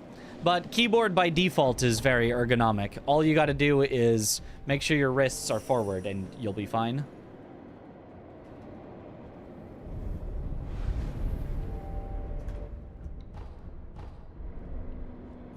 There's a reason that for a lot of like fighting games, the box style controllers have become a lot more popular, which are basically just keyboards with a limited number of buttons. Not exactly, but close enough. because they are so much more ergonomic. They have other advantages as well.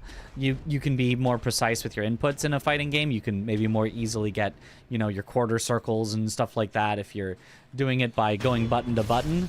But also they have like literally saved people's careers that otherwise their doctor said you cannot do this. Your hands will not work for the rest of your life if you keep doing this. And then they switch to like a box style controller and they're fine. In general, the flatness as opposed to the put your hands around the thing is way better for your hands. Find it hard to dodge with WASD? You know, it's practice. It's comfort. Too many claw grip tricks and speedruns, yeah.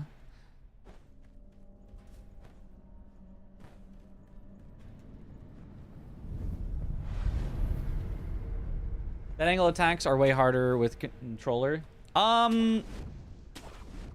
Supposedly they can be easier. Supposedly, like, because the stick like flicks back, so all you have to do is like go back and then release it, and then like it flicks forward enough or something. There was some way that Holm has been describing that theoretically it might be easier to do on controller. I don't really believe it. I think just tapping S and W is probably easier, but at the very least they're like pretty much identical.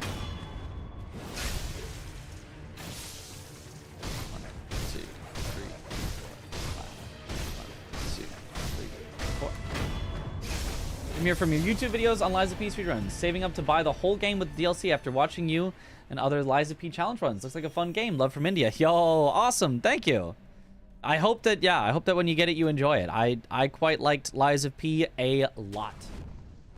Talking about a hitbox. Hitbox is one such maker. There are other box-style controller makers, but yeah, like a hitbox.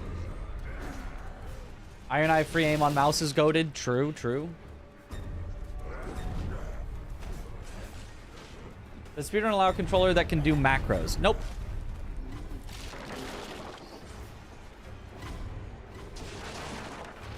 Whoa! Oh, no. No, no. I don't think there's any way back up. Wait, there is! Oh, gosh. Okay. Well, now at least I know that backup. But that was a ton of time wasted.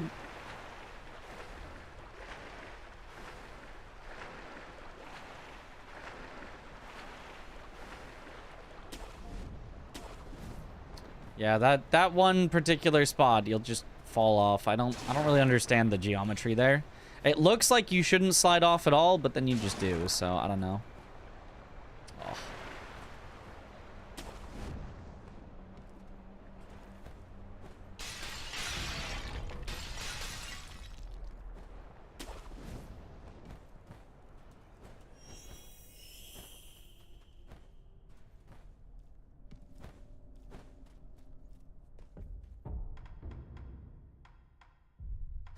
Oh, the ceramic shard does get in the way, but only for this. Every equip from here should be fine.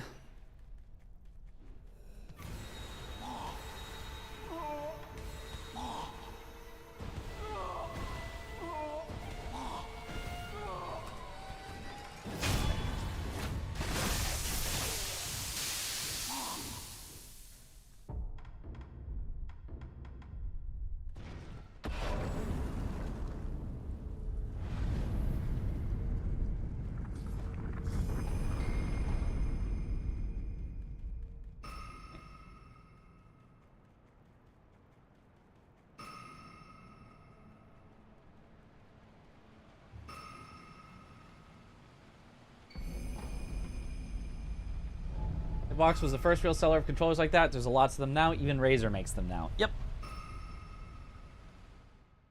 Yeah, 20 seconds lost. Darn. Will Sekiro be no hit? No. It will definitely take many hits.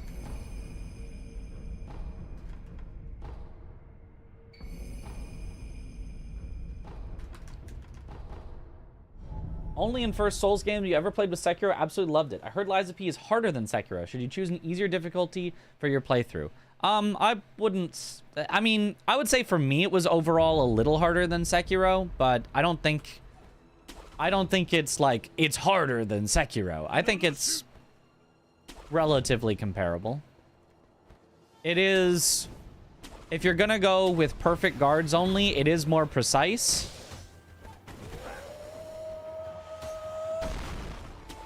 Which kind of sucks, but... Nice. There we go.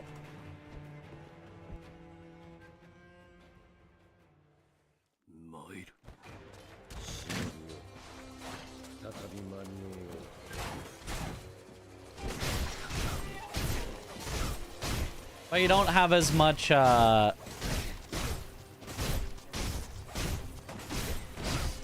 you need to worry about. Like in Sekiro, you need to worry about if it's, a sweep, a stab, a grab. Lies of P, you could just hold block and, you know, the only thing that would ever get you is grabs. There's still grabs, but... No sweeps, no thrust attacks. You can pretty much guard everything, and then occasionally a boss will have a grab.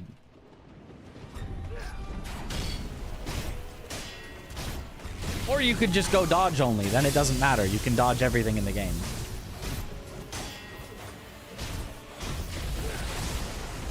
Okay, a double lightning, but the first lightning slid me so far. That was not actually great.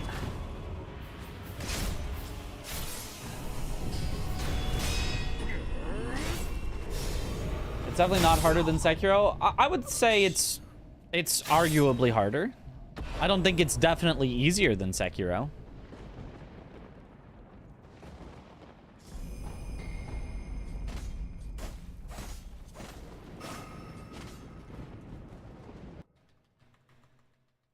I'd say that both are quite difficult on their intended difficulties.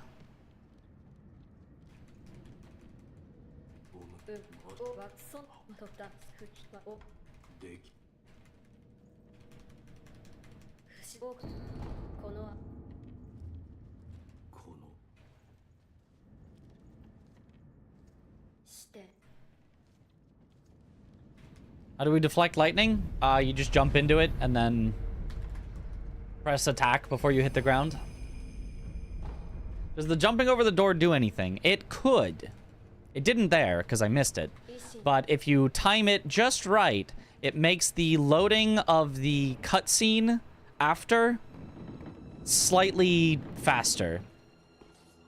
Which does not matter for in-game time because all loads are taken out of the timer. But for real time, it's slightly faster. Yo, what up, Blanks? Have you and Domo practiced Monster Hunter Wilds Bingo yet? If you guys are planning to practice that at some point, I wanna watch. I wanna learn the ins and outs, the secrets.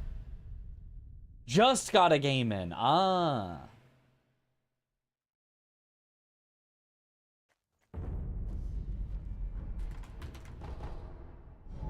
Today, not just now. Yeah. Yeah, if it was right now, that would be, that'd be late.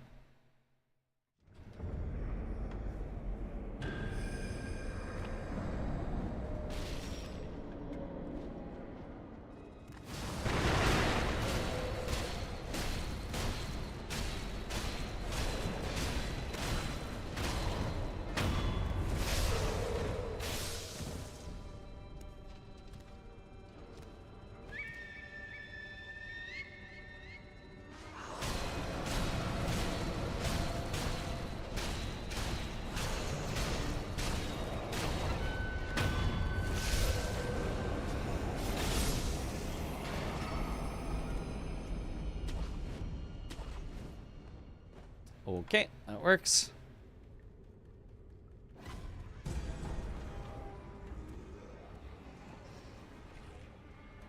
Lies of P also has the Elden Ring thing where you can make yourself OP and trivialize bosses with consumables and certain amulets. Yeah, Yeah. I mean, I don't think that's the way that most people will play, but that is true.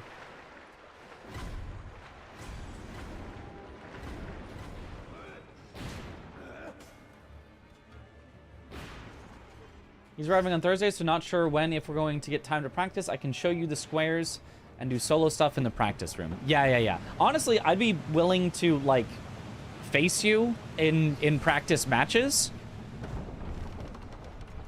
as well to learn at some point. Like, if you need someone to... Jal would probably be a better... 1, 2, 3, 4, 5. A better practice partner, but... If you wanted someone to practice and I wanted, you know, someone to learn, I could potentially do that. Maybe with some sort of a handicap to give me a chance. I don't know.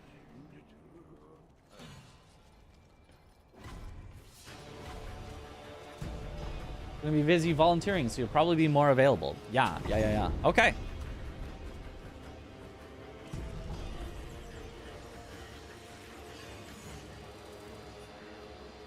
Or if not a full, like, practice match, if that doesn't really make sense, at the very least, like a,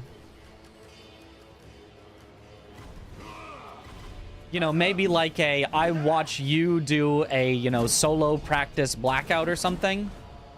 And then, you know, maybe, you know, I play and you, like... go through, okay, you know, a strategy here might be to do this, and I go, oh, and then I, like, do that or try that or something. I don't know. Maybe that would take too long if you're trying to teach me every square, but random ideas. Could come up with something where you get practice and I get practice.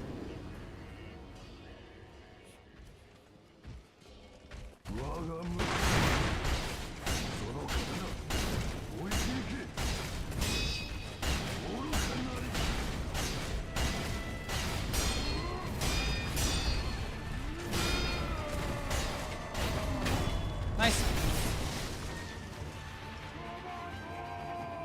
That angle stops them from deflecting. Yes.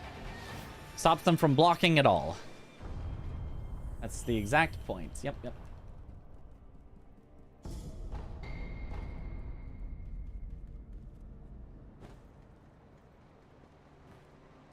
point to specific points in the Bloodborne run where you need you to take over. Will do. Yeah. Like... even if you needed me to take over for the entire run, I would got you. I would have you. Like, I basically took over for the entire run for Bubzia's blindfolded Breath of the Wild, and that has, like, a lot of explanations. But I did force him to go over the entire run for me, all of his backups, all of his plans, and I, like, committed them to memory, but I'm definitely down to do that again, so... You can let me know exactly where you do and don't want me to say things, and I will... I'll be an expert. People will think I've played Bloodborne for years.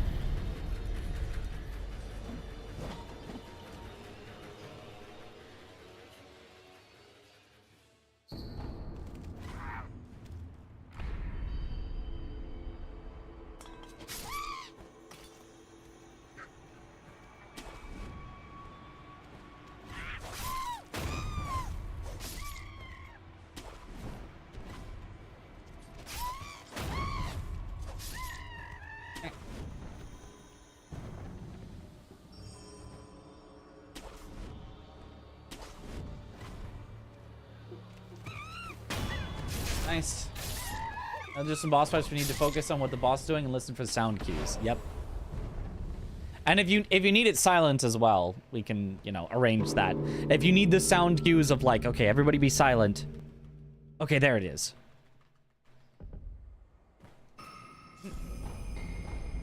Blanks is practicing hard for the Bloodborne event. Yeah. Blanks is definitely a practice grinder like me.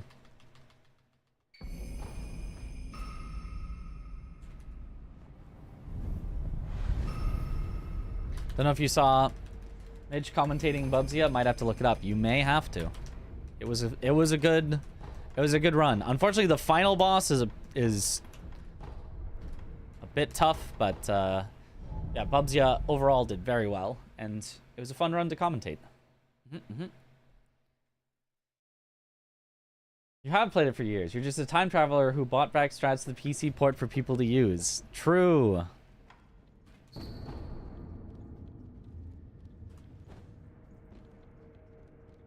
Is Bloodborne on PC? If only.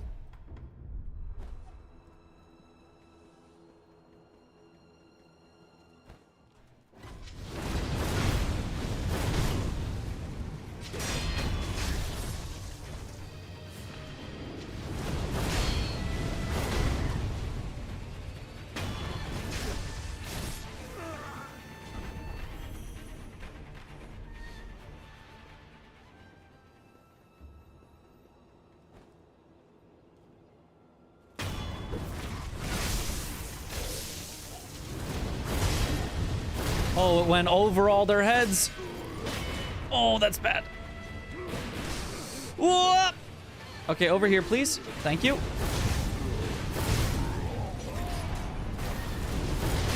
Okay. Saved.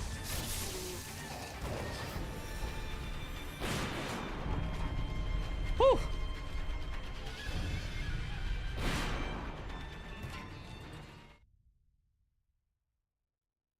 Duskblood's PC waiting room. We don't need to wait for that one to come to PC. We don't really need to wait for a PvP only game to. That one, it's fine.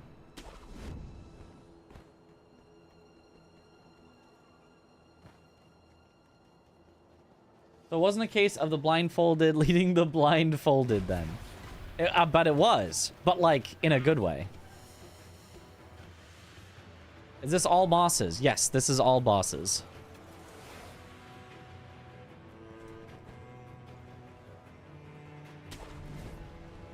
What's your favorite Sekiro boss, casually and speedrun-wise? Casually, it's Father Owl. Speedrun-wise, I actually think it might be Emma and Shura Isshin. Because, like, the speedrun strategy for it is just, like, fight them. Just, like, fight them good.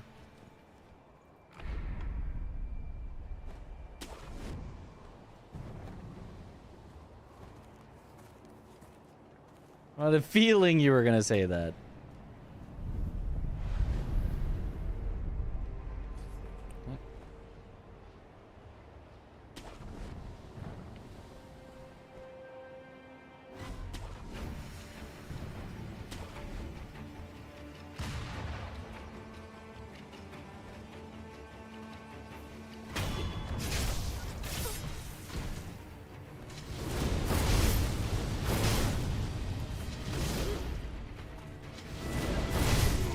Okay, well, that's not supposed to happen.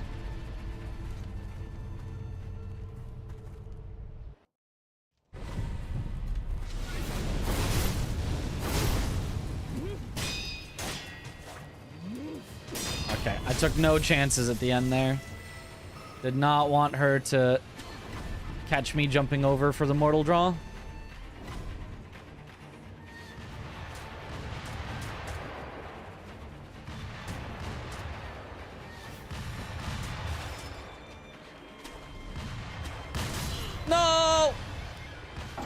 Unlucky. Well, rip.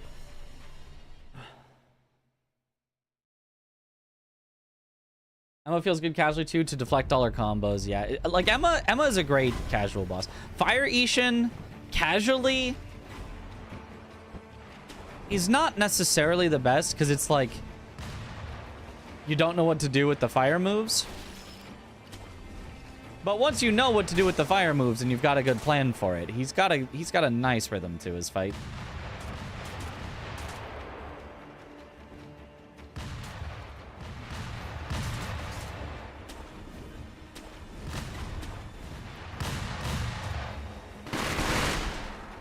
He's a little bit of waterfowl light with his one mind. Where a lot of people just don't figure out what you're supposed to do against it.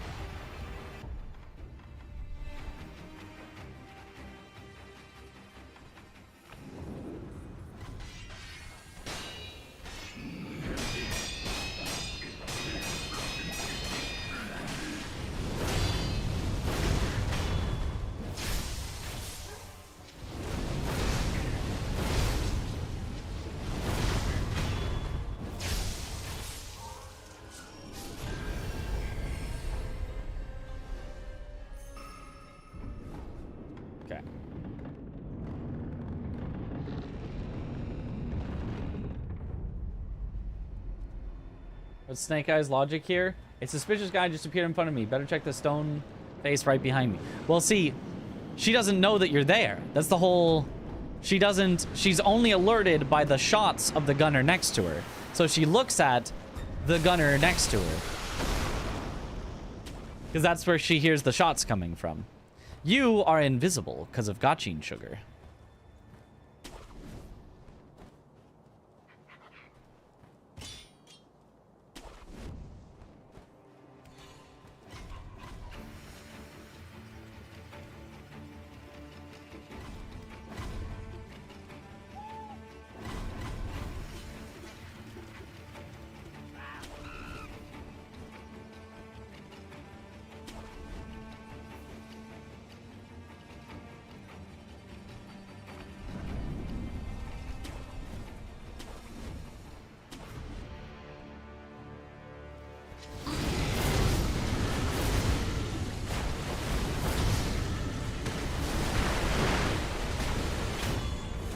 Nice.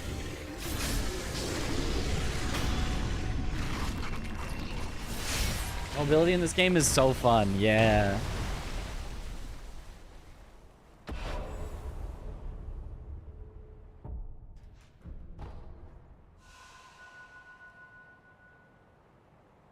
When I eat a sugar, I become more visible, not less.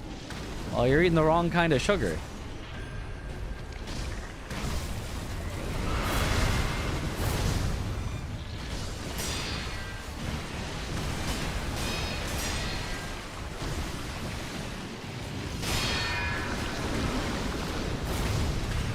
That works. Enemies in Sekiro can be alerted by sounds other than yours. Yep. It's like a full-on stealth game. Now, it doesn't give you a lot of options to make those sounds yourself to distract enemies, but sometimes you can.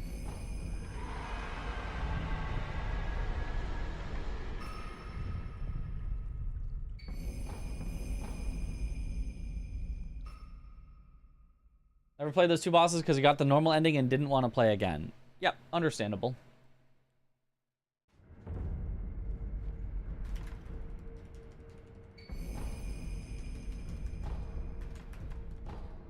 Gotta use Yash sugar more often? That's crazy. Well, yes, but keep in mind you will have half of the max health, so if you get hit at all, you're probably just gonna die. You do have to pretty much play perfectly if you're doing Yash sugar.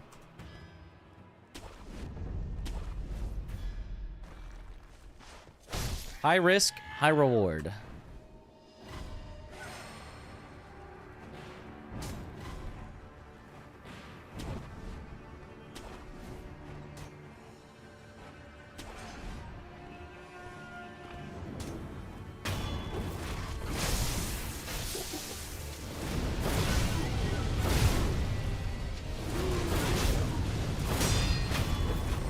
Nice.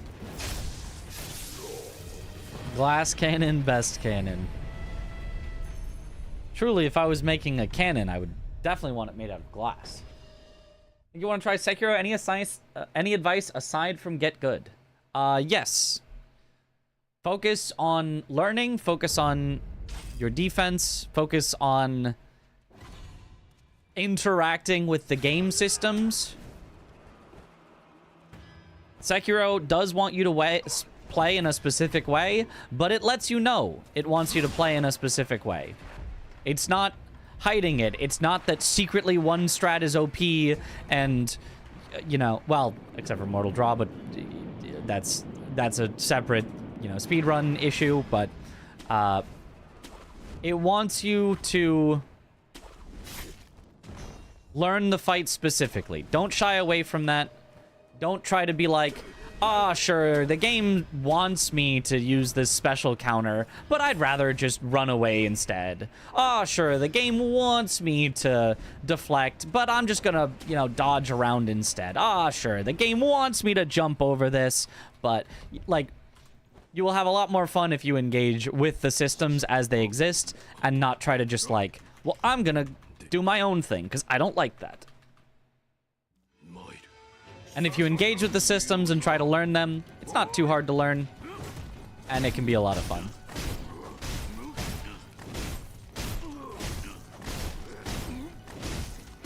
That's the big advice. And other than that, I don't really need to give you advice like level vigor like I would give you an Elden Ring, because there's no vigor. You get the prayer beads. And they have one use.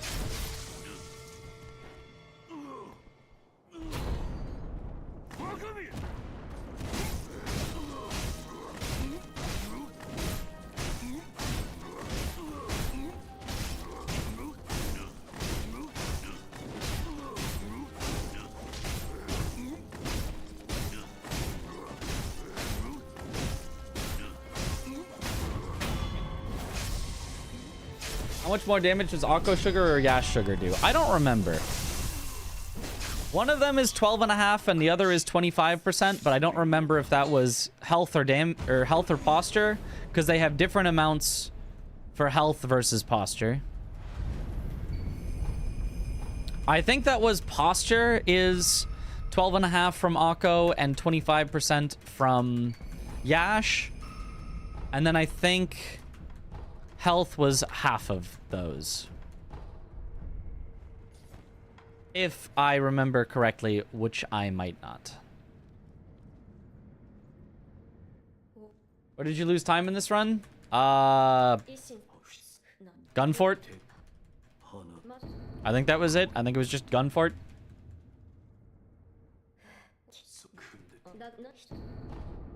Well, only big time loss.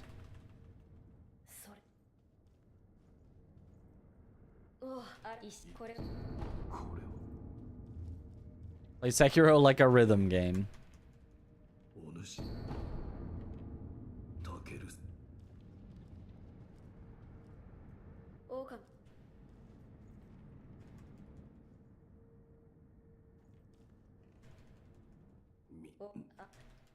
For short, get good. Yes.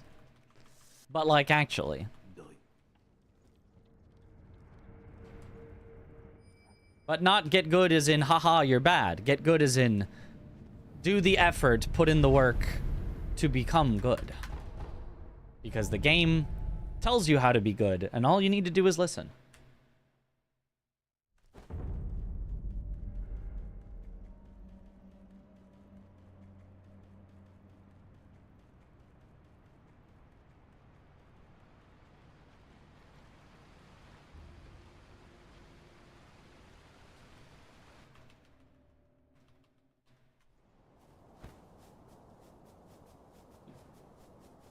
If I play Many New Game Plus, can you make Sekiro so easy?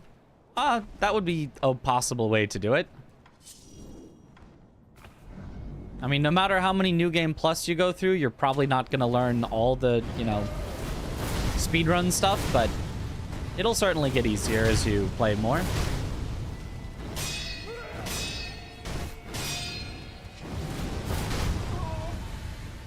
Nice.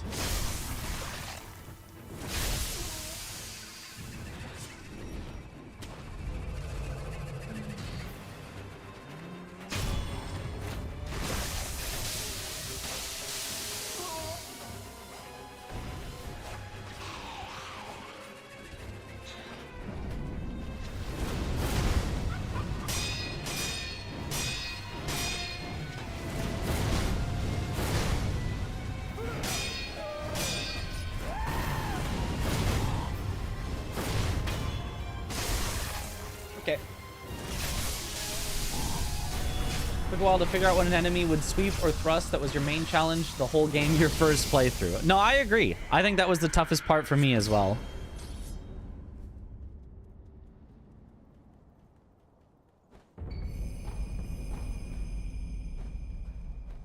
Eventually you learn that, like, most enemies just only have one of those two things. If even one of them, because a lot of bosses just don't have either.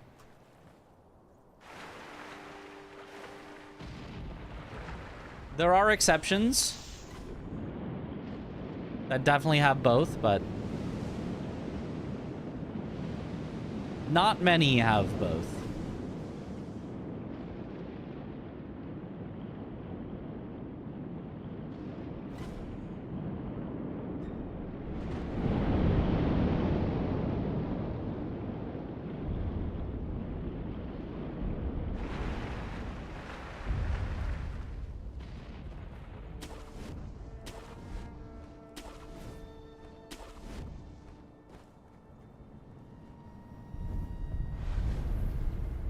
But Bloodborne DS2 and DS3 mostly Elden Ring. No, Sekiro deflecting is very appealing to you. I love the deflecting. I think in general, dodging and deflecting doesn't really make much of a difference. But the thing that I really like about deflecting is the consistency of it. If you are dodging an attack, you're at the whims of how long your hitboxes are connecting. Or, you know, their hitbox, your hurtbox, technically, but... And so there can be times where, like, basically no matter when you dodge, it doesn't matter, you're going to get hit because it's just overlapping with you for too many frames. Whereas with deflecting, all you gotta do is get that first frame correct. You get the first frame correct, you got it.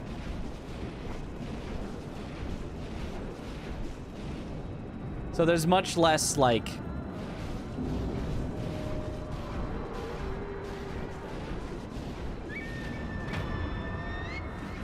Like, oh, sorry, you were actually standing in, like, slightly the wrong position, so now it's gonna do this weird thing, and now you're just, like, screwed, and, you know.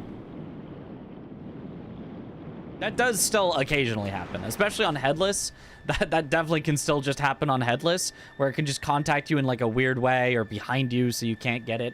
Definitely still happens. It is not a non-issue in Sekiro, but it's just, I think it's way less of the time.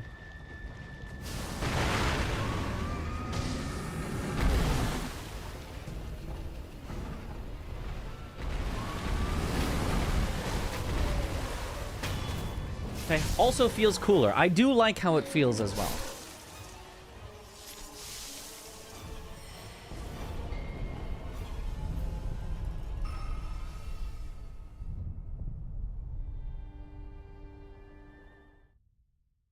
From what I read, New Game Plus 7 is the last. It's not the last, it's just it doesn't keep getting higher scaling of the health and damage. Or in Dark Souls 2 where you need to upgrade your dodge. Yeah. That one's, yeah, very silly.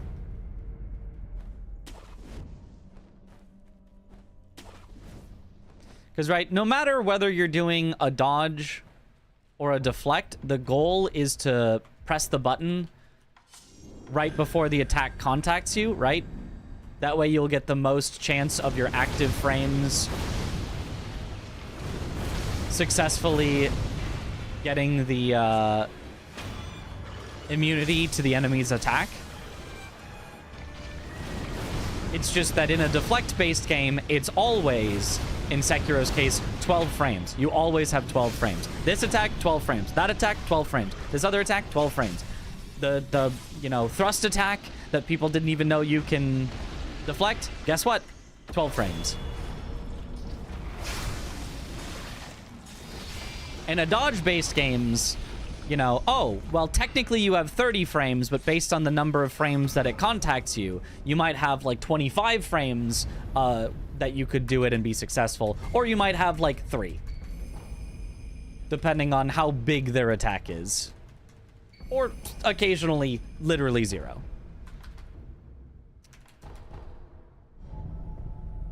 Thoughts on Perfect Guard in Lies of P? It's too strict. It's fun, it's good, it works exactly the same as Sekiro's, but it's too strict.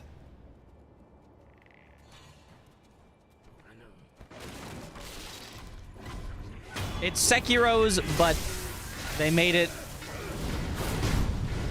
33% less active. They made it 8 frames instead of 12.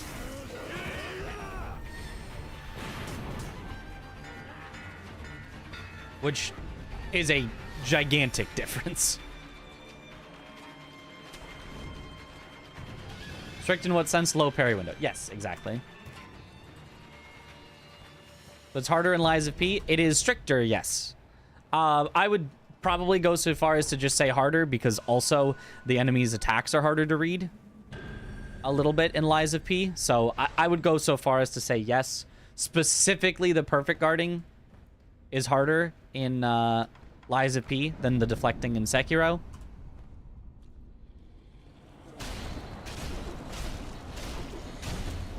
Whoa!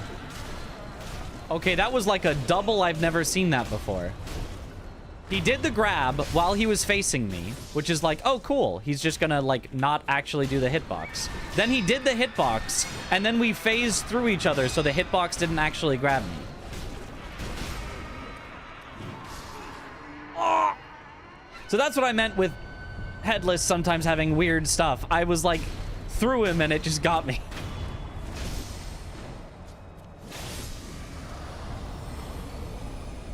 Headless gotta be the exception to the Sekiro has good hitboxes rule.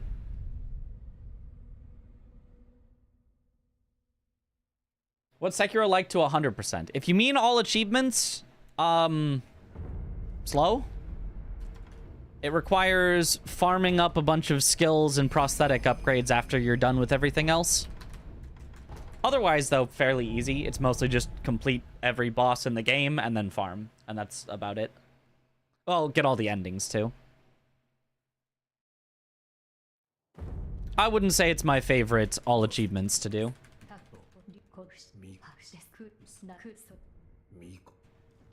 Do you have to replay? You have to get all 4 different endings, so yes.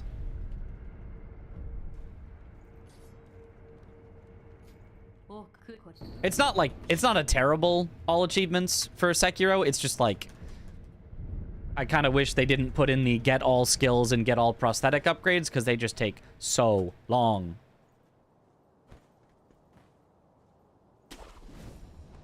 Watching you do the speedrun is really entertaining. Hey, awesome. Love this game so much. Can never be this good. You absolutely could. If you wanted to, and if you put in the time, I promise you, you could. I don't expect that you're going to, but I promise you, you could be this good if you put in the effort.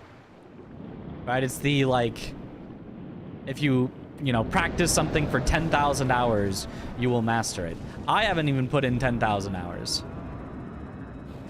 If I did put in 10,000 hours, then maybe we'd truly have mastered it.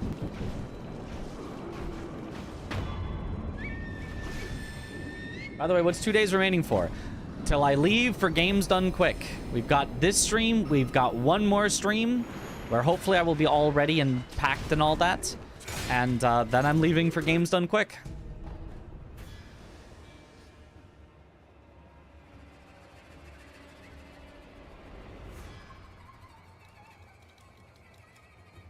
The Mitra's second YouTube account on how to speedrun? Well, we've already got some tutorials on the main channel. And we don't currently have a second channel, so...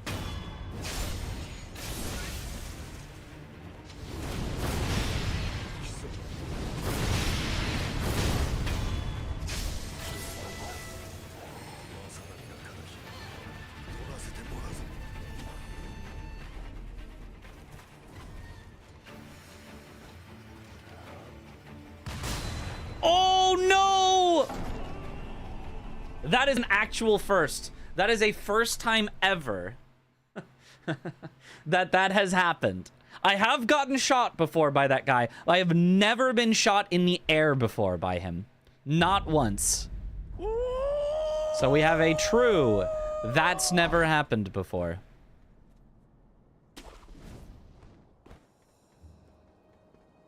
And unfortunately, means we're going to have to fight the Headless for real.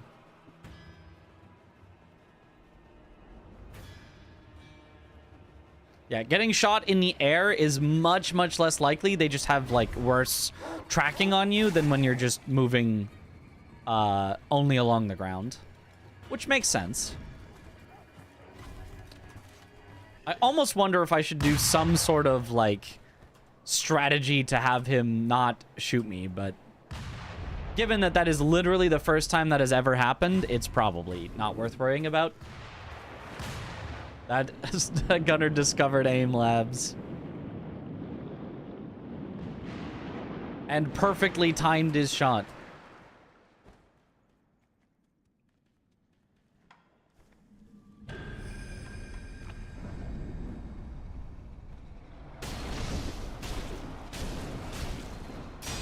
That's not good.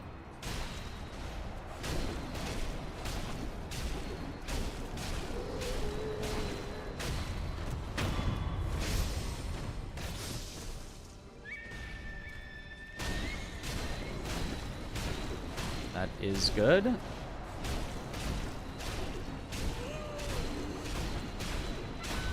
Nice.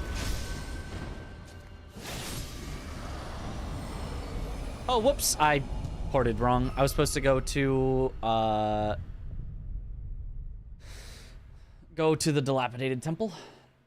900 with unragdoll and a plus 48 mm. Oh, wow. Then that was a really good end. Okay, that's fine.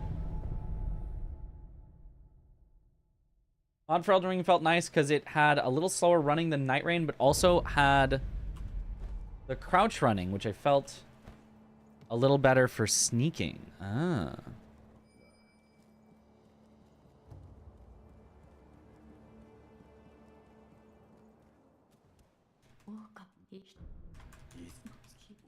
First try Quint. That would do it. I still have not gotten a true first try Quint in a run.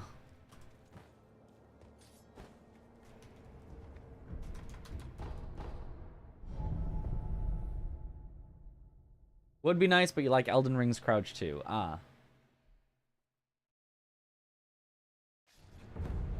Honestly, I feel like Sekiro, for me, is the perfect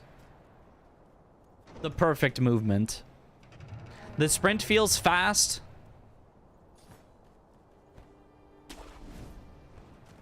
I like the way that it transitions from dodge into sprint. Feels really good. Having it all happen on press is perfect. I like the crouch in Sekiro. You're slower, but you're not, like, slow.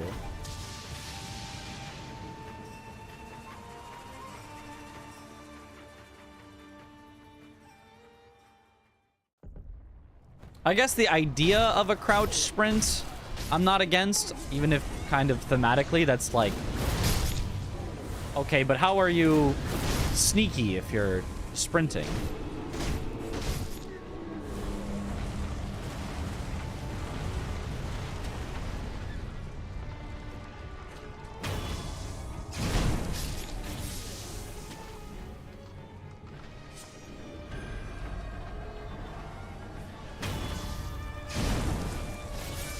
Oh no, 2 lived? That's unfortunate. Oh well.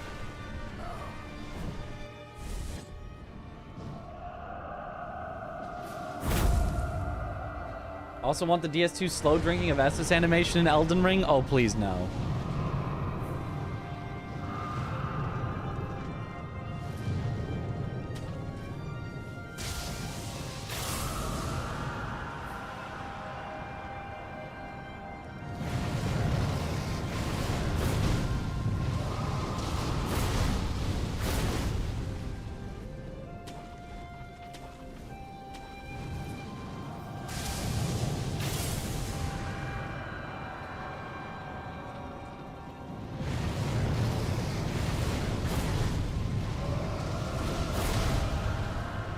Good enough.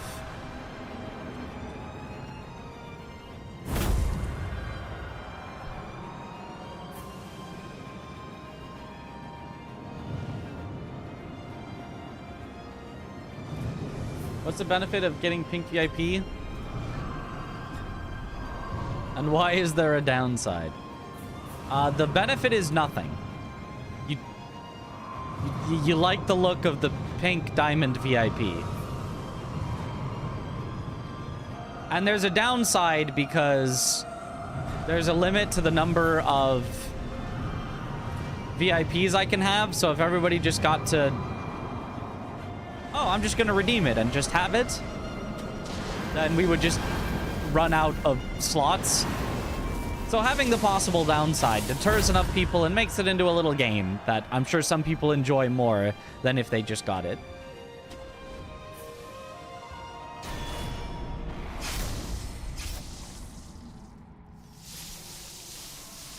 And being timed out for a week, like, It sounds bad, like, whoa, an entire week, but, like, it's really not that bad. Like, especially, it's not working right now, the bot isn't working, but if you redeemed it right now, you'd only be timed out for today and tomorrow, and then by the time I'm back from GDQ, you'd be untimed out, you know? Like, there are ways to work around it, or you're like, oh, I know I'm gonna be on vacation for a week, so I'm not gonna be able to be on Twitch, I'll do it then. So. I have 3K, but they're used for meows and woos. Ah, understandable.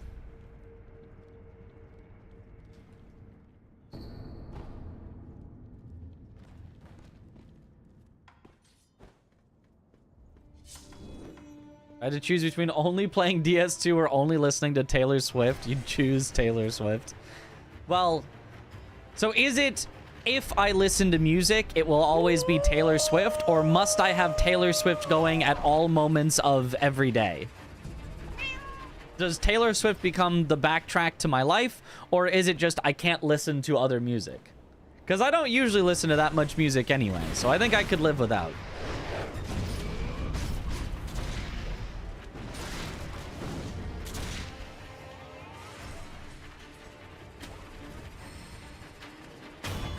Yes. Oh.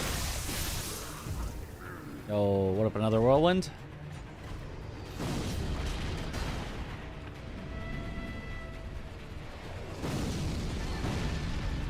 Ah, unlucky.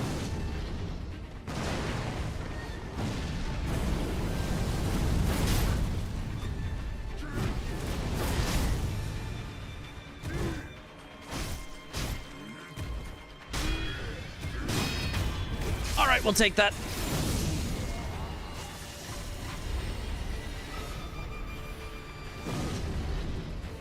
Whew.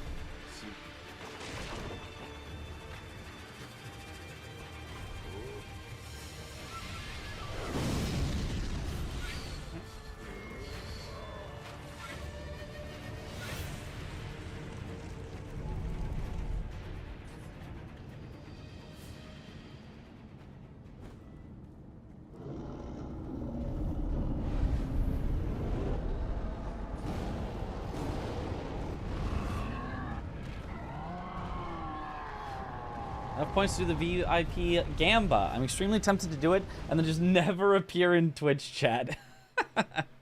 Just be taking up one of the slots.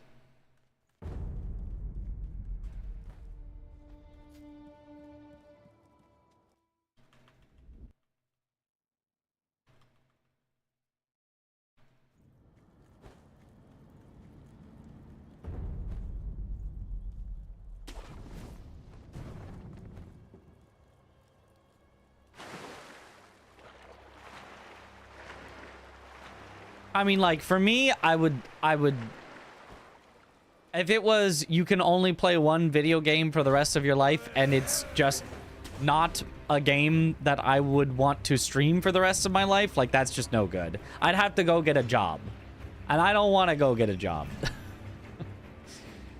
I want to continue to get free money from playing video games on the internet. So if I have to have Taylor Swift playing in my head 24/7, I guess I'd still have to go with that no matter what.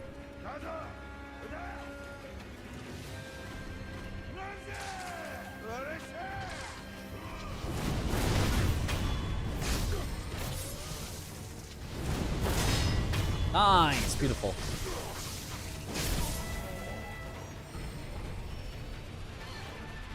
Hardest job in the world, by the way.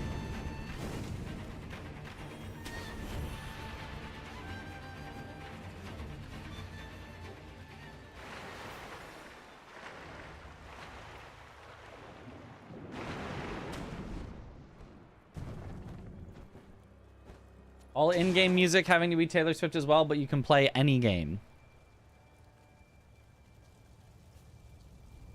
you mean like stream would hear it, and so every stream would get demonetized?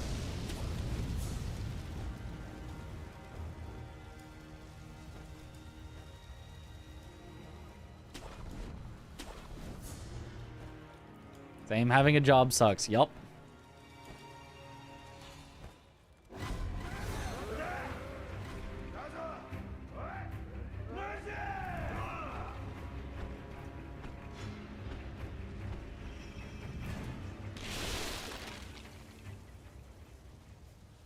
Just in your head. Well, see, that's what I'm saying. Then that's fine.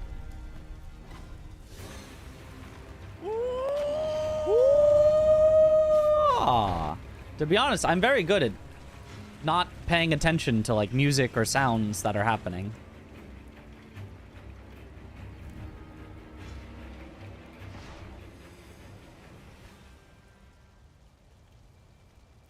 I mean, I worked for a summer at a Chipotle where it's just the same 5 songs on repeat the entire day.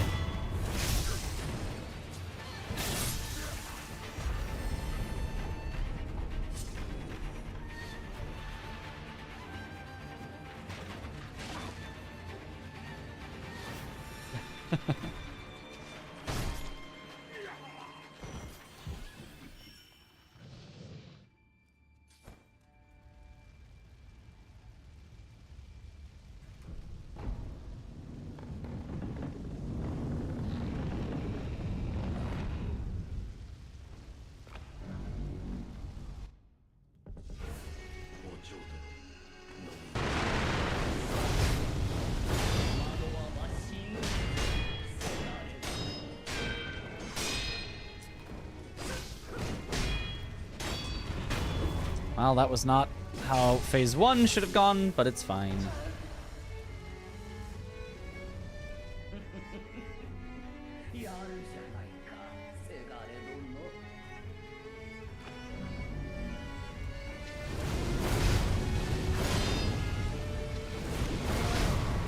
Good. I worked at McDonald's. It was the same playlist every day. So glad where I work now lets you play your own music when you're working. Yeah.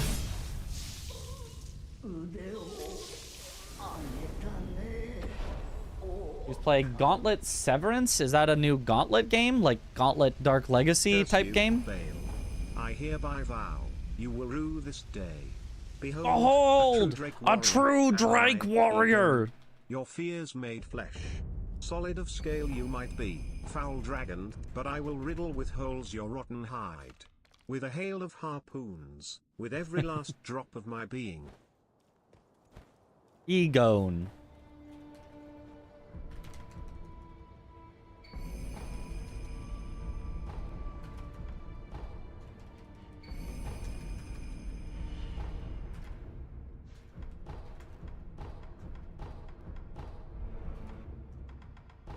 Who knows? Maybe I'd even grow to love all of Taylor Swift's catalog. You know, at least it's like a whole catalog. Cause like, whoops. You know, working at a store that needs to play their, you know, inoffensive, you know, pop rock, whatever, that anybody that walks into the store will be fine enough with listening to.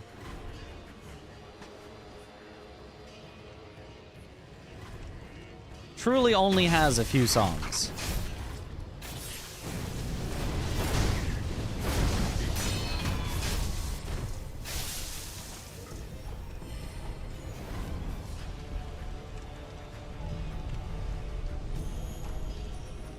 Oh, don't scoop.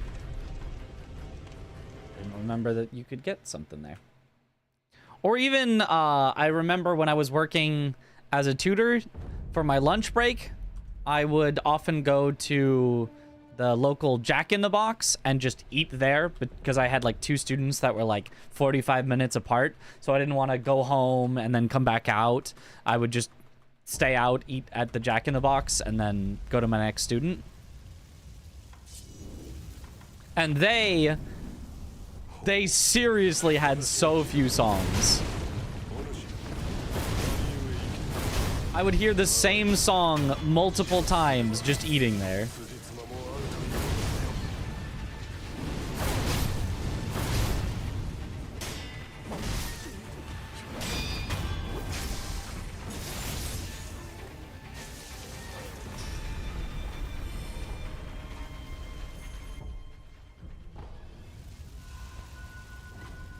So many times I heard REM, I think it was Losing My Religion.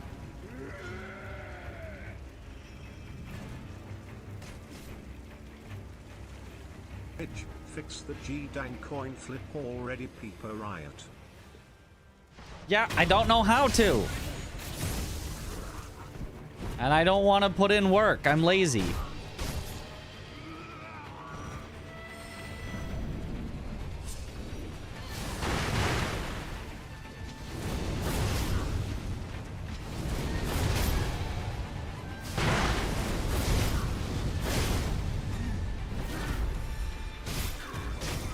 All right, we'll take that.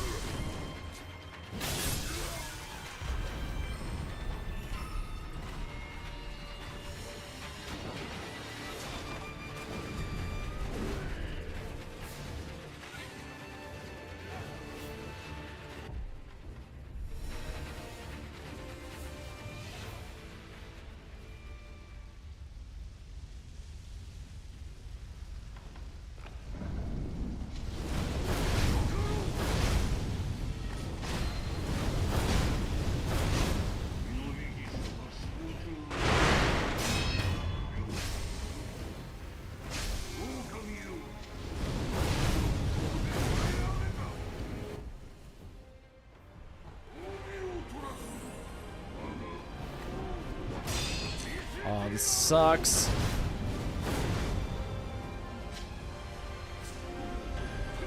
No! What am I doing?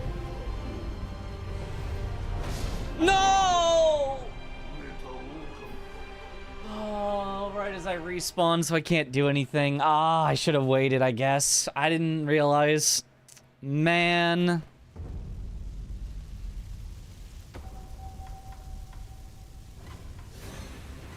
Ow.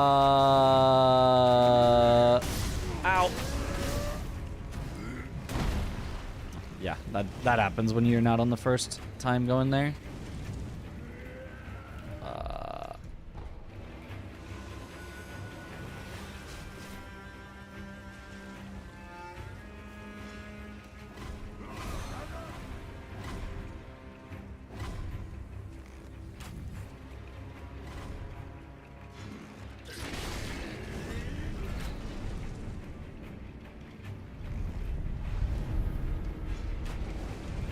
How do speedrunners learn the best way to speedrun? From others, generally. Alright, luckily, second try, you've got more than enough emblems. You don't have to use another Yash, so it's fine, but... It's not fine because you don't get the guaranteed start.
Okay.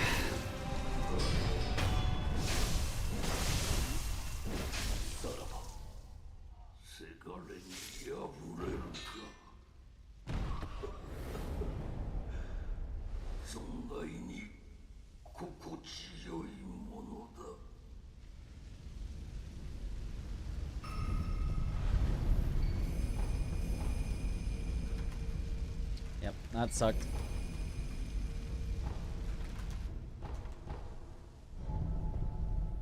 Is what it is. Nothing I could... There was just really nothing I could do in that fight. I did everything everything I could try to make it salvage, and it was just not possible.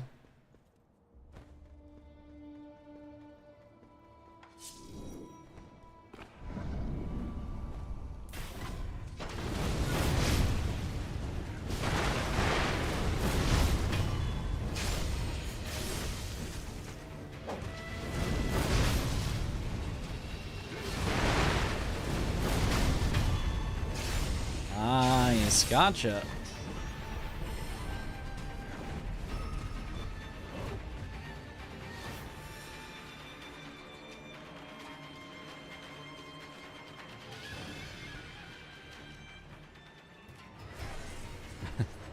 A skip called Distortion 2 ruined my life. Yep.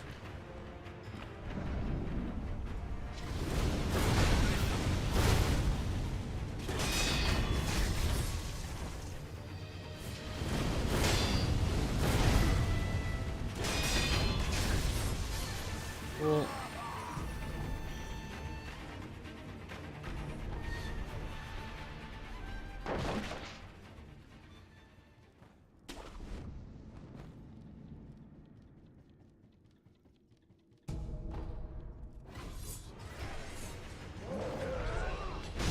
What? Come on. Give me the death blow. No, no, no. Don't chase me. No.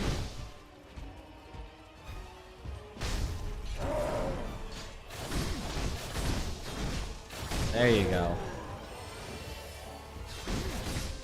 No, stop. Hit him. There you go.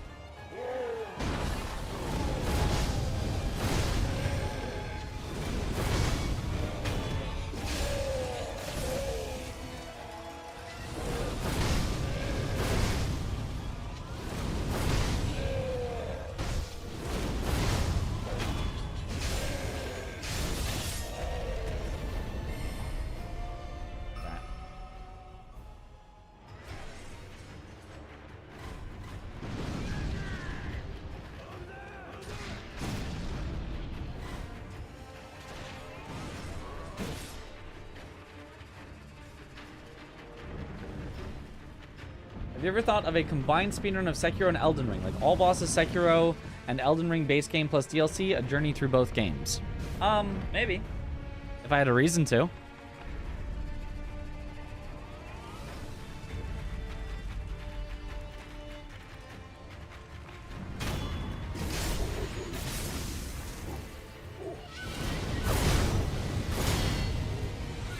What? Give me the firecrackers! I pressed firecrackers! Okay. I guess I pressed them too early so it didn't buffer, but that was strange.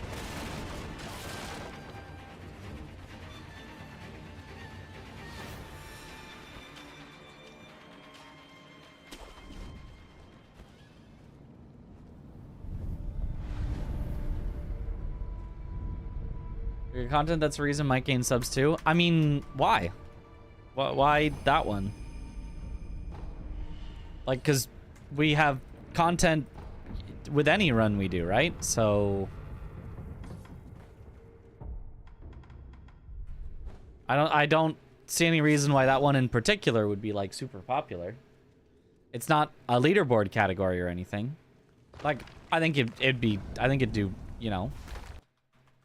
People do like Sekiro and people do like Elden Ring, but I don't know why it would be like way more interesting than either of them separately.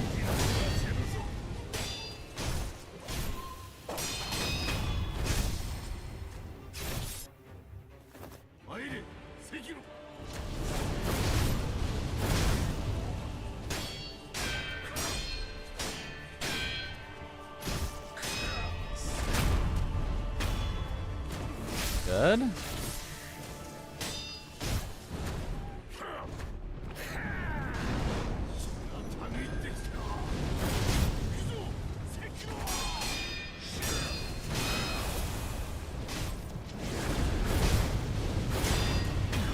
Nice.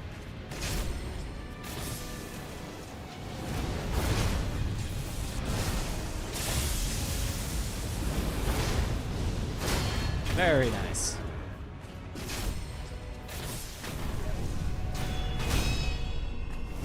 Doing a run for funsies is the key if you want to achieve it. Yeah, I mean, like, I don't know. I'm just a very goal-oriented person. I like to have goals, and a lot of those, like, I find a way to set the goal. So, for example, I'll have these 2 runs as goals because I submitted them to a speedrun marathon, and so they become my goals, and so now I'm very motivated to them. But if it's like, oh, do these runs because it'll be popular, I'm like, you know. I like to have things that I'm very motivated to do. So I'm not saying I would never do a Sekiro and Elden Ring combined run. I'm just saying I would like a reason. I would like to, you know, make myself some sort of a reason.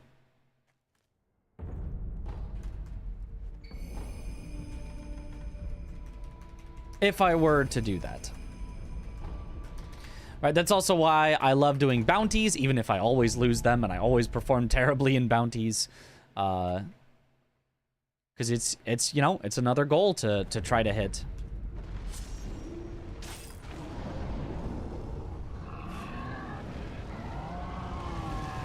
Or races, or...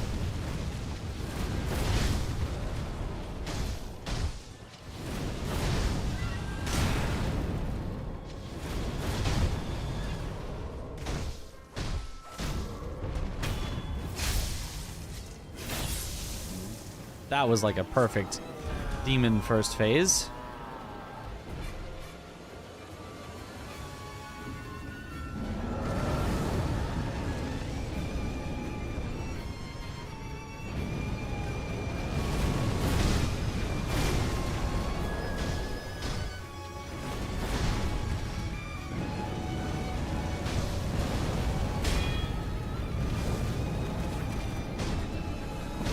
I should have just mortal drawed. Yeah. Could have had a pretty good phase 2. Where's my jump? No!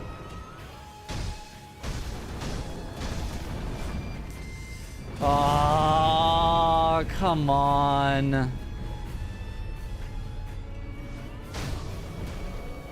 Okay, now it's just terrible.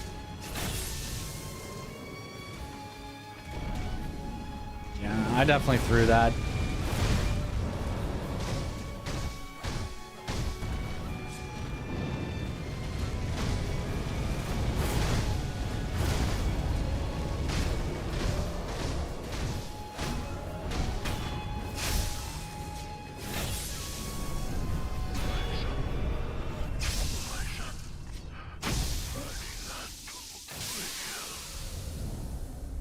Oh.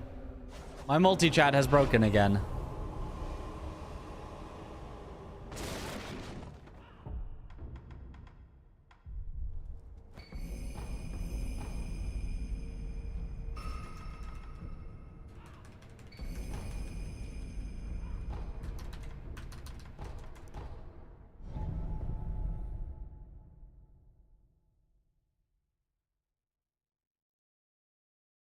Finally made it to the end boss with the weapon bow playstyle with Iron Eye. Very fun. Thanks for showing. Yeah.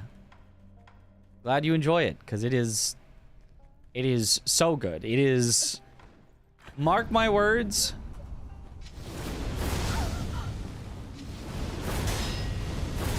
everyone's going to be doing it eventually.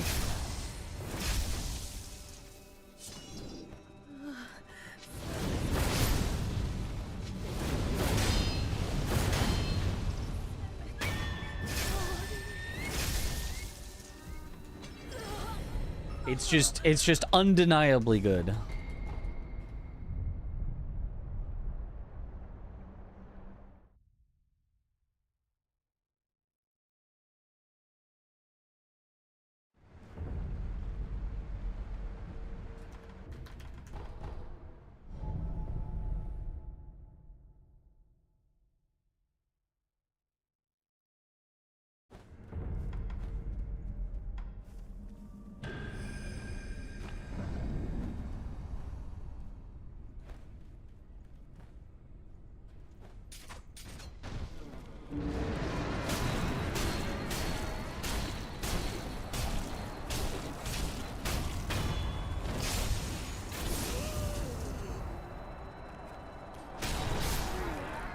Oh, not good.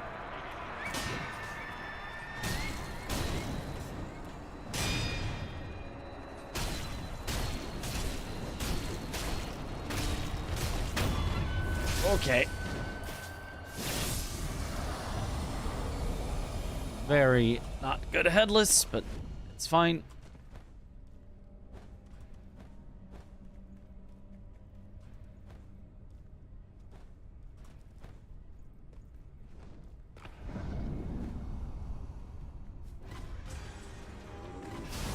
Aww.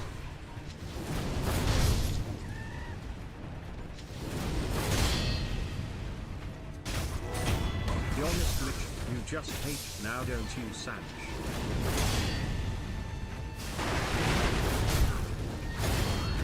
Okay.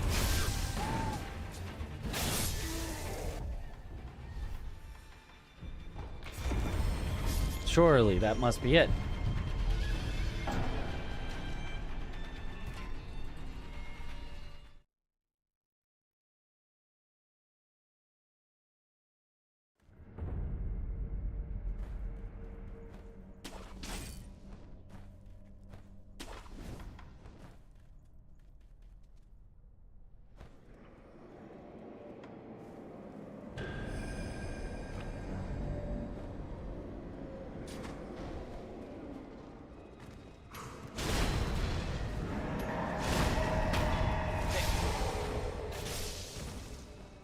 Pretty overpowered Recluse and Revenant setups. True. But those are so, like, dependent on getting the right stuff. You can't guarantee you'll get a good Revenant or Recluse setup. But I can guarantee you I can get a good Iron Eye setup. Because anything that drops, that's good for me. Oh, big bonk. Yeah, I can use that. Oh, I hope this still works. Yeah, it's fine. Little tiny dagger. Yep, no, I got that. I guess the only thing that wouldn't be is, like, staves.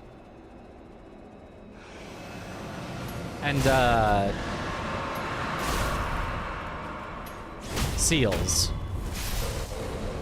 Outside of that, everything, yep, that's a me weapon. 126.35. Once again, a horrible run, but still underestimate.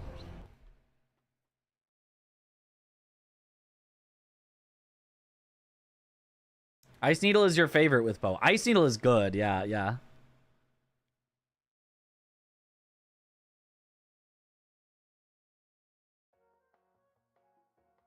Oh, I found a bow? Yep, that's a me weapon. Oh, I found, you know, like everything that can drop that's not a staff or a seal is like, yep, that's a me weapon. So that's what Iron Eye is so good at, just being, it doesn't matter what happens, it doesn't matter what drops, and you get better drops because you're Iron Eye. It's all going to be useful, and with the mark, you're going to do good damage. Even if somehow all of your weapons sucked and it was just like the worst thing ever, you still got the mark, so you're still super useful.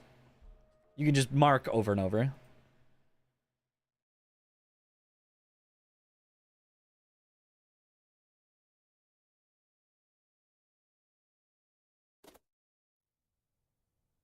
How to avoid sentient pest nuke?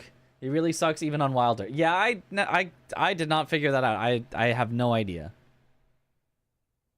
I think I saw Ain on Iron Eye would do, since it's faster than surge sprinting, he would do the mark, and he would just save 2 marks for the nuke, and then he would just double mark out of the nuke so that he could remain immune, because the mark makes you immune, while getting far away faster than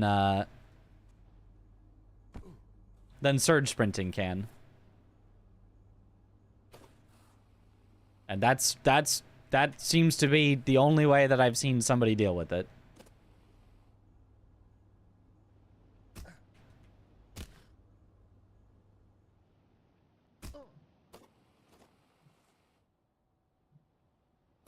This story is a metaphor for climbing the corporate ladder.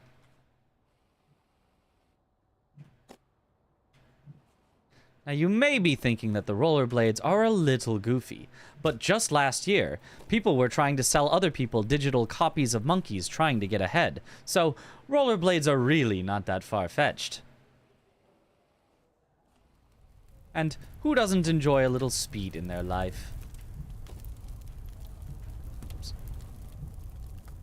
Oh, yeah, so the company just needs one more interview. Last one, we promise.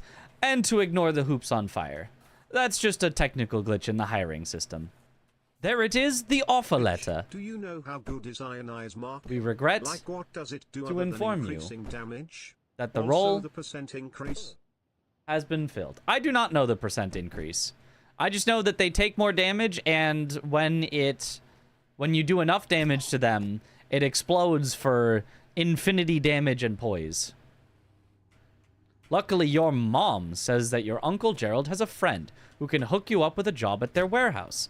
I know it's your birthday, but the company saves money when the new hires do their training on Saturday nights. So, it's time to get to work.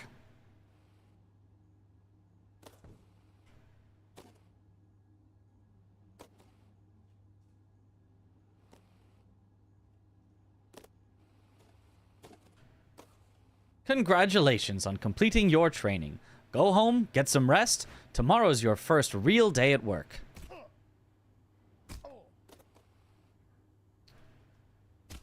Stupid top grab, just work. Please. Thank you.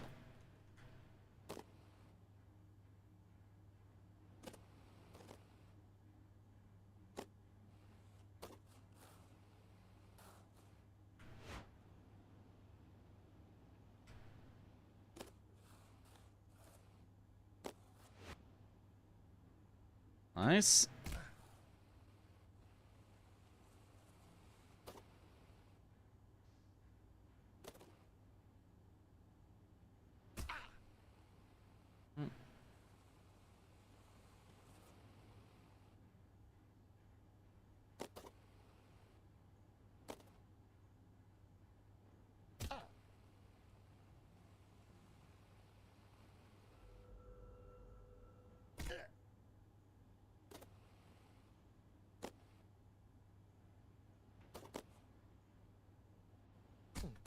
Your mom walks into the room with a letter. You got the job. Tomorrow is your first day as an unpaid intern. What an honor.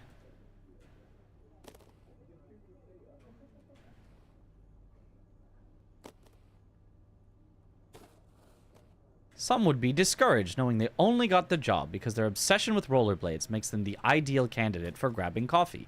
But you're a little discouraged as well. Congratulations, you've finished training. Now the real work begins. Oh, nice flip. No! I'm...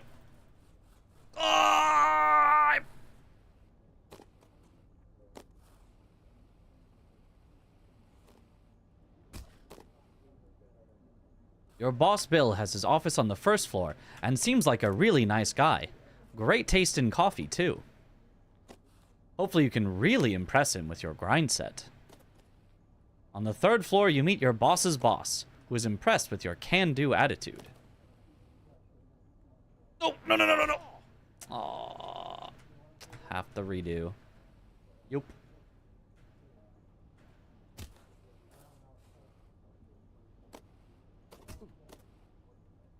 Whoa, way above floor 4.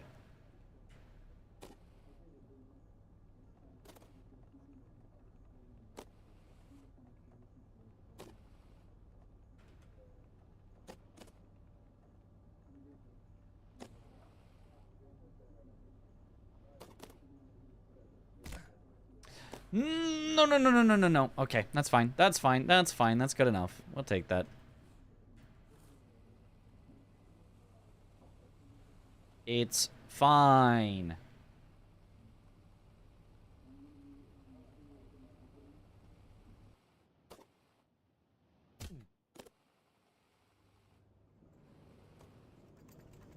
Should read this? Well, I can't because you typed enough things that it got pushed off my chat window. All I can see is you replied to something.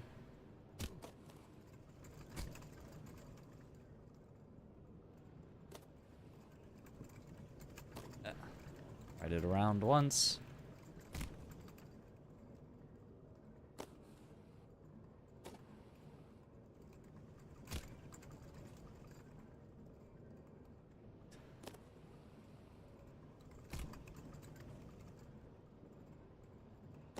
Okay, there we go. Here, let me TTS it. It says NGL, I avoided starting to watch your streams for a while. BC, I thought your PFP was a monkey NFT and assumed you were a douche. I was very wrong, Keck. True.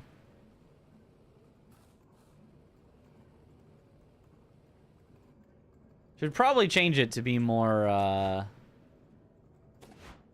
cartoon style.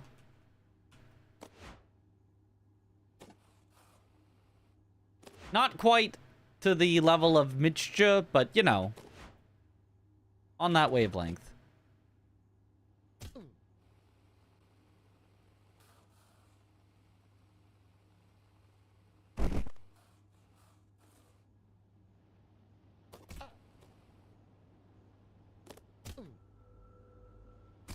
Okay. Mitchja goated. It is goated. Maybe it could be Mitchja. Maybe I could simply be the Mitchja.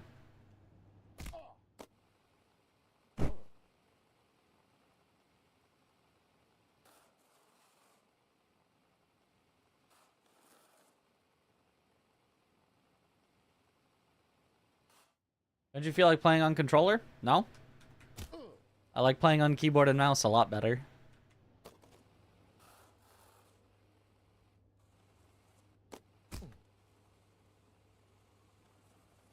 Way better camera control.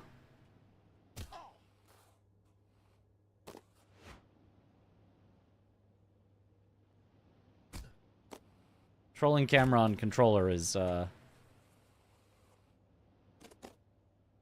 ironically, for being called a controller, it's not very good at controlling the camera.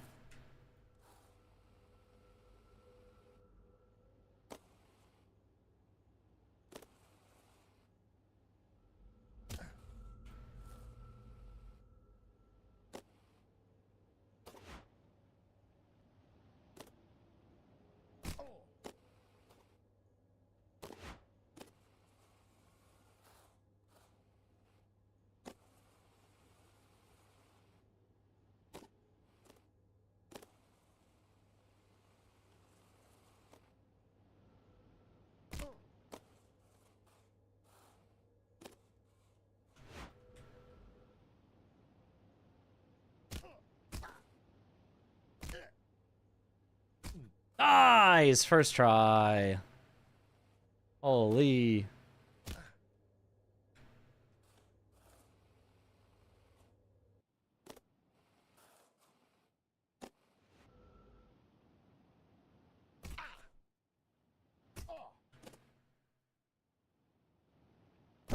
Oh, that's fine.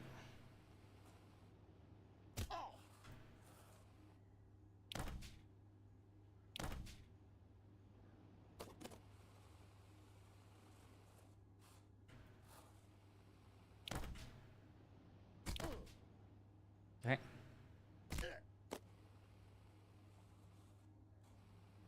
Like, if I've got a game where there's no controller, or there's no camera control needed at all, yeah, controller can definitely be fun. But if I need to control a camera, I don't know. I just find it way nicer on mouse and keyboard.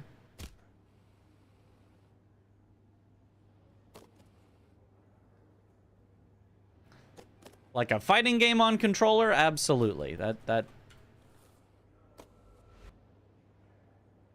That's definitely something I could see myself doing.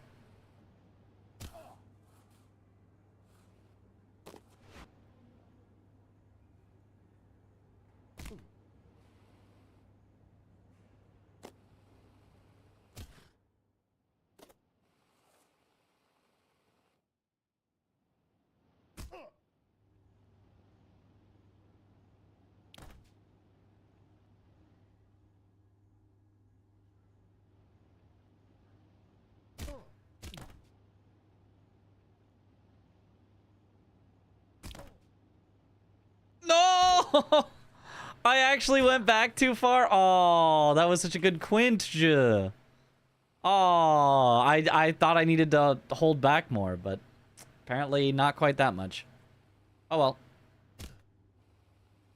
Still a very solid getting to work.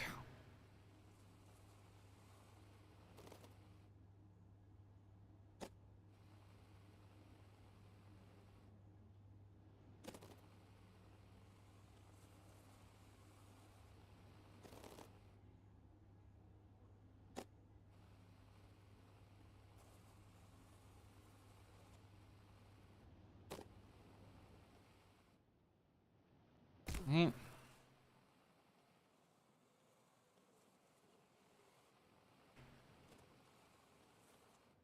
Oh, not quite. Go again.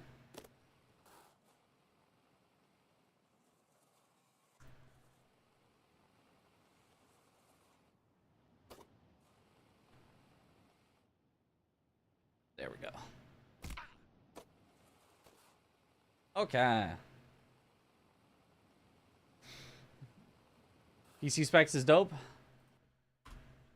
139, not bad. With a 1229, get to work very fast. I have a Legion i5.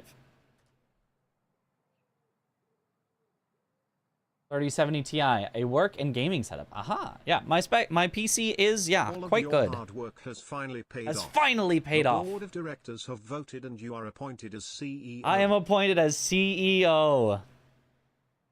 Congratulations. You have finished Get to Work. Still bald. But no longer poor and bald. Let's go. Is peripheral info up to date? What does it say?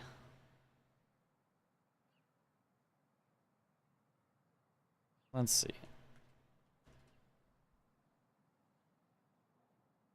Bald, but bold.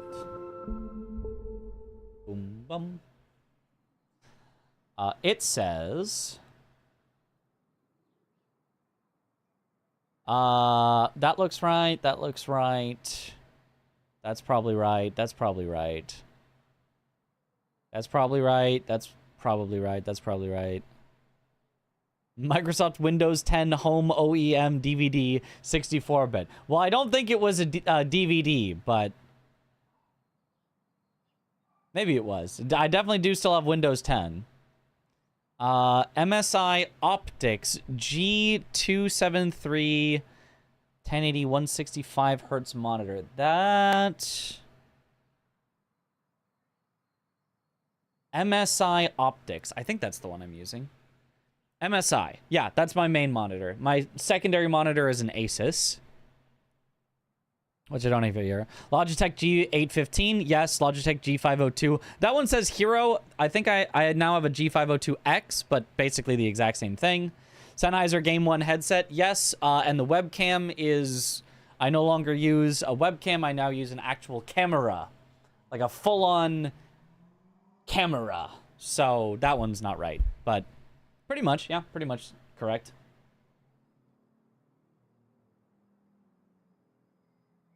Me, Kitty, and JD were all racing you, Lamau. You had a 2-minute head start. Oh, okay. All right, I'll take winning with a 2-minute head start. I'll take that. I'll take that. Nice. Show you the camera. Let me just get my camera to show you the camera. Hold, I'll just... all right, if I just turn it around, it'll show that... wait, well, surely if I,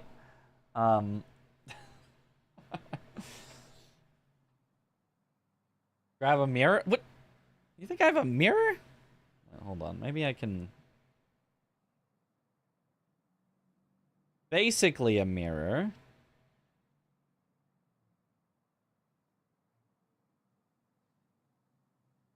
A phone camera. A camera to the phone camera. See, so there's the camera. Whoa. Side. Trying to like do this. is weird to, but you kind of get the idea. It's a camera. Well, it's a camera. Whoa! Look at the camera. Whoa. Okay.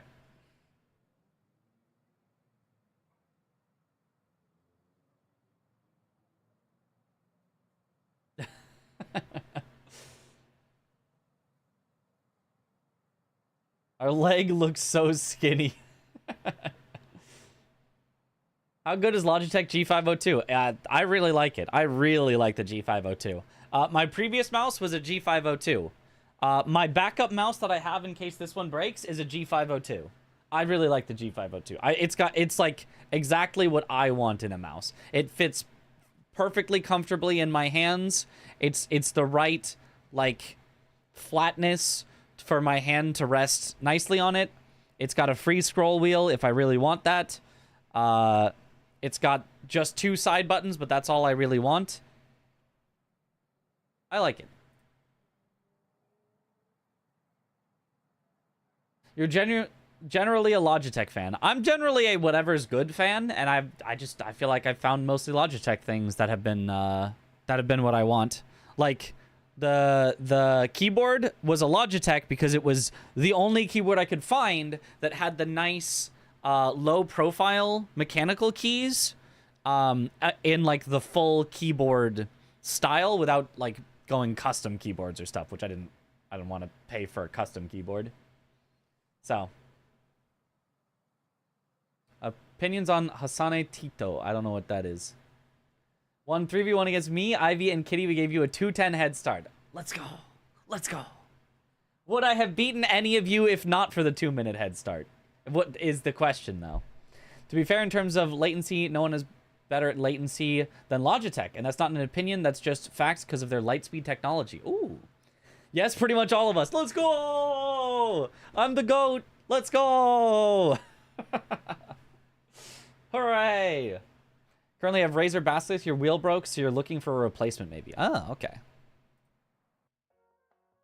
All right, cool. Well, I'm going to go to bed now, even though this is early for going to bed, because I need to get laundry done, and I need to fix my sleep schedule at least a little bit. It doesn't need to be, like, fully 100% normal person sleep schedule, because I still got to stay up for when it's going to be get to work while we're there. But I don't want it to be, like, super, super late after I do laundry. Like, if I stayed up to our normal stream time, then did laundry, we're good. It's gonna be, you know. Goodbye, Mitch. I'll miss you. I'll miss you too, Chris. I'll miss you too. What's my time? I am U.S. Pacific, so it's currently 2:37 a.m. Already much later than most people would be awake, and especially after laundry. It's gonna be late. Normal sleep schedule is a myth. A myth. It's never happened before. Oh, let's raid Kaylee. Kaylee Strawberry, who is playing Elden Ring Night Rain, doing the Wilder Remembrance. Brent, do you know your time for GDQ? Oh, yes. It's like 1:30 or 1:45 or something Pacific time, which basically means we would be ending right around like now from our get to work run. And then I would probably be going to bed to then, you know, get up the next day and do more GDQ stuff. 3 a.m. Sekiro. No, Sekiro is like 6:30 Pacific time. So, anyway, thank you all for watching. Have a good night or morning. Happy 4th of July. Have a good night, morning, afternoon, evening, wherever in the world you all happen to be. And I will see you all. Independence Day Muricans. Yeah, I will see you all later. Have a good one, everyone. Bye-bye.